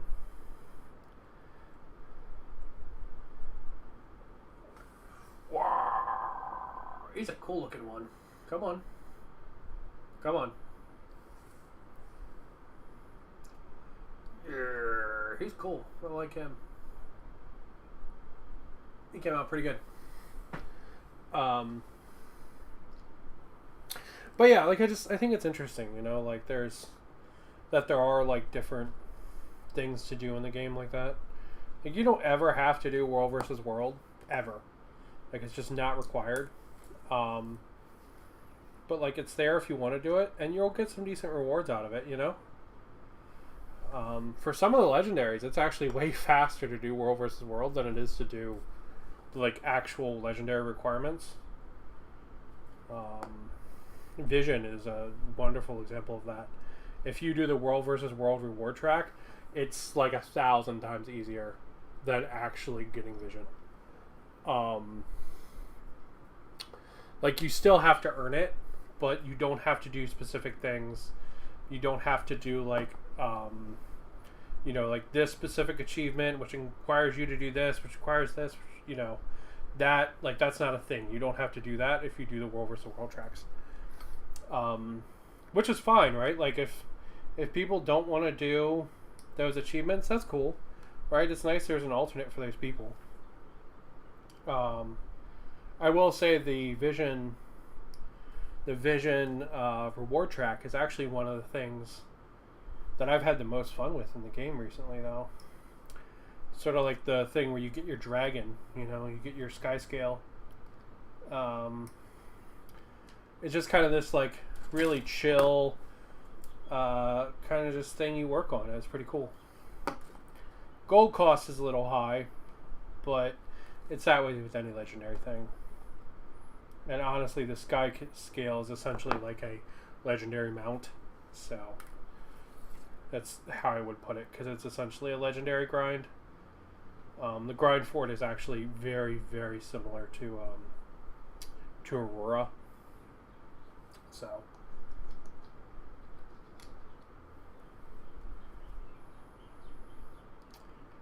anyway, that's me babbling about Guild Wars, not actually Warhammer. I apologize. I'm just hyped for it. I'm really looking forward to it. It's one of the reasons, you know, I'm doing this.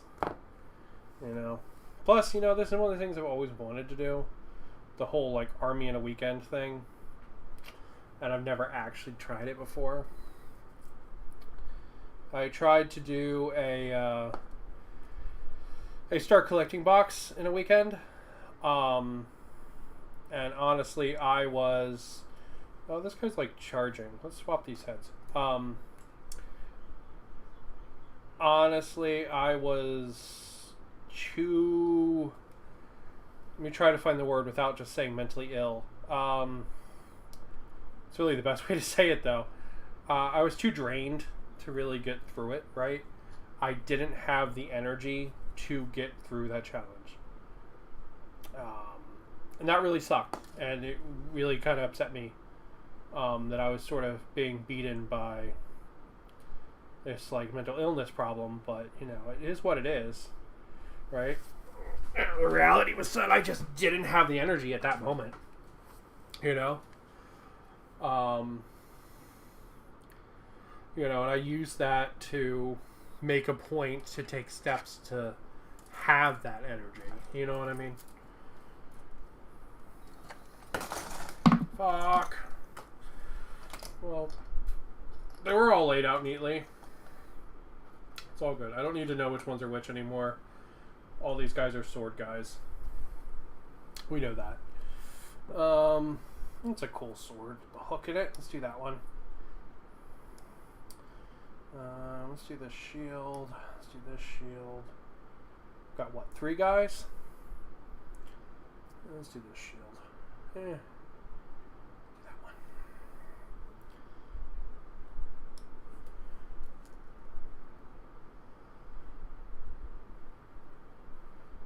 You know.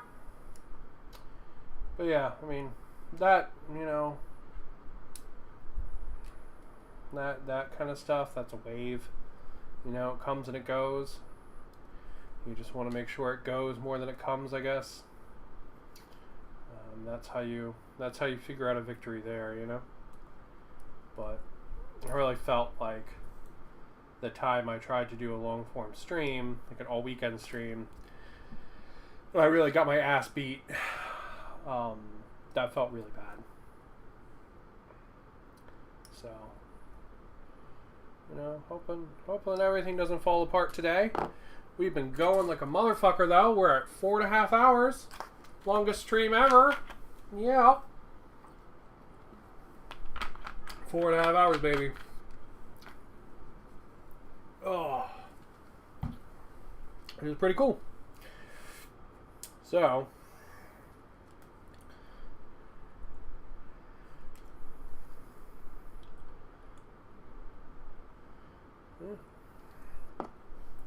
we got these 3 guys to do, and then we got the Gothazar Harvester, then we got bases, and we are all done. What I should do is probably do these guys as bases and let them dry.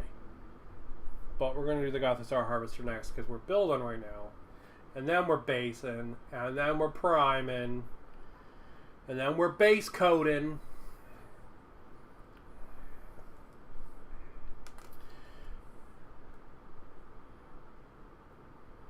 And we're gonna keep that order of operations as best we can, you know.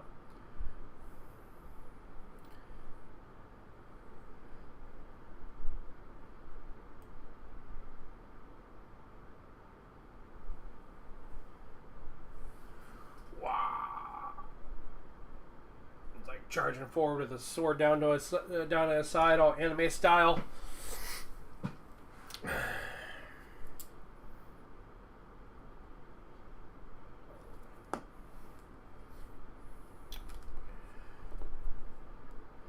But yeah, I still kind of have to figure out the order of operations for the paint job, to be honest. So right now they're getting primed black. And then I'm going to touch up any leftover with that, right? And then from there, they're going to get color shift paint. So they're going to be painting color shift purple and green color shift paint. So they should shimmer when you look at them. And then I'm not sure of the order of operations after that.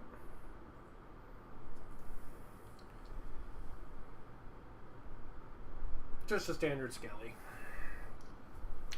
Alright, let's move these guys back. So we got room for that Gothazar Harvester. So yeah, after that, I'm really not sure what the next order of operations would be. I think it's going to be paint details and then hit the entire thing with a really dark wash. And the dark wash is either going to be Army Painter Dark Tone, because I don't want it to stain the cloth too much and the bone too much, or that wash is going to stain more, and I'm going to actually use watered down Black Templar contrast paint. Right? And then I'm going to paint the bases, and then they're pretty much going to be done. So, if I can get all the base coats done tomorrow, even better, if I can get all the washes done tomorrow, that gives me an entire day to do bases.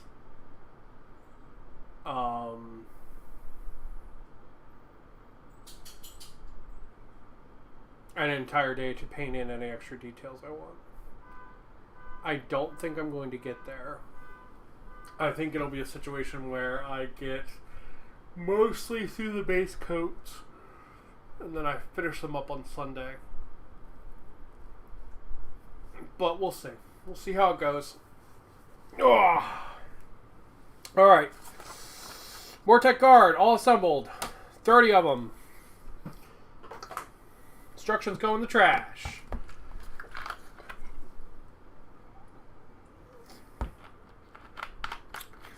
Alright. We've got some leftovers. We've got a bunch of shields. We've got a bunch of spears and a bunch of swords. I can clip those out later, not on stream, but they will go in the pile of extra bits. And we move on to the last, but not least, arguably the coolest model in this whole box. The Gothazar Harvester. This guy is the coolest fucking thing. I love this model. Ironically, this guy is one of the reasons... Oh shit, I just broke his hand. This guy is one of the reasons I picked up this battle box. Just because I really wanted this model. Right? And then, comically enough... Fuck. About 2 weeks later, I got 2 more of them, albeit all pre-built.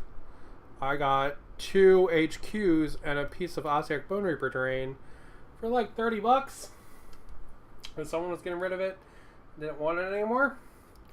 So they're in a box behind me, so I need to figure them out at some point. They're a little broken, but it's okay. Aren't we all? But this one's fresh in the package and tasty. That's his base. You can't even see it. That's his base. There he is. Oh, I was like, why was I moving these to begin with? Gotta get the instructions. So there he is. I'm going to see maybe about magnetizing the weapons, but I do want the crocodile head. I like the crocodile head. The other head's like a turtle head, and it's kind of cool, but the snapping turtle is not as cool as a crocodile, so... Get wrecked, I said it. Shots fired. Alright. So, I just need to show this off. This guy starts off with... You assemble the crotch goblin. That's the first step. I just needed to share that. Step number 1. Assemble the crotch goblin. Alright, let's find the crotch goblin.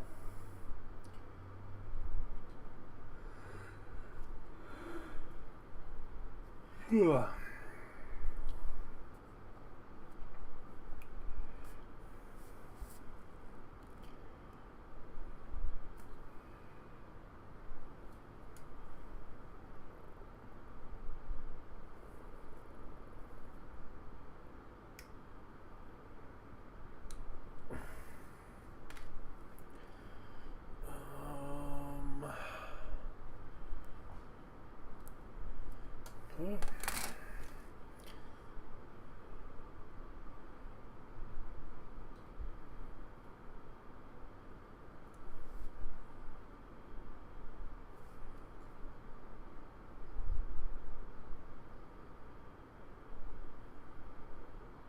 I having such trouble finding the Crouch Goblin?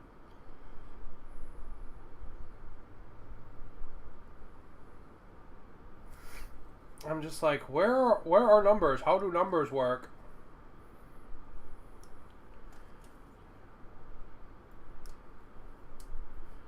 Alright, and then...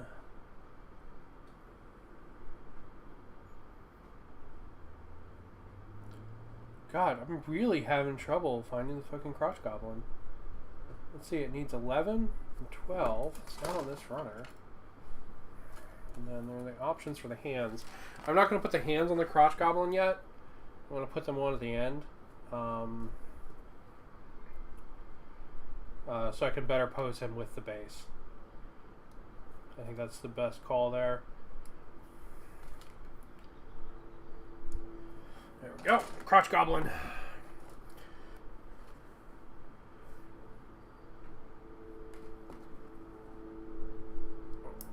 I love that there's just a guy whose job it is to live in this thing's junk and like pick up bones from the ground. Like, imagine that's your fate, right? Like you get resurrected and it's like, all right, I'm gonna be some amazing badass warrior, right? No, we are a fucking Crouch Goblin.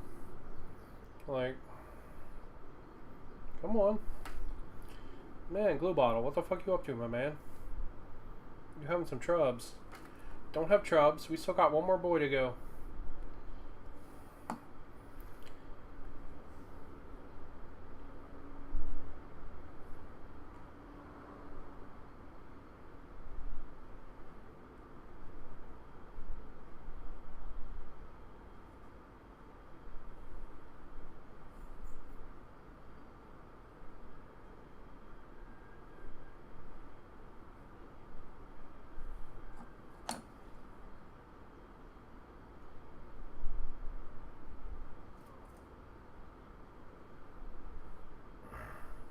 Making another piece of connection there. Alright, next up's the tail. So we've got 8 and 9. The tail's really cool. It's got like a big hand on the back of it. This thing's really not like a combat weapon. Like, all of its weapons are just for defending like what it's hauling. It's pretty cool, like, concept.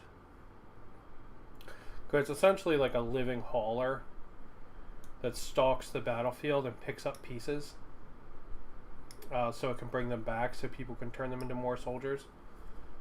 It's a really cool idea.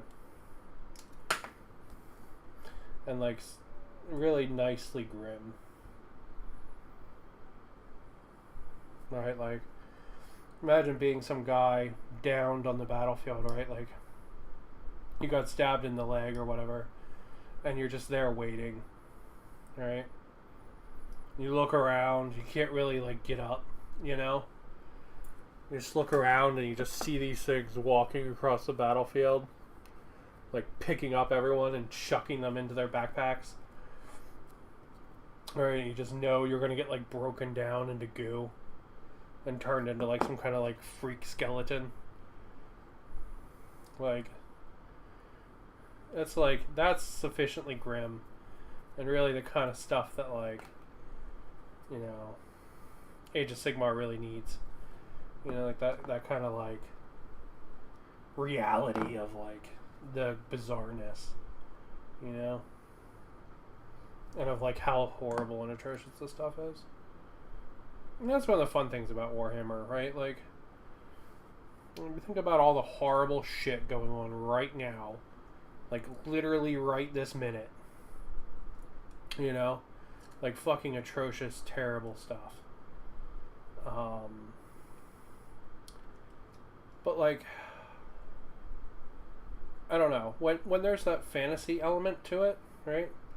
Like, you can think about it and, like, you know, enjoy those weird emotions, right? Like, enjoy like the bleak grimness of it, and, like, you know, because there is no real world version of that, right? Like, this doesn't exist, you know. These creatures don't exist, You know, the battlefields they're fighting on don't exist. You know, it's all entirely fantasy. Where the hell does the Crush Goblin connect? Oh, like that? Okay.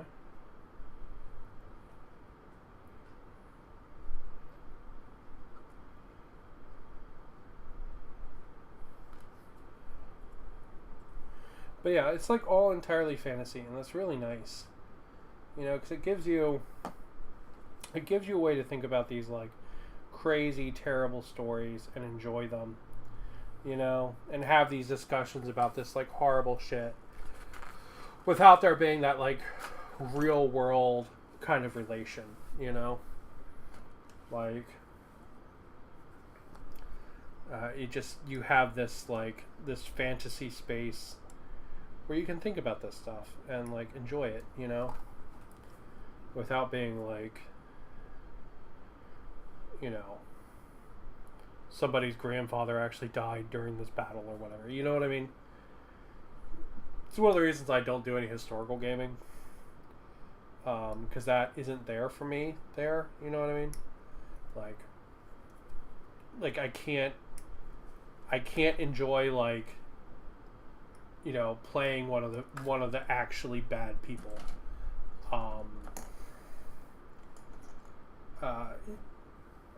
And it sort of ruins the like the fun fantasy spaceness of it for me.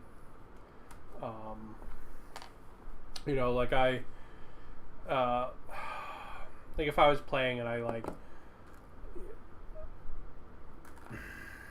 I don't know, like if I was playing and I lost like against like Nazis or something, I think I would like straight up not have a good time. And I know the people that are playing them aren't Nazis, but like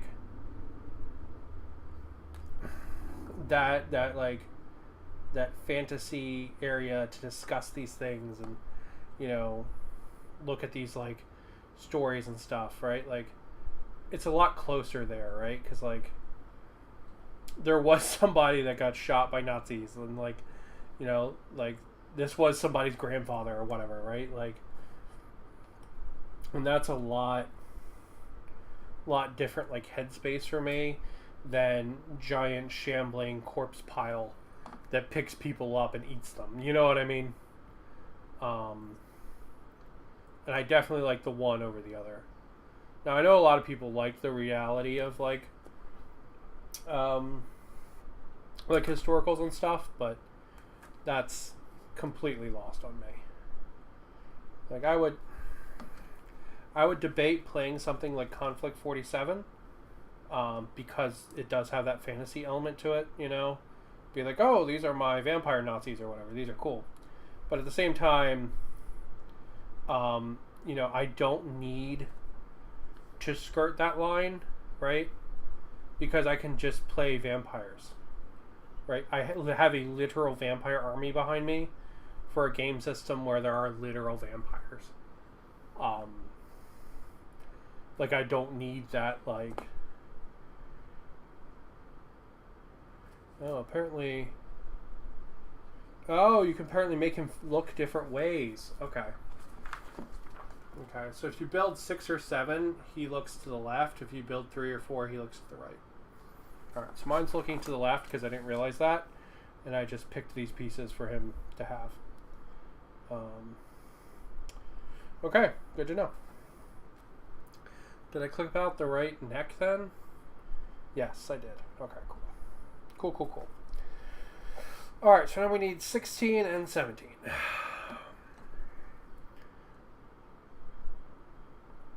So yeah, so I think the fantasy space for this kind of stuff, being able to like discuss it and stuff, is super important.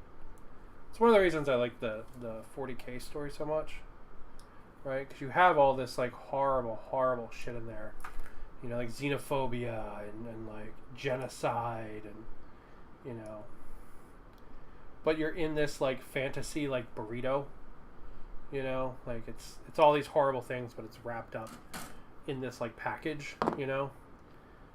So, like, you know, if you're talking about, like, the horrible, you know, like, war expansionness of the orcs and how they just enjoy fighting and they live for it and stuff, you know, it's not a situation where, like, that connects? The fuck does that connect? It's not a situation where, like, there's a real world thing going on, you know what I mean? That's like, oh, you like war, you must be a bad person, right? It's like, no, that's how the orcs are, you know, and it's this space where we can discuss it and have an interesting conversation. And it's one of the reasons I really like that story, is because it allows for that. And I think it's cool. Alright, this is telling me there's a peg. I'm just not seeing it.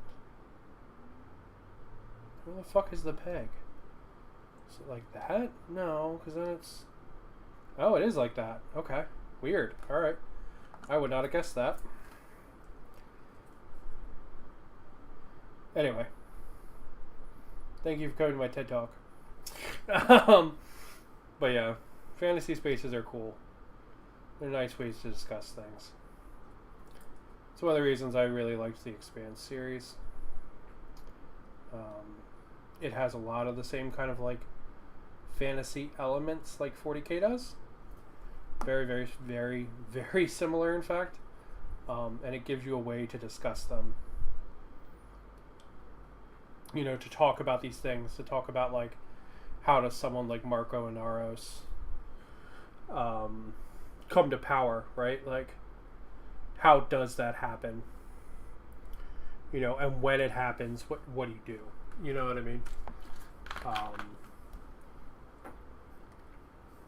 You know, how do people wind up on this side that from 1,000 yards back is very clearly bad? You know? But you have people like fervently fighting for it. Like, how does that happen? You know? And it's really fun to explore. This can be done very poorly too, in some things, but it can also be done very well. The Expanse is a case where it's done very well.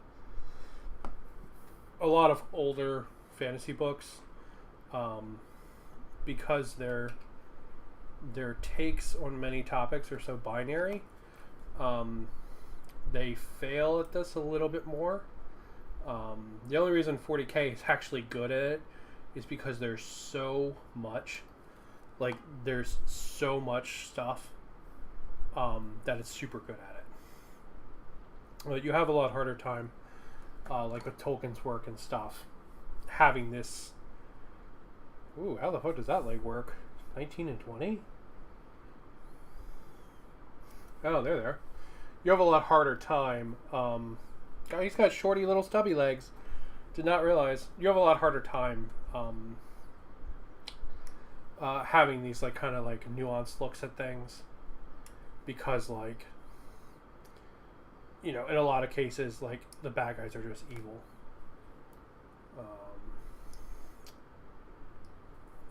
And that's always problematic, right? Like looking at something and just being like, yep, that's the evil monster. You know, that's never a nuanced description. Then again, sometimes evil monsters just exist. Case in point today. But, you know.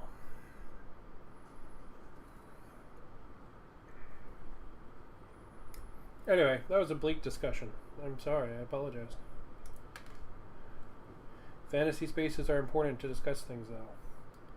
This is why representation is one of the most important things you could ever include in media. Because if you don't feel like you can be in the media, you can't be part of the discussion. Right? That's one of the problems with not having representation in media. That takes on a lot of forms, like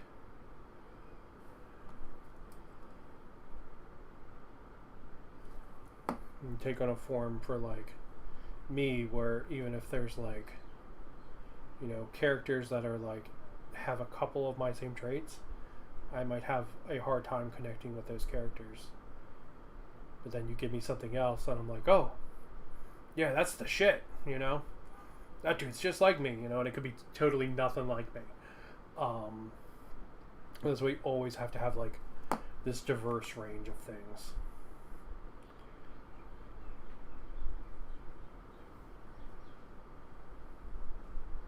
It's just super important. Alright, that's weird. He's got like one clawed toe. Sorry. Come on. Come on. Yeah, see, he's got like one clawed toe. Like weird opium toe. Oh, and the other foot he doesn't have it. That's kind of cool. Yeah, like it talks to the like stitched together nature. I dig that. Alright, so okay, so that's why they tell you to put the arms on this guy, because it's probably going to be a little bit hard to put them on after I put these legs on. But honestly, I think it's still the better way to do it.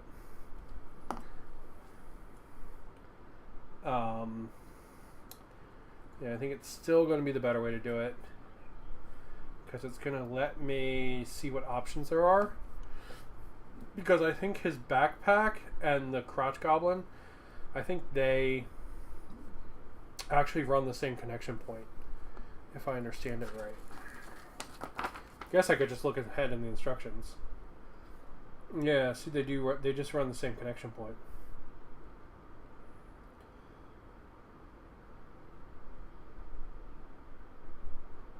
So, like, I could have him have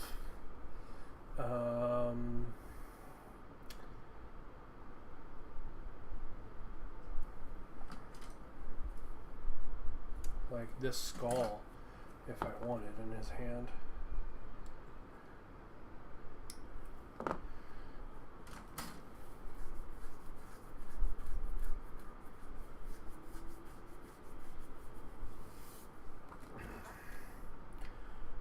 I think that would work. I think. Let's see. Sorry, I have to take your leg off.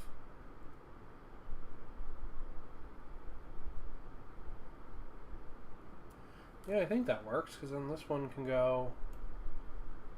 Yeah. Yeah, it totally works. Alright. Sorry for having to rip your leg off there, buddy. I don't like the, like, weird... There's, like, a weird, like, flesh falling off the bone effect on this one arm here, and I just don't like it. I think it looks like crap. The one arm they tell you to use for the crotch goblin. That's why I was trying to find different options. So yeah, so there.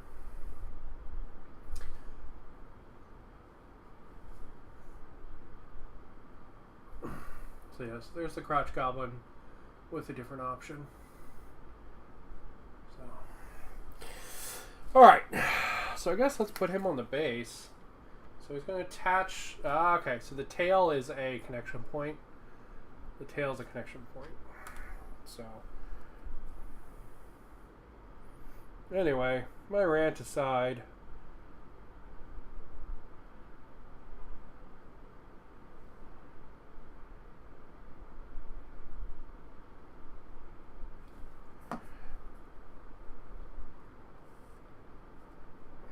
but yeah, it's also one of the reasons why it's always important to have non-humans as options in your media.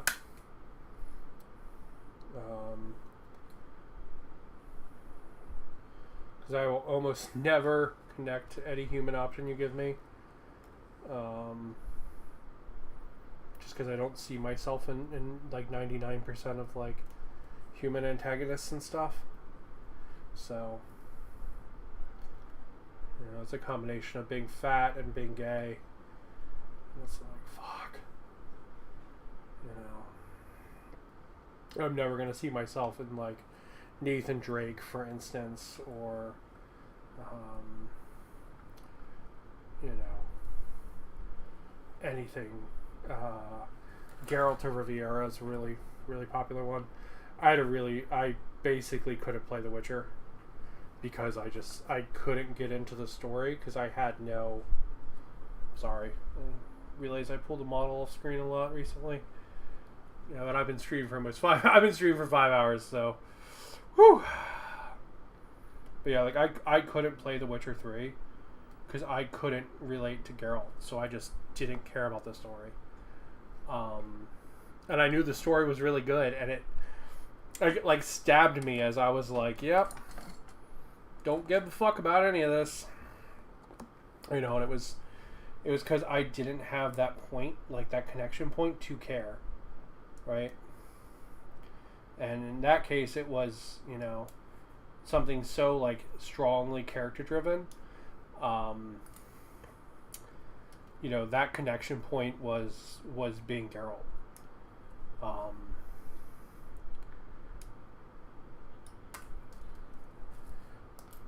see. You want me to put 34 on there? I can do that. Do.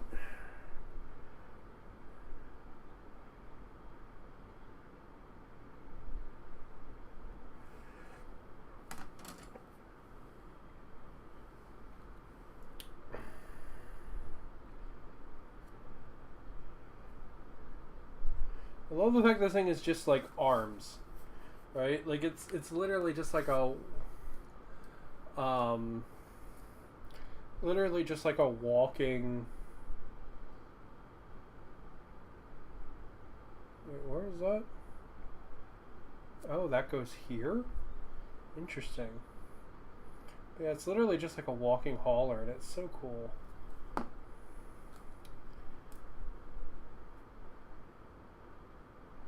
There's a couple options in the arms, but I thought I had more than this, to be honest. I like him fighting the bird for the arm, though. That's really cool. It's like fighting the bird for the bone. That's pretty great. And this one, it wants me to put it here.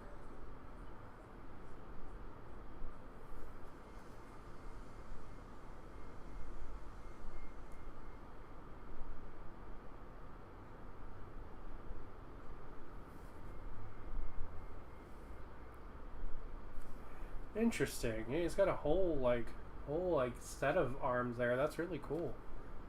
God, this thing is awesome. Alright, then on the other side it wants, what, 35? 31, 33, and 32.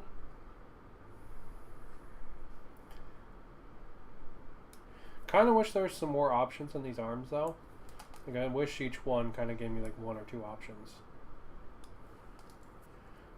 That way, if you have more than one, it'll look cooler. Let's see.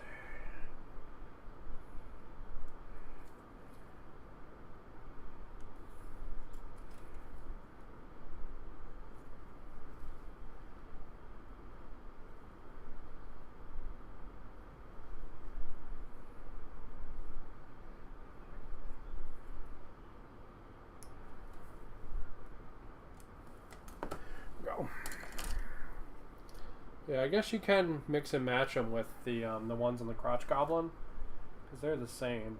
So I guess you can mix and match them there as well.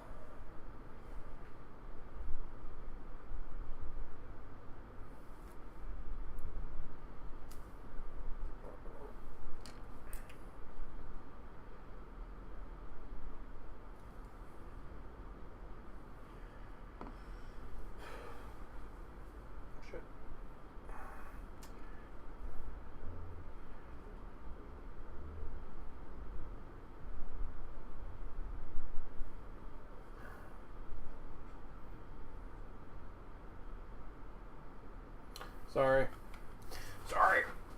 I just decided to punch everything off the fucking model because I'm a genius. Alright, so let's see what we got.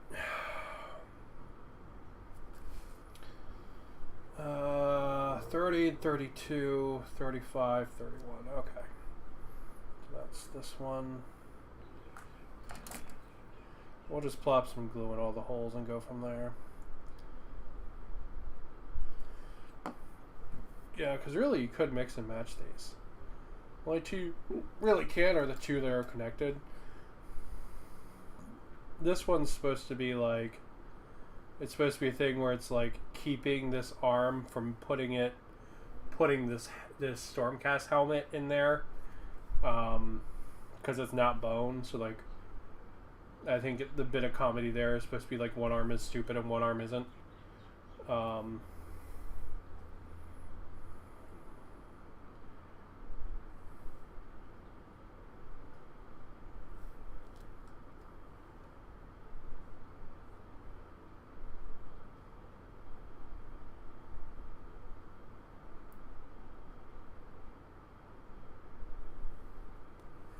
This one's like dropping the skull in there. There we go. Yeah, so it's like one hand's like keeping the other hand from putting the Stormcast helmet in there.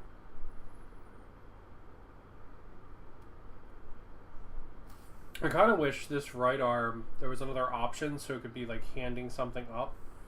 Is there another option for the right arm? No, there's only an option for the left arm. It'd be really cool if there was one for the right arm, though, where you could be like handing it up to this other arm here. That would be pretty cool.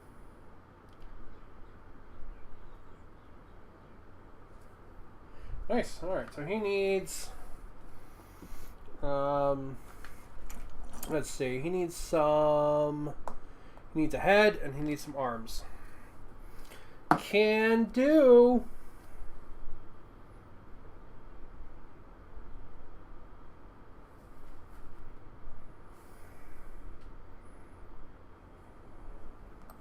Alright, so we're going to build both arms and then go from there. Because I think they might be magnetizable.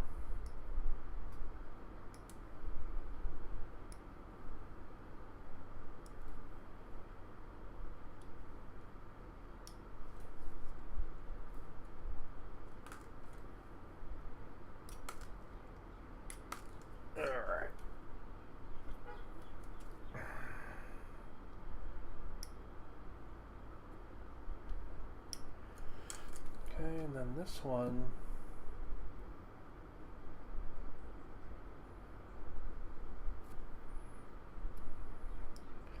I think they're magnetizable. Honestly, I think the swords are cooler than the punchy things. I know they have different rules, but we'll see.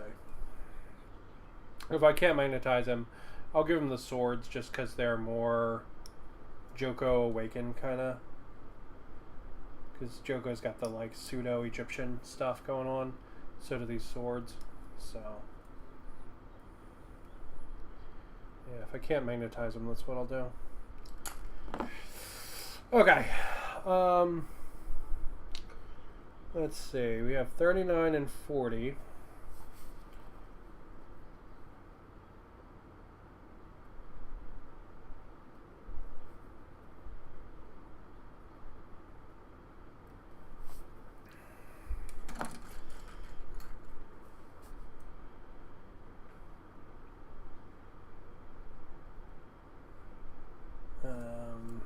Hold on.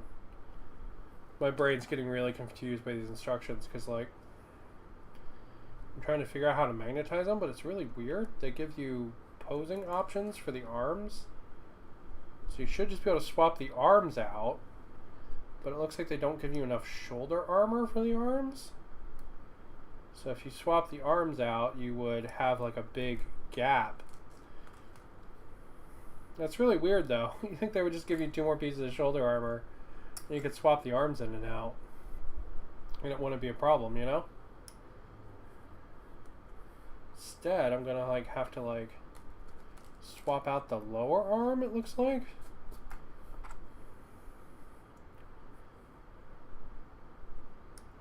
I'm really not sure. Alright, so let's build these and we'll go from there.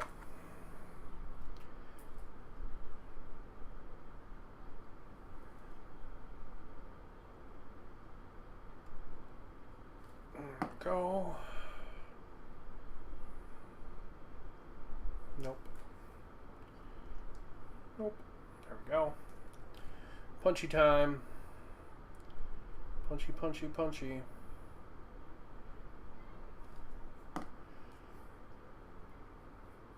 Alright.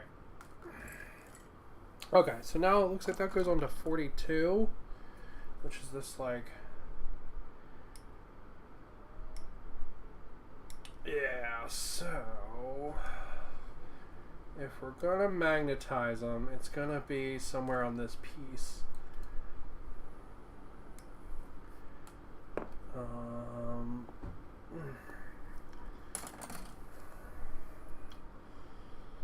Alright, so that's like a lower arm, and then this. How does this go? Does this go like that?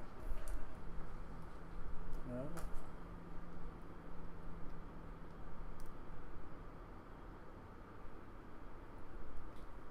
How do you connect, my friend?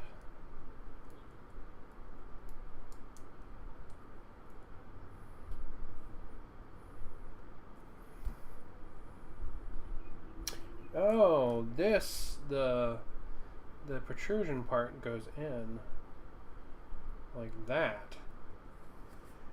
Interesting. Alright. Interesting. Okay. So, the protrusion piece goes in like that. So, if we want to magnetize it, we'll have to drill a magnet in there and then put a magnet in there. And then click it on like that.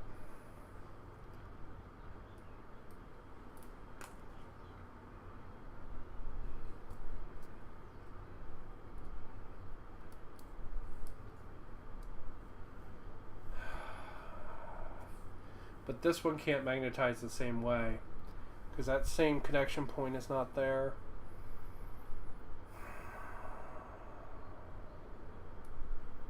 So I'm going to have to choose.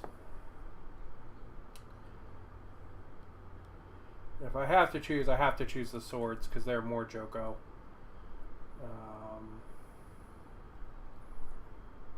Yeah, they're much more like Awakened Army, the swords are, than the punchy things.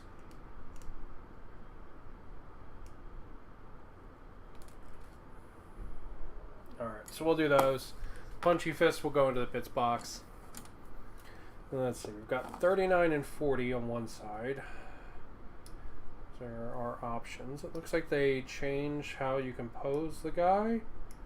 We'll see how that works in a minute.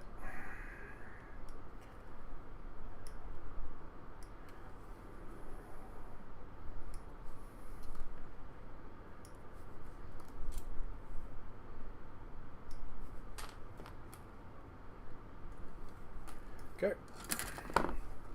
Alright, so let's glue these on first and go from there.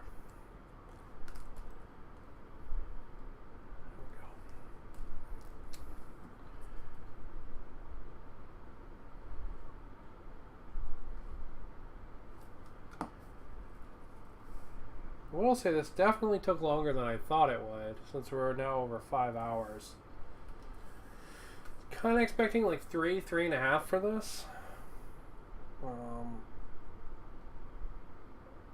Considering we're probably going to be at 6 by the time we're done.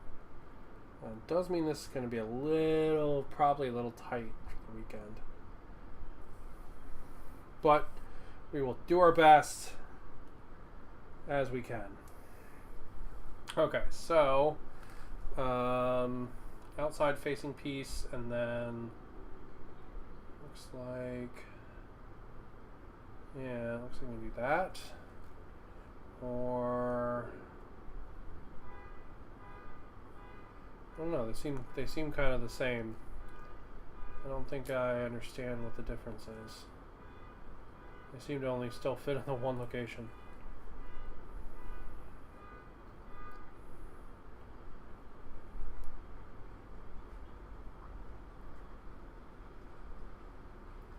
Yeah, I don't know, they seem the same.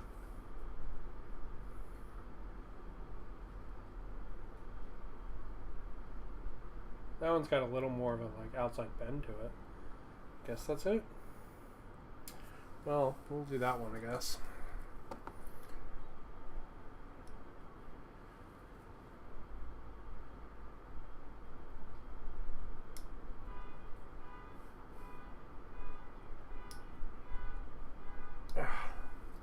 Man, GW is really fucking douchebags with these putting these nubs on these models, though. They're in some shite fucking places, man. I tell you what.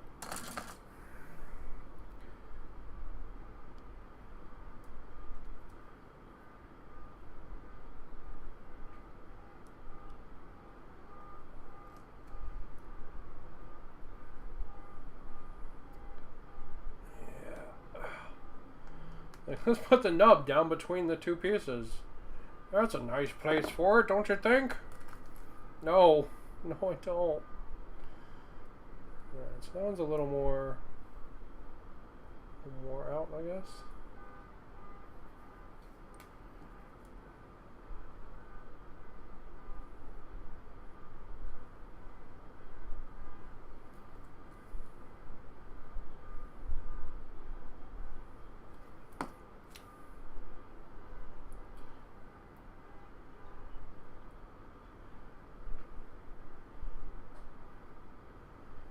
Come on. Hold, motherfucker. No, come on, come on. Come on.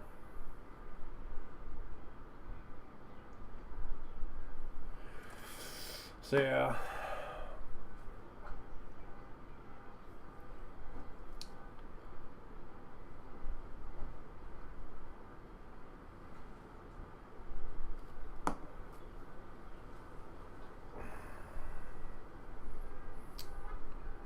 I think my husband, I think he's got his quote-unquote raid with his PvP guild tonight. So I don't think we'll get to do some World versus World together tonight. But that's all good. I think I will, I'll probably actually work on painting Wookiees tonight. I built some, me and him have been watching, not Mandalorian. What's the name of the Book of Boba Fett? And it's really good. I've been really enjoying it. So I might have bought myself some Star Wars stuff. I bought a lot of stuff, man. It's like retail therapy isn't a thing you should be proud of, but it's like legit. Like some days the only thing keeping me sane is like holding out hope for when I get to buy more shit. Just because some days my brain is really, really, really bad. And like, it's literally like the only way I get through the day. Thanks, brain.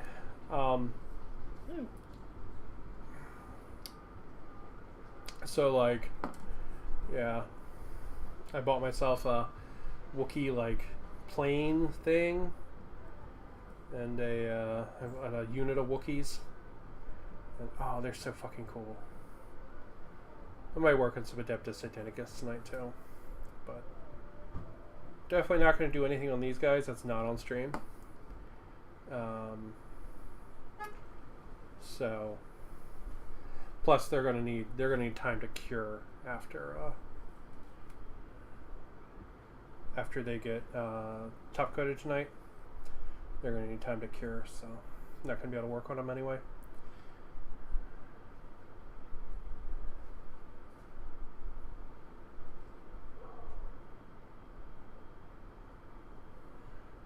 Sitting here wiggling the arms around trying to find the best way to pose them.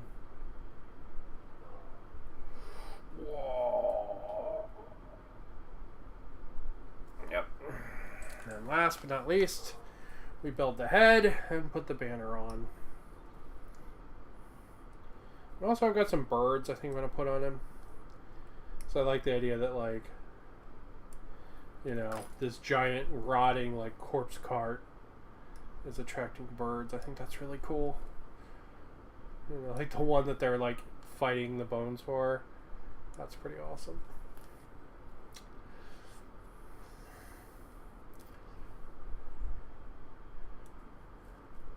So I'll put those on too.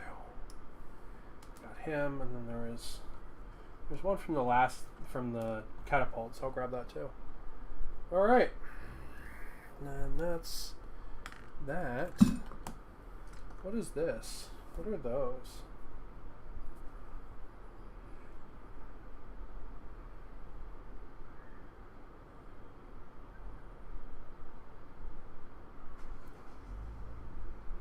What are those? Oh, they're armor for the chest. Oh, I totally missed it. Yeah, there it is right there. That's why you always go back and check your runners. In case you miss something. I was like, oh god, this isn't armor for the legs, right? I was like, they'd be such a bitch to remove right now. No, it's for the chest, thankfully. Alright. And we'll take a look at all the completed models after this guy's done. While I wait for the hot glue gun to heat up. Burn a burn, burn a burn. So it's going to take a minute or two to heat up. So after we're all done and it's heating up, we'll take a look at every model that was completed.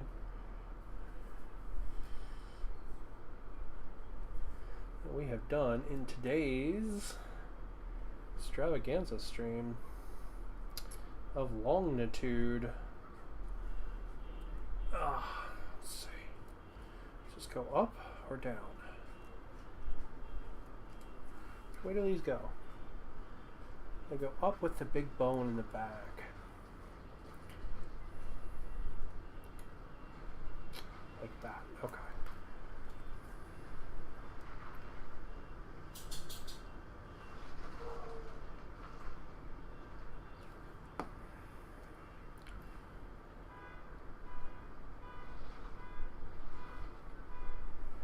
And you could really not even include these if you didn't want to.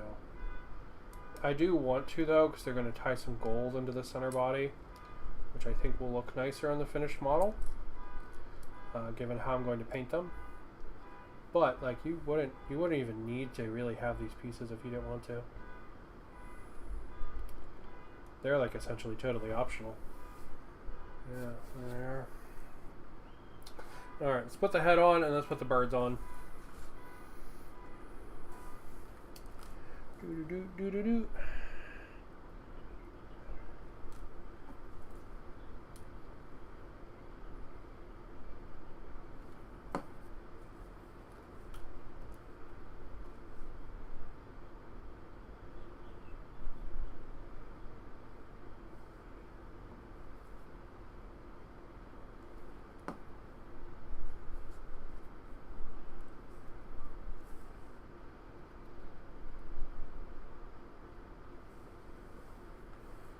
Oh, man, that's fucking wicked.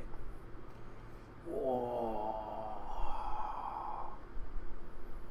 Maybe it does like this, like empty, like, as its roar. Cool as shit.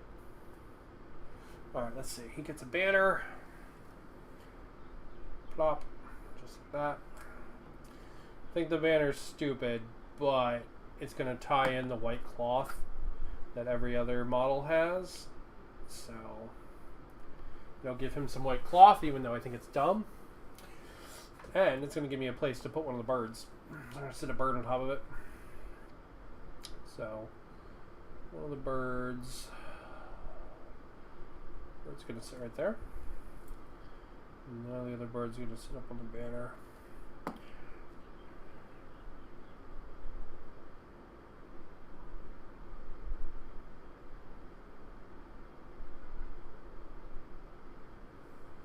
No, birdie, no.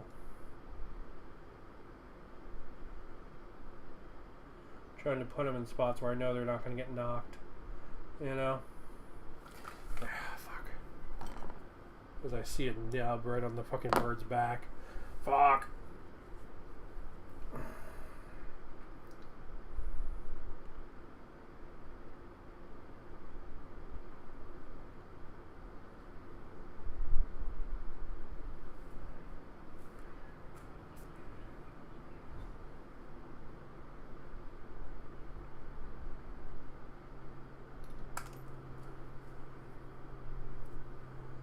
There's just a weird bang. I think it was the door in the bedroom sliding shut, so.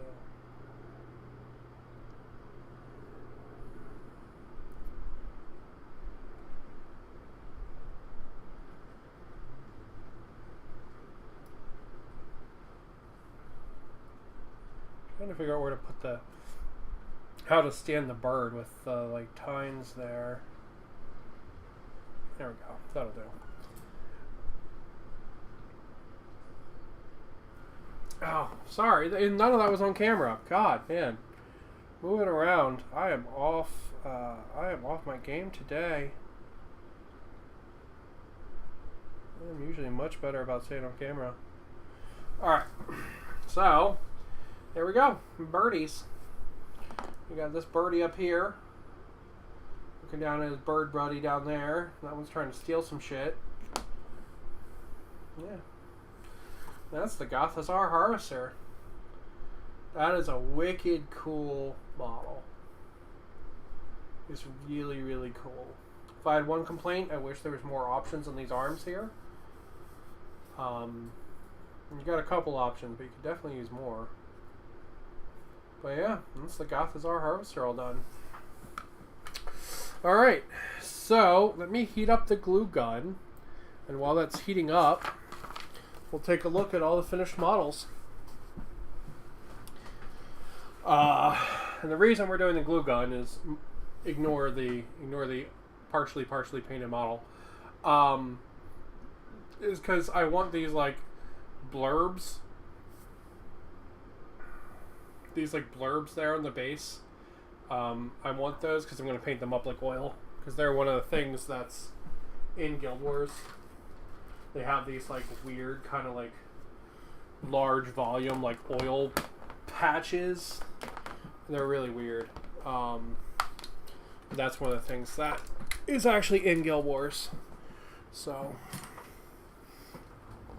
give me a sec while I swap around some power cables and hope I don't unplug a camera.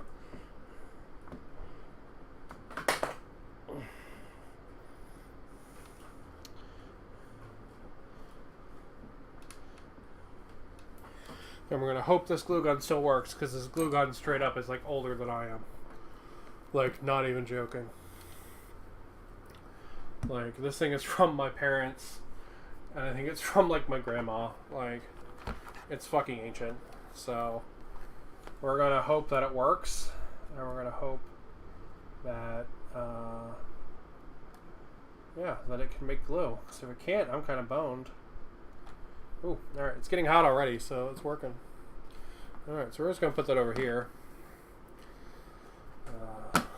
And then we're going to take a look at some of the completed models. While that gets heated. Alright, so first up, we've got Mr. Death Magic, where he's formatting this corpse there, putting the soldier back together. And we've got these guys. We got a bunch of sword guys like him. Or this guy. Or this guy. Alright, and these are the troops unit. So you'll have a whole big block of 10 of them at a time. And we've got some spear guys. Like this guy. Or... oh, that's another sword guy. He's looking cool though. I like that one. Here's a really cool spear guy. Looking ready like he's going to charge at you. You know, or this guy here. Another really cool spear guy. Lots of cool spear guys, right? We got a bunch of these banner guys. 4 of them, so it gives them extra bonuses. And these big greatsword guys, same thing, right? They go with the troops. So they have some bonuses. So I'm going to move these guys out of the way, because they don't need anything on their base. And I don't want them to get confused with everything else. They can go the fuck away. You can go away. Alright. There we go. Okay. Then we got these guys here. These like multi-headed shield spear guys. Got 3 of those.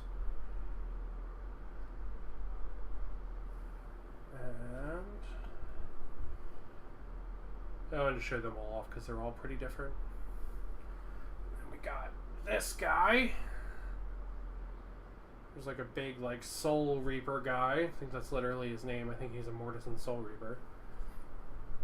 And last but not least, we've got the cannon. This is the big artillery piece that comes with it. Comes with the battle force, and we magnetized it. So you can put the artillery thingy up and attach the bit if you want to. So it can be like throwing stuff if you want it to. No, it doesn't have to. And then there's alternates for it to throw, but I didn't magnetize these. So I just don't know if I really want them yet. So yeah, that goes up and down, and then you can take the stuff off if you want. So I magnetized it. And yeah, there you go. That's everything in the Battle Force box. Pretty baller. I mean, it's 26 models in total. It's a pretty awesome Battle Force. Plus the amazing Gothazar Harvester, but we just looked at him. But he really is one of the showstoppers. Just like this catapult. The catapult really is a showstopper too. So yeah. So now we're going to do a little bit of oil glue on their bases. And then... Ooh, that's ready already. And then we're going to do some texture, and then we're all done for today. Skeleton warriors. Alright, cool. Get that a little cleaner. Alright, so let's do a little bit of globs of oil on their bases. Alright. So not really anything too fancy. Just in Guild Wars there are these like oil puddles, right? And they just kind of are everywhere, really. But they're like voluminous. They're not like you know, they're not like small things like, you know, where they like just run. Like they actually have like volume above the ground. Like when you see them. You really see this in Jahai Bluffs, right? That's one of the things we want to have here. Okay? Just want to have a little bit, right? We don't need a ton of it, but we want a little so we can get that sort of oil shine on all the models on their bases, and so we can have like a consistent theme to all their bases, you know?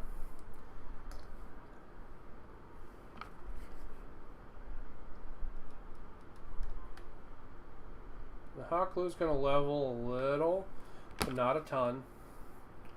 I'm going to try not to worry about strings, although my instinct is to pull the strings off. But that's the wrong thing to do, and I know it. And how we're going to mark who's done, literally who's done is on the right side. Everything else is not done. They're on the right side.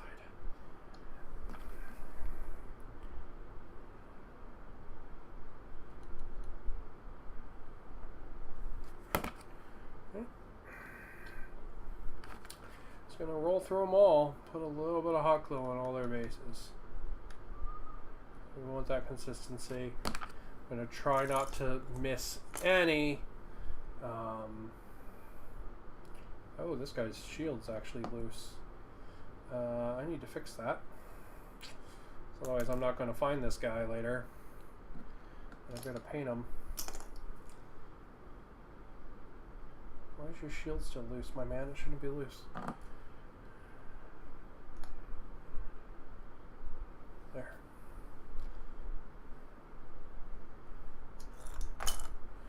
Ah, fucking strings. It's the bane of hot glue. Strings. Alright, so get that little drip we can just put on his. Look at that. We're just gonna keep going around and hot glue on their base. And after this, we're gonna hit them with some texture paint, and then we're gonna be all done for today.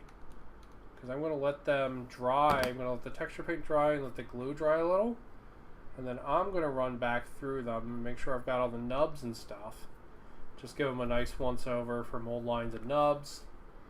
And if I do, they're going to get primed, and if I don't, I'm going to clean them up, and then they're going to get primed. So, yeah.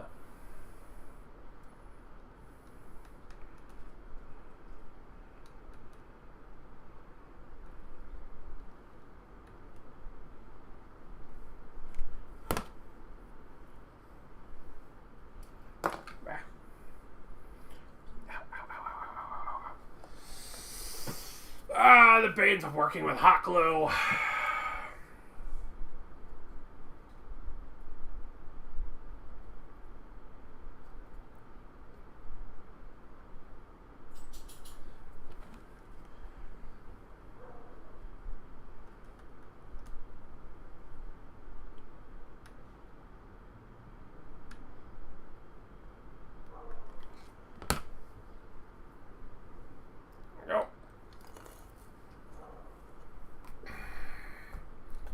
Strings, man. Alright, so let's get at least 10 of these guys done, and then we'll knock out some other ones. As you can see, they're all just kind of getting one little glob. That's fine.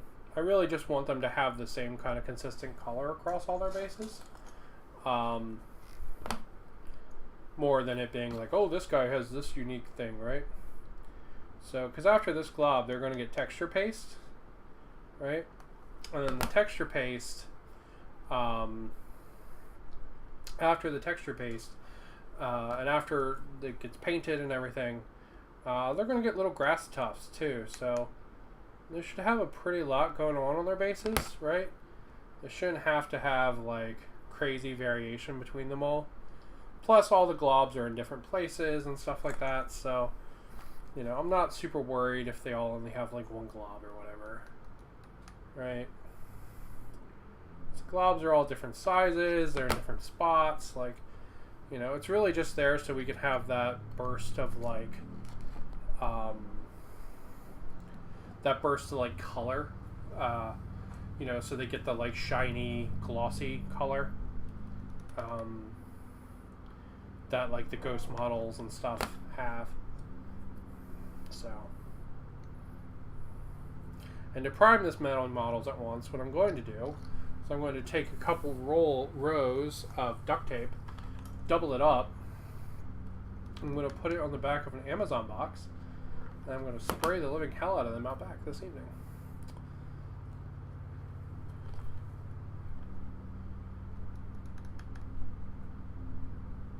And then before I go to bed at like midnight or whatever, I will just bring them inside.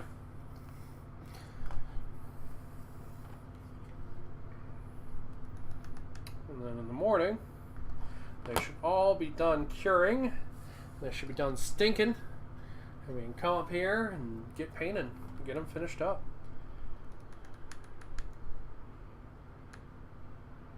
You know, I have to figure out my order of operations for the painting. I've got the first couple steps figured out, right? Because order of operations is the most important thing in painting. It's not... like, it literally is the most important step is order of operations. And that's just like figuring out what step of painting you're going to do when. And like no other skill in painting is as important as order of operations. Like singly, it is the most important tool and the most important skill you can have. Just because, like, if you paint something perfectly and then you screw up when you're painting in the simplest thing next to it, you now have to start over, right? But chances are, if you had changed up your order of operations, if you had made that mistake, it would be a trillion times easier to fix. Like an insane difference in level of fixing. So like imagine if you painted the perfect set of skin on something, right? Just beautiful, perfect, photorealistic skin. You spent hours and hours and hours and hours painting the fucking skin on this thing. And then you have to paint his shirt.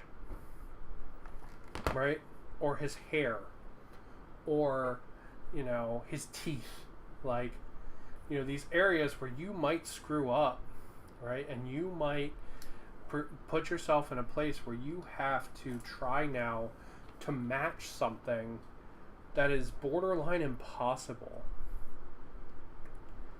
I say this a lot with contrast paints. Like, when you do your contrast paints, if you use contrast paints, like, when you choose to use them is the most important thing you can do. You can, like, figure out when using contrast paints.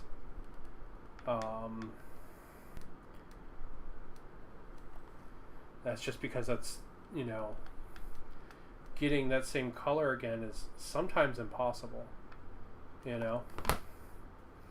Getting it to look the exact same way is sometimes, like, you just literally can't do it without repainting the whole fucking model. So knowing that order of operations is one of the most important things. I think right now my order of operations for painting is going to be top coat,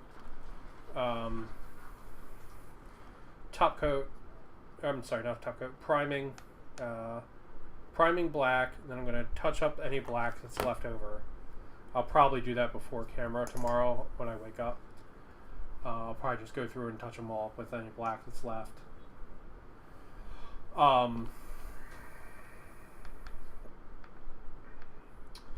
And then I'm probably going to hit them with some color change paint to get the oil color that I want. And then it's pretty much dry brushing. Right? I think from there, my next step is to dry brush on all the bone. And then paint in my details, like the gold and the gems and stuff. And then from there, I think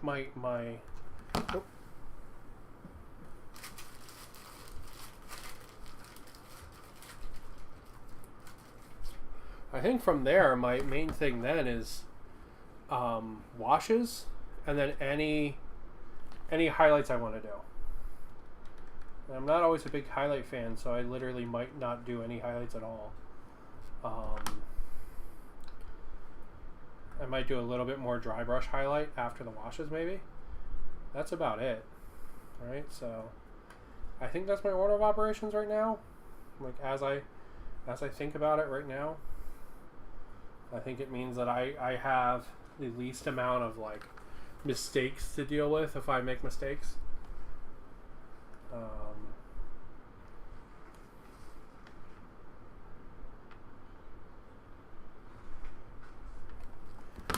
So yeah. So there we go. Hot glue on everybody. Strings are everywhere. All right, we'll get all the strings off while we do what's it called? While we do the texture paint.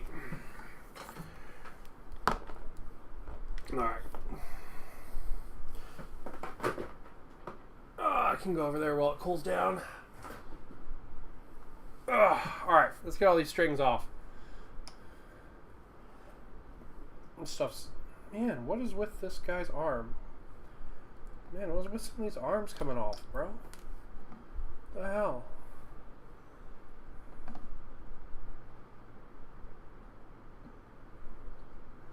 Yeah, this dude's shield totally fell off.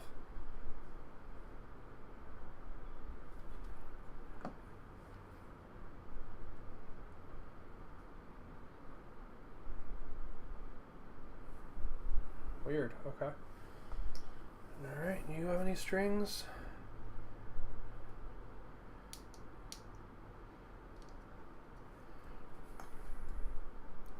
What about you? Do you have any strings?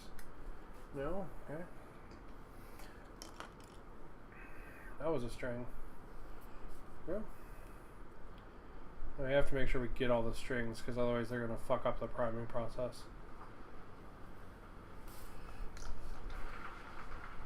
And while we're waiting for the hot glue to dry so we can start doing the texture paint, it's a good time to hit them.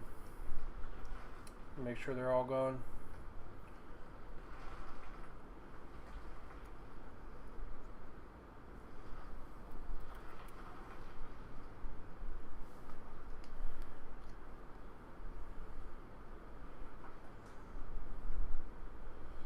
was seeing if that was my husband home. So, I mean, I've been streaming for a while, man. Told you we'd be... God, I'm even behind my recommendation because I thought we'd be at 6 by the time we're fully done. We haven't done texture paint yet.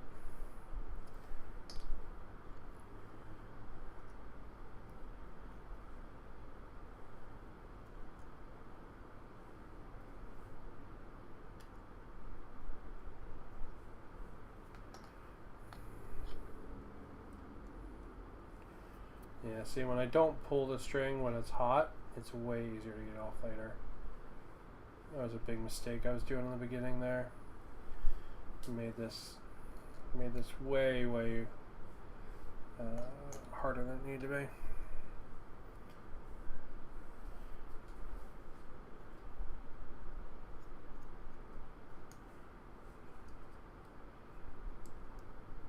And see how the glue's leveling out a little bit, or it did initially, which is good. It means the blobs are a little more liquidy, but not necessarily a ton more liquidy, which is good because that's like it. In the game, it doesn't look like real liquid. Like it looks very, very, very solid, especially if you're in somewhere like Jahai Bluffs. The oil and stuff is like super solid. Like it looks like you could just go and walk on it. And in the game you can, but you know, that's how it actually looks. What the fuck is with these shields that aren't connecting right? No, we're gonna put this shield and we're gonna attach it to your knee, my friend. Yeah, that's what we're doing.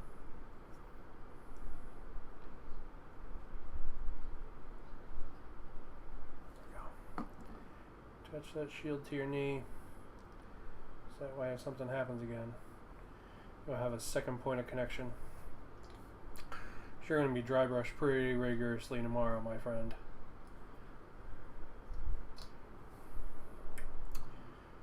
Alright.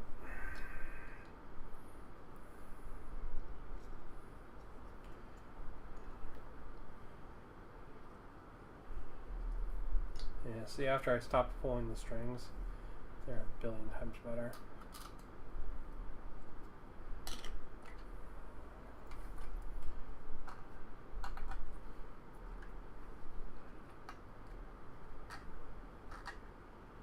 That one just has a beard hair stuck in it. I mean, let's be real, most of my models probably do.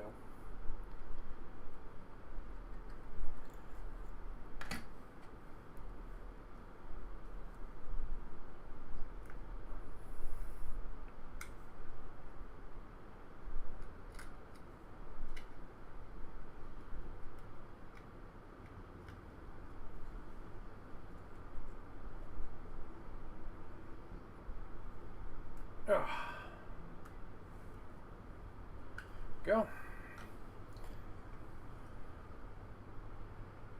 Alright. Alright. Almost there. Almost threw them all on the string hunt. Next, we're going to need to take a couple minutes while this finishes drying.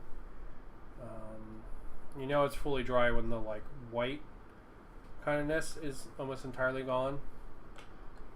And it's like largely clear. It's never going to be perfectly clear with hot glue. It's technically the hot glue is filled with like tons of micro cracks. So it's never going to be perfectly clear. But what we want is it to be largely clear. So that means it's largely dry and cool. Alright, so that's everything. Taking care of all the strings. So let's talk colors a little bit. So I picked up a new color to use for bone.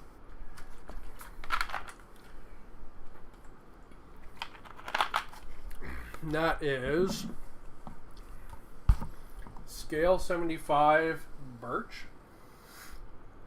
So as we were looking at the what's it called earlier, I really I think this like more kind of white color is really nice for looking like the Awakened. They all kind of have this like white kind of rocky kind of skin. Oh, I think this is a nice choice. Previously, when I did them in skeleton bone and drake tooth. So there's drake tooth. But I think personally this is a little too yellow for me now. I want something a little more, I don't know, something a little more white. So I was thinking about this or stone golem. This is what stone golem looks like. I think this is a little bit more yellow. This is a little bit more gray. So I think I'll probably go with a slightly more yellow one. This is spaceship exterior. And this is mummy robes. Spaceship exterior is a very cool gray. Mummy robes is a very warm gray. I think mummy robes is what I used before. I think I might use spaceship exterior this time. So we'll see about those. And as far as gold goes, we have a couple options. So let's talk gold. Let's talk gold.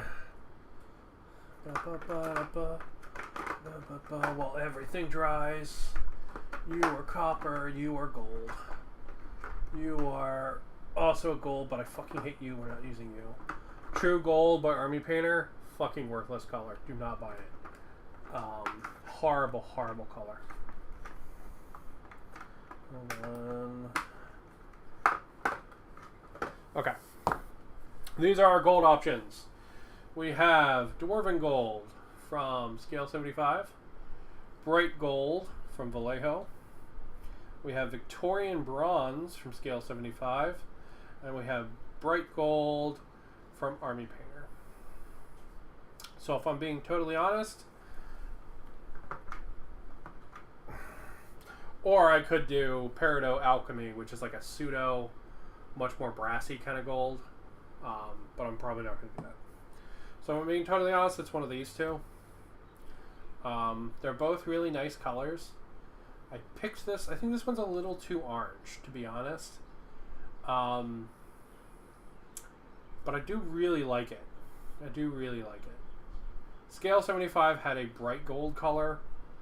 I kind of wish I would have picked that up, to be honest. But I think this will still be really nice. And then we need a blue. So I'm probably going to use a shiny blue for all the gems. So and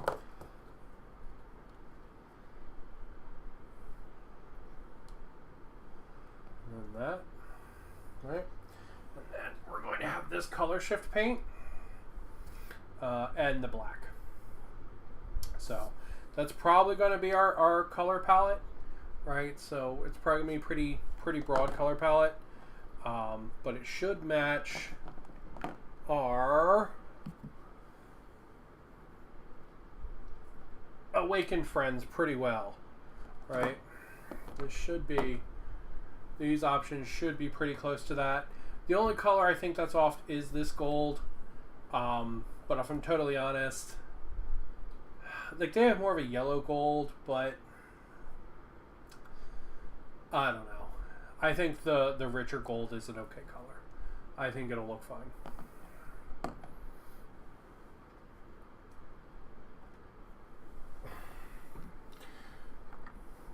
That's my belly. Alright. So, these suckers are probably dried as I knock my light over again. So let's break ourselves out a brush and let's get some texture down on them.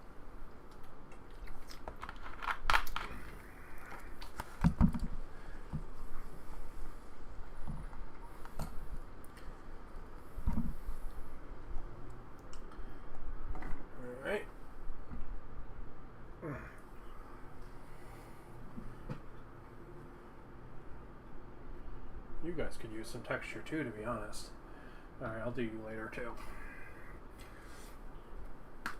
I don't know why I just shook texture paste. It just means it's going to make a mess.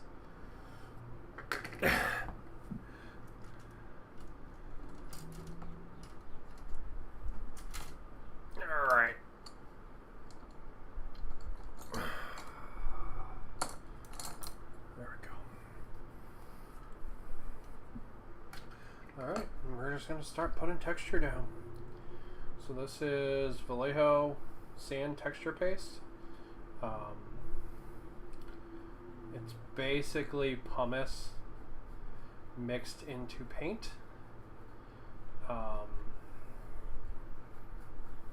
It's going to actually ruin this brush. Let me get a crappy brush that I don't care about ruining, because I like this brush. Even though it was like $1, it's still a good brush. You, however, you are garbage. Dead brush. We'll use you.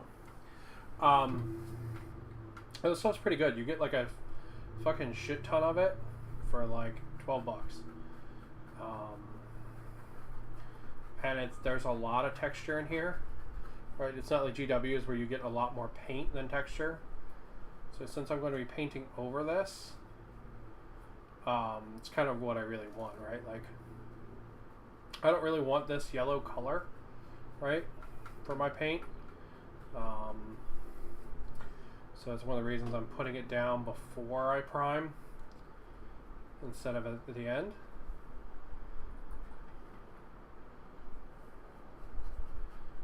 So that way I don't have to worry about, you know, this color getting in my model anywhere.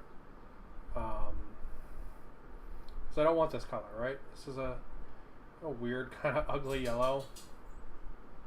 I really don't want it. But I really want the texture, you know?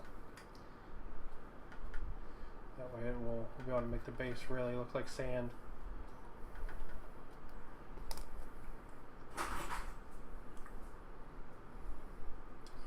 That noise, if you just heard it, was my dog knocking down the baby gate. The baby gate was not up to keep him anywhere. It was just leaning against the wall, and he knocked it down, probably while splooting. You know, where they just go like that and lay on the ground. Yeah, 10 to 1, that's what my dog just did, and knocked the baby gate over.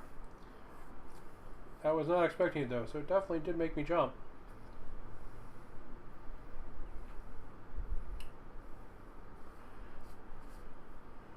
See, I'm just getting the texture. Just getting the texture off the spots where I didn't really want it. But, you know, it's okay if we get this color on there, because it won't matter. And it's really the texture that's the important part here. All right. It's not going to be leaving a ton of texture, so it'll give us a nice little bit of like sandiness. That's all we really want, you know.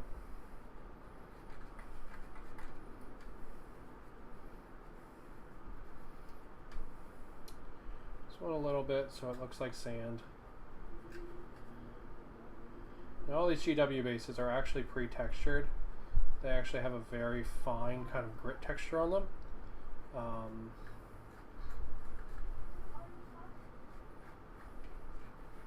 But it's really not enough for me personally. I want it to have a little bit more than that, so.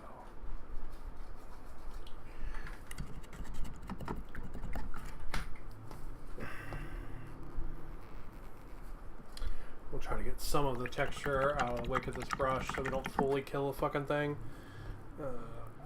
Even though it's a pretty garbage dead brush to begin with. Yeah, the wick's totally dead on this brush. But it'll do for doing our texture. Alright, so we got too much texture there on that guy's feet. We got like way fucking too much texture there. So again, same thing.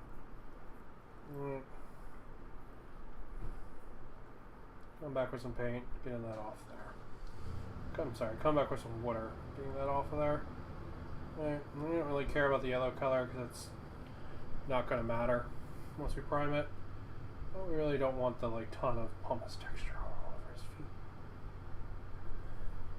A little bit's okay, because he is going to get some dirt splatter on his feet when we paint him tomorrow. He probably won't get the dirt splatter tomorrow, but he might. Who knows? We'll see. We'll see how far we get. Oh, that's a lot. We will see how far we get.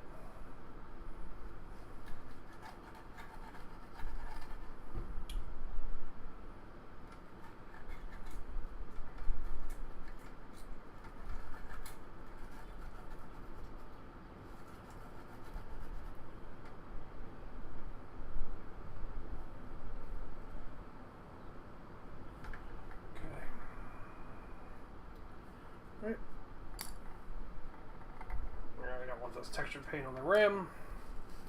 This is going to be the hardest model to texture. The rest are basically going to be a breeze. So that's why I wanted to do it as the first one. So I know it would be the most annoying. There we go. Cool. Well, that's the most annoying one down. So you can go over here. And this afternoon he will get primed.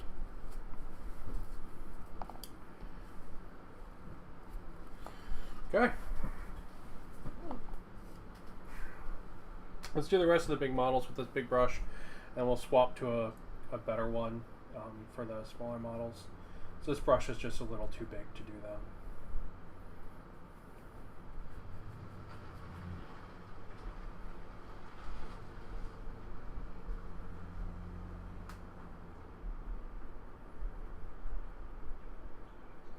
I will say the weird thing about this texture paste, ooh, it's got a smell to it. It's not necessarily like a bad smell, but it's a weird smell. It's got like a glue smell, which is not something I'm used to with these kind of like texture paints. You know, like the GW ones don't smell like glue, but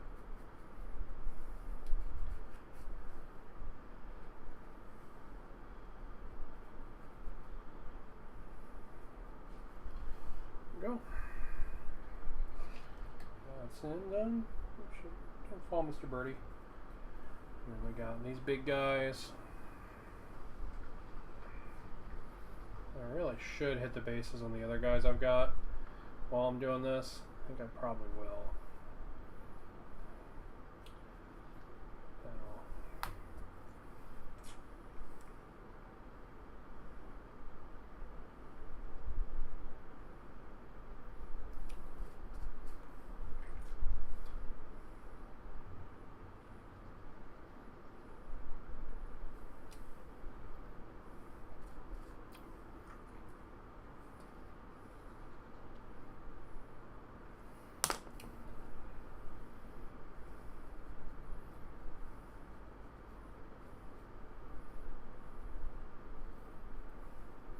I will say this stuff definitely some easier time putting texture down the GW.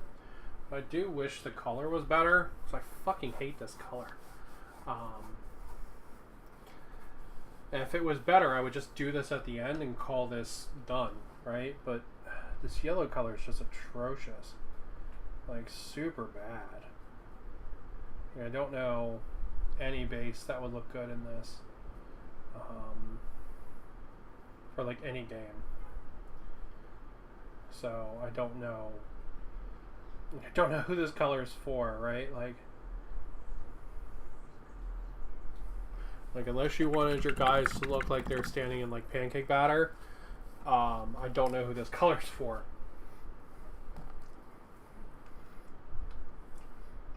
You know?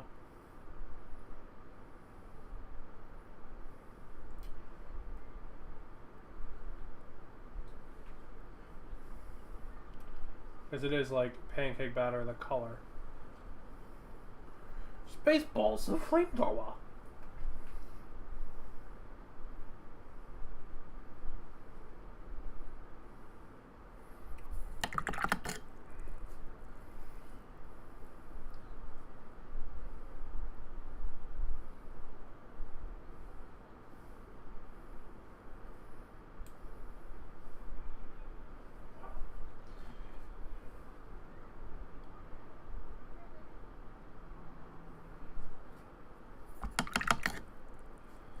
I should just use a smaller brush, then I wouldn't have to go back and clean up so much.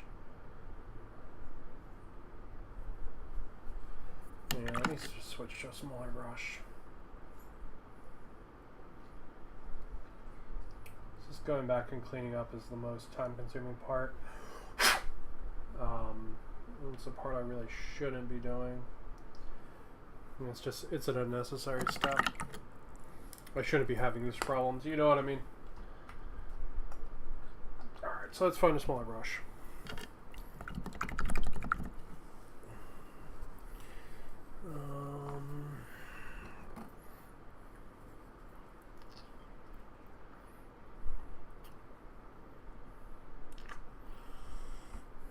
Yeah, you'll do.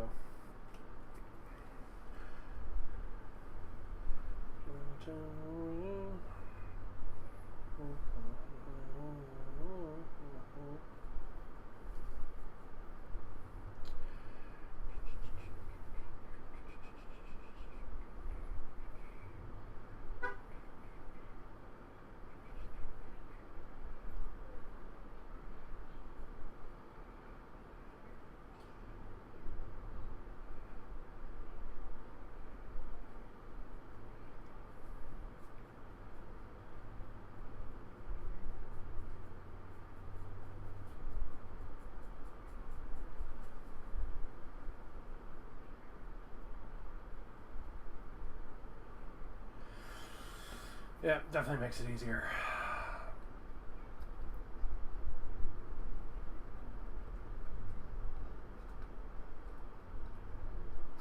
There we go. Check. Alright, yeah, let's do everybody just so the bases match when they're ready to rock.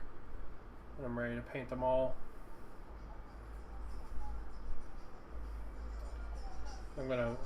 My plan is to prime these guys all at the same time.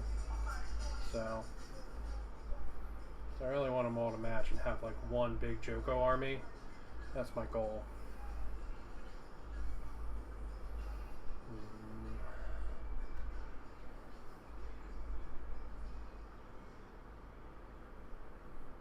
These guys technically already have some texture base on their base, but it's different. So I would like it to be the same. Hence why I'm doing this. Ugh. Especially with them, since I made them to go along with my existing units, or I made the new units to go along with these existing guys. So really would like all the bases to match then, you know? Basing is literally my least favorite part of this hobby. If you look around my craft room right now, I literally have 3 full armies that aren't based. Like, not even joking, like half my Cruel Boys aren't finished their bases. My Stormcast aren't done their bases. I have a Chaos army that's not done their bases. Like, I'm really bad at basing and I don't super enjoy it, so it's like a double whammy to like make me not want to do it, you know what I mean? That's one of the reasons I'm making a point to include it this early, because I think if I start including it earlier in my builds, right, like before I prime, like getting texture paste and stuff down, I think it will feel like less of a daunting task at the end, right? Because it's just like, oh, I have to do, you know, I've just got to do a little bit of paint and some grass tufts and they're done, you know?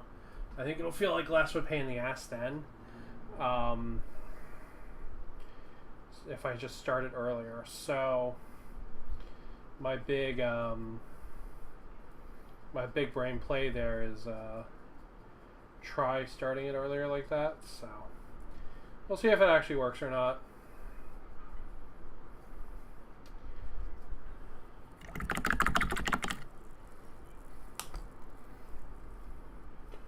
We'll see if it actually works or not.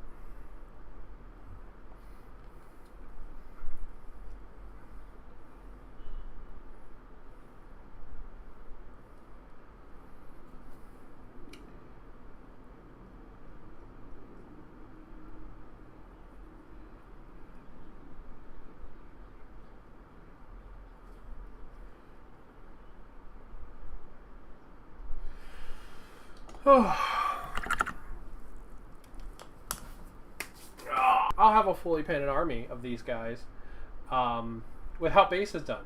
I know me. I know what I'm gonna do.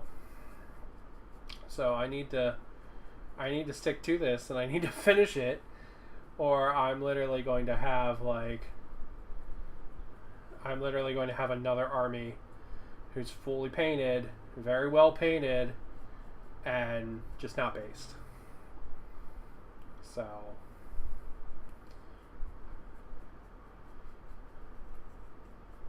I'm looking at you, my cruel boys, my Stormcast, my Tyranids. Fuck, I forgot about the Tyranids. My lots of things. Let's see, cruel boys, Stormcast, Tyranids. Oh, Slaves to Darkness. I've got some vampires that are fully painted that aren't based. They count less though, because their army's not fully painted yet. Only portions of it are. Pretty much only the fuzzy wolves are painted. Oh, fucking terrible.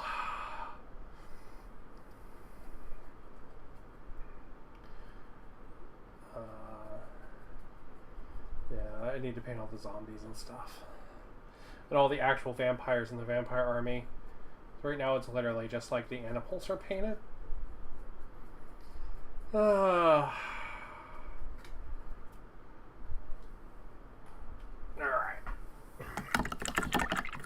Okay.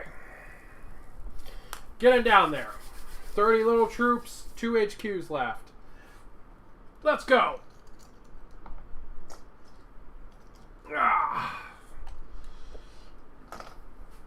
Almost there. Stream for 6 hours, 15 minutes. My longest stream ever.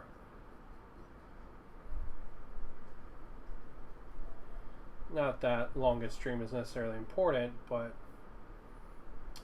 as someone who was defeated when trying to do a long form stream before, the fact that I have managed it today and not totally fallen apart in like sadness like bucket. I don't even know how else to say it. We've fallen into a slump where I couldn't even speak. Feels good, you know. It feels a little bit like I should celebrate it, you know.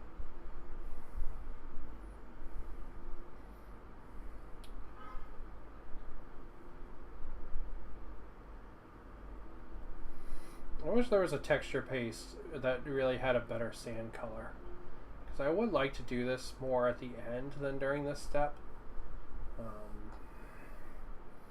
so that I can use it to like color the legs and stuff at the same time. But I just don't like any of the colors of their sand.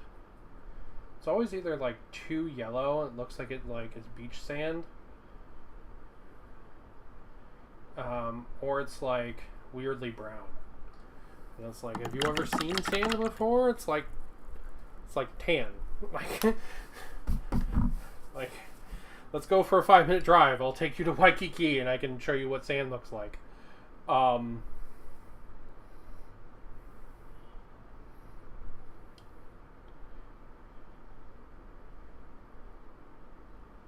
Like, yeah.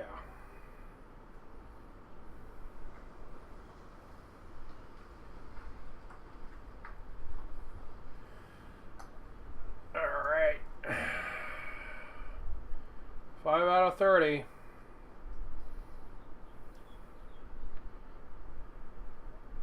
At the 10 mark, we're going to do one of the HQs. Because I am losing steam on this basing, I ain't going to lie.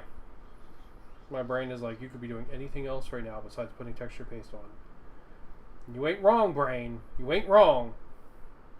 But no, we're sticking to it. We're going to get it done. This guy's still got a string. I missed one. We're going to get it done. We're going to get these guys painted. And they're going to kick ass. And praise Joko. That's what they're going to do.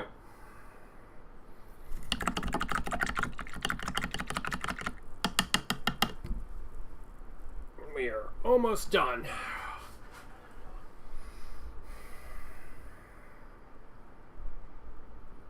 Now let this set, and they will get sprayed, and then we're going to start painting them tomorrow.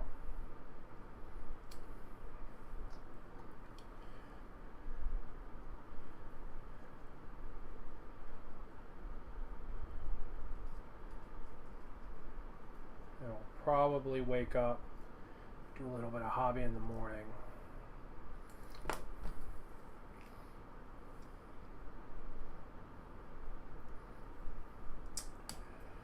Yeah, I'll probably wake up and do a little bit of hobby in the morning. Just so I can make sure we hit our timeline.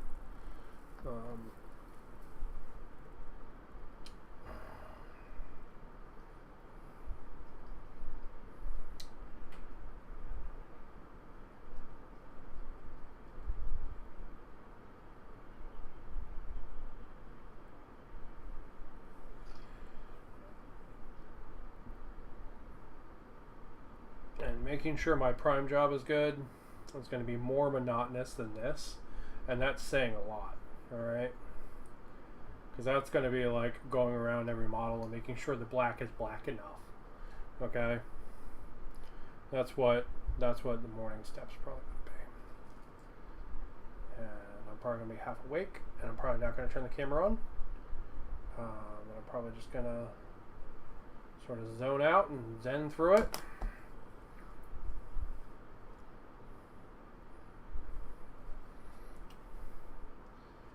So we can start painting.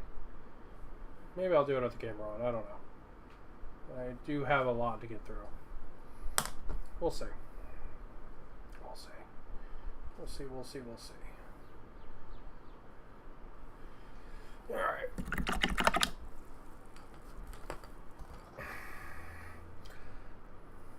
So I'm adding my other guys in here like a doofus. Oh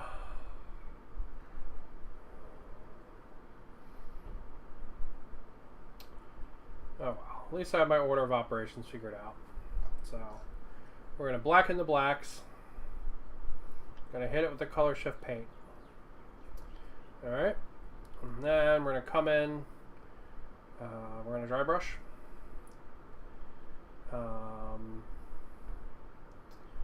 And we are going to... we're going to dry brush on the bone color. And then we're going to do detail work. Alright, so that's going to include painting the cloth and painting all the armor.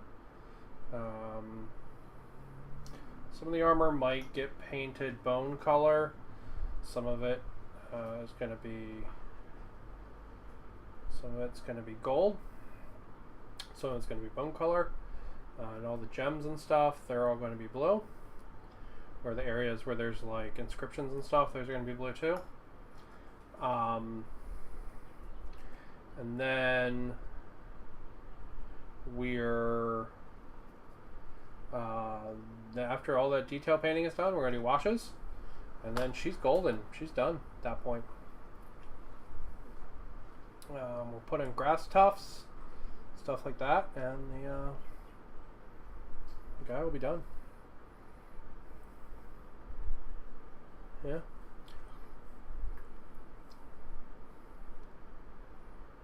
I think order of operations, regarding order of operations, I should actually paint the bases before I make sure the black is black. So,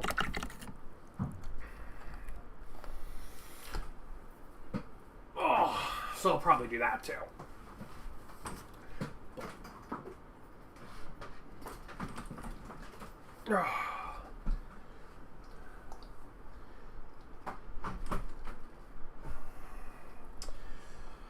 Oh my god, so many little guys.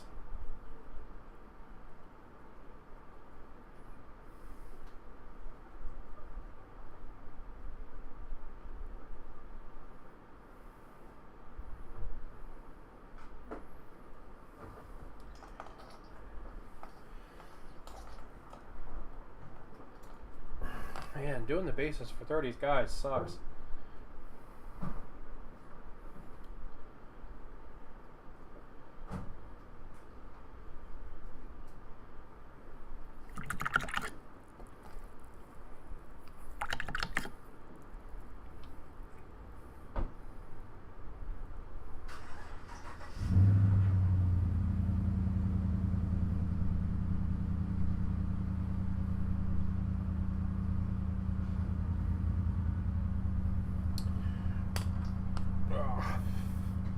Alright, let's get through all the half-primed guys, and then we'll do one of the HQs.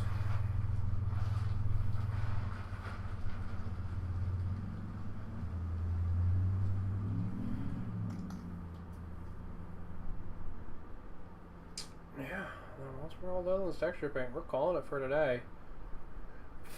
I'll go around and do a round of any nubs I see, and then get these guys primed once this texture paste is dried.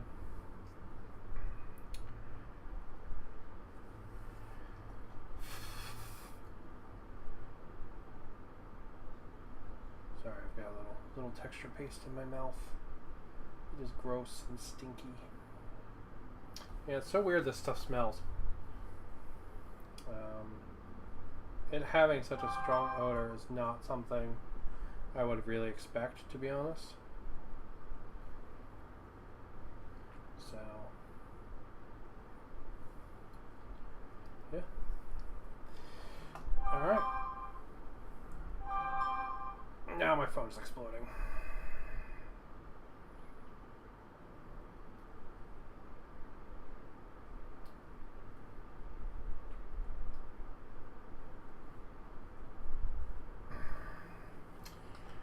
Okay, last unit.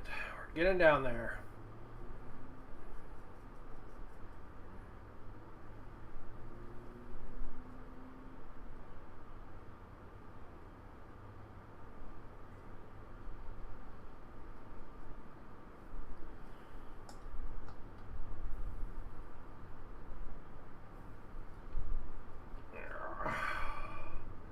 Six troops and 1 HQ after this.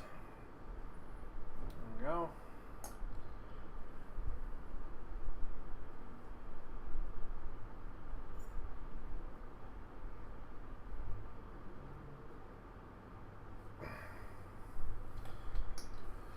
Oh, my arm's actually getting cramped from just like like from the like printerness of this.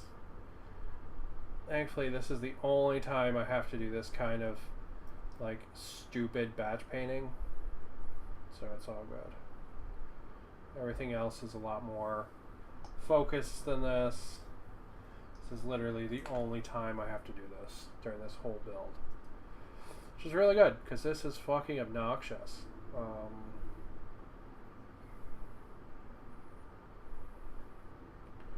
Yeah, I couldn't imagine doing this for a big army. Like, God, like, in one sitting like this. Oh.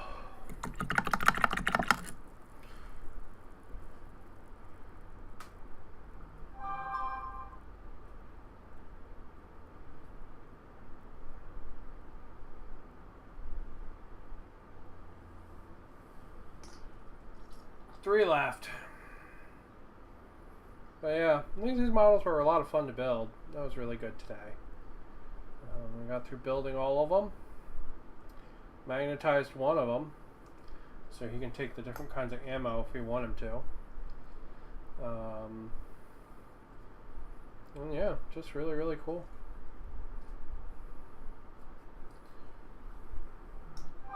So ironically, to take a break from this, I'm probably going to go play Guild Wars.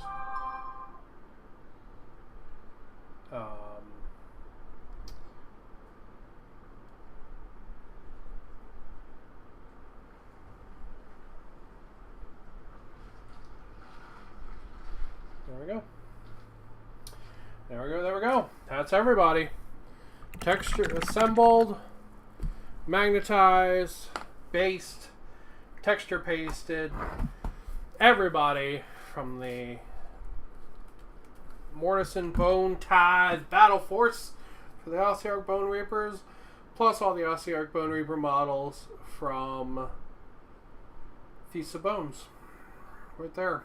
My whole army.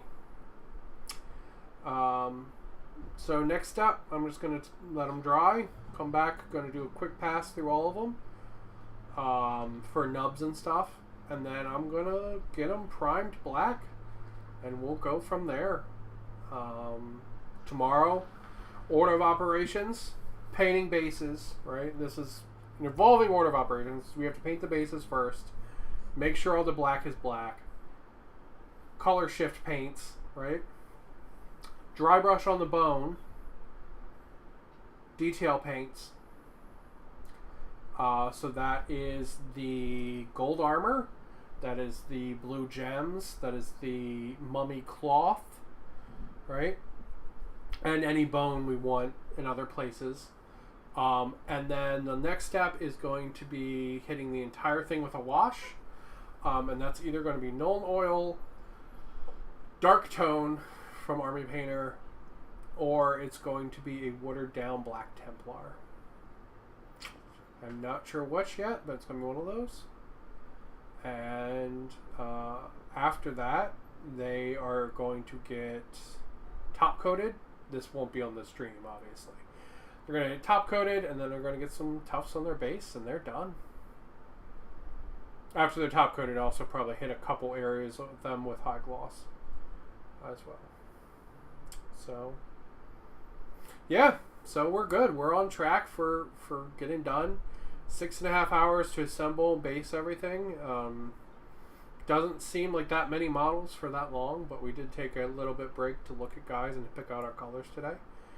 But I'm going to go ahead and I'm going to call it there. Let these guys dry, get them primed, and then, yeah, we'll be back at it tomorrow at 10. Hopefully this was cool, and round 2 is tomorrow, so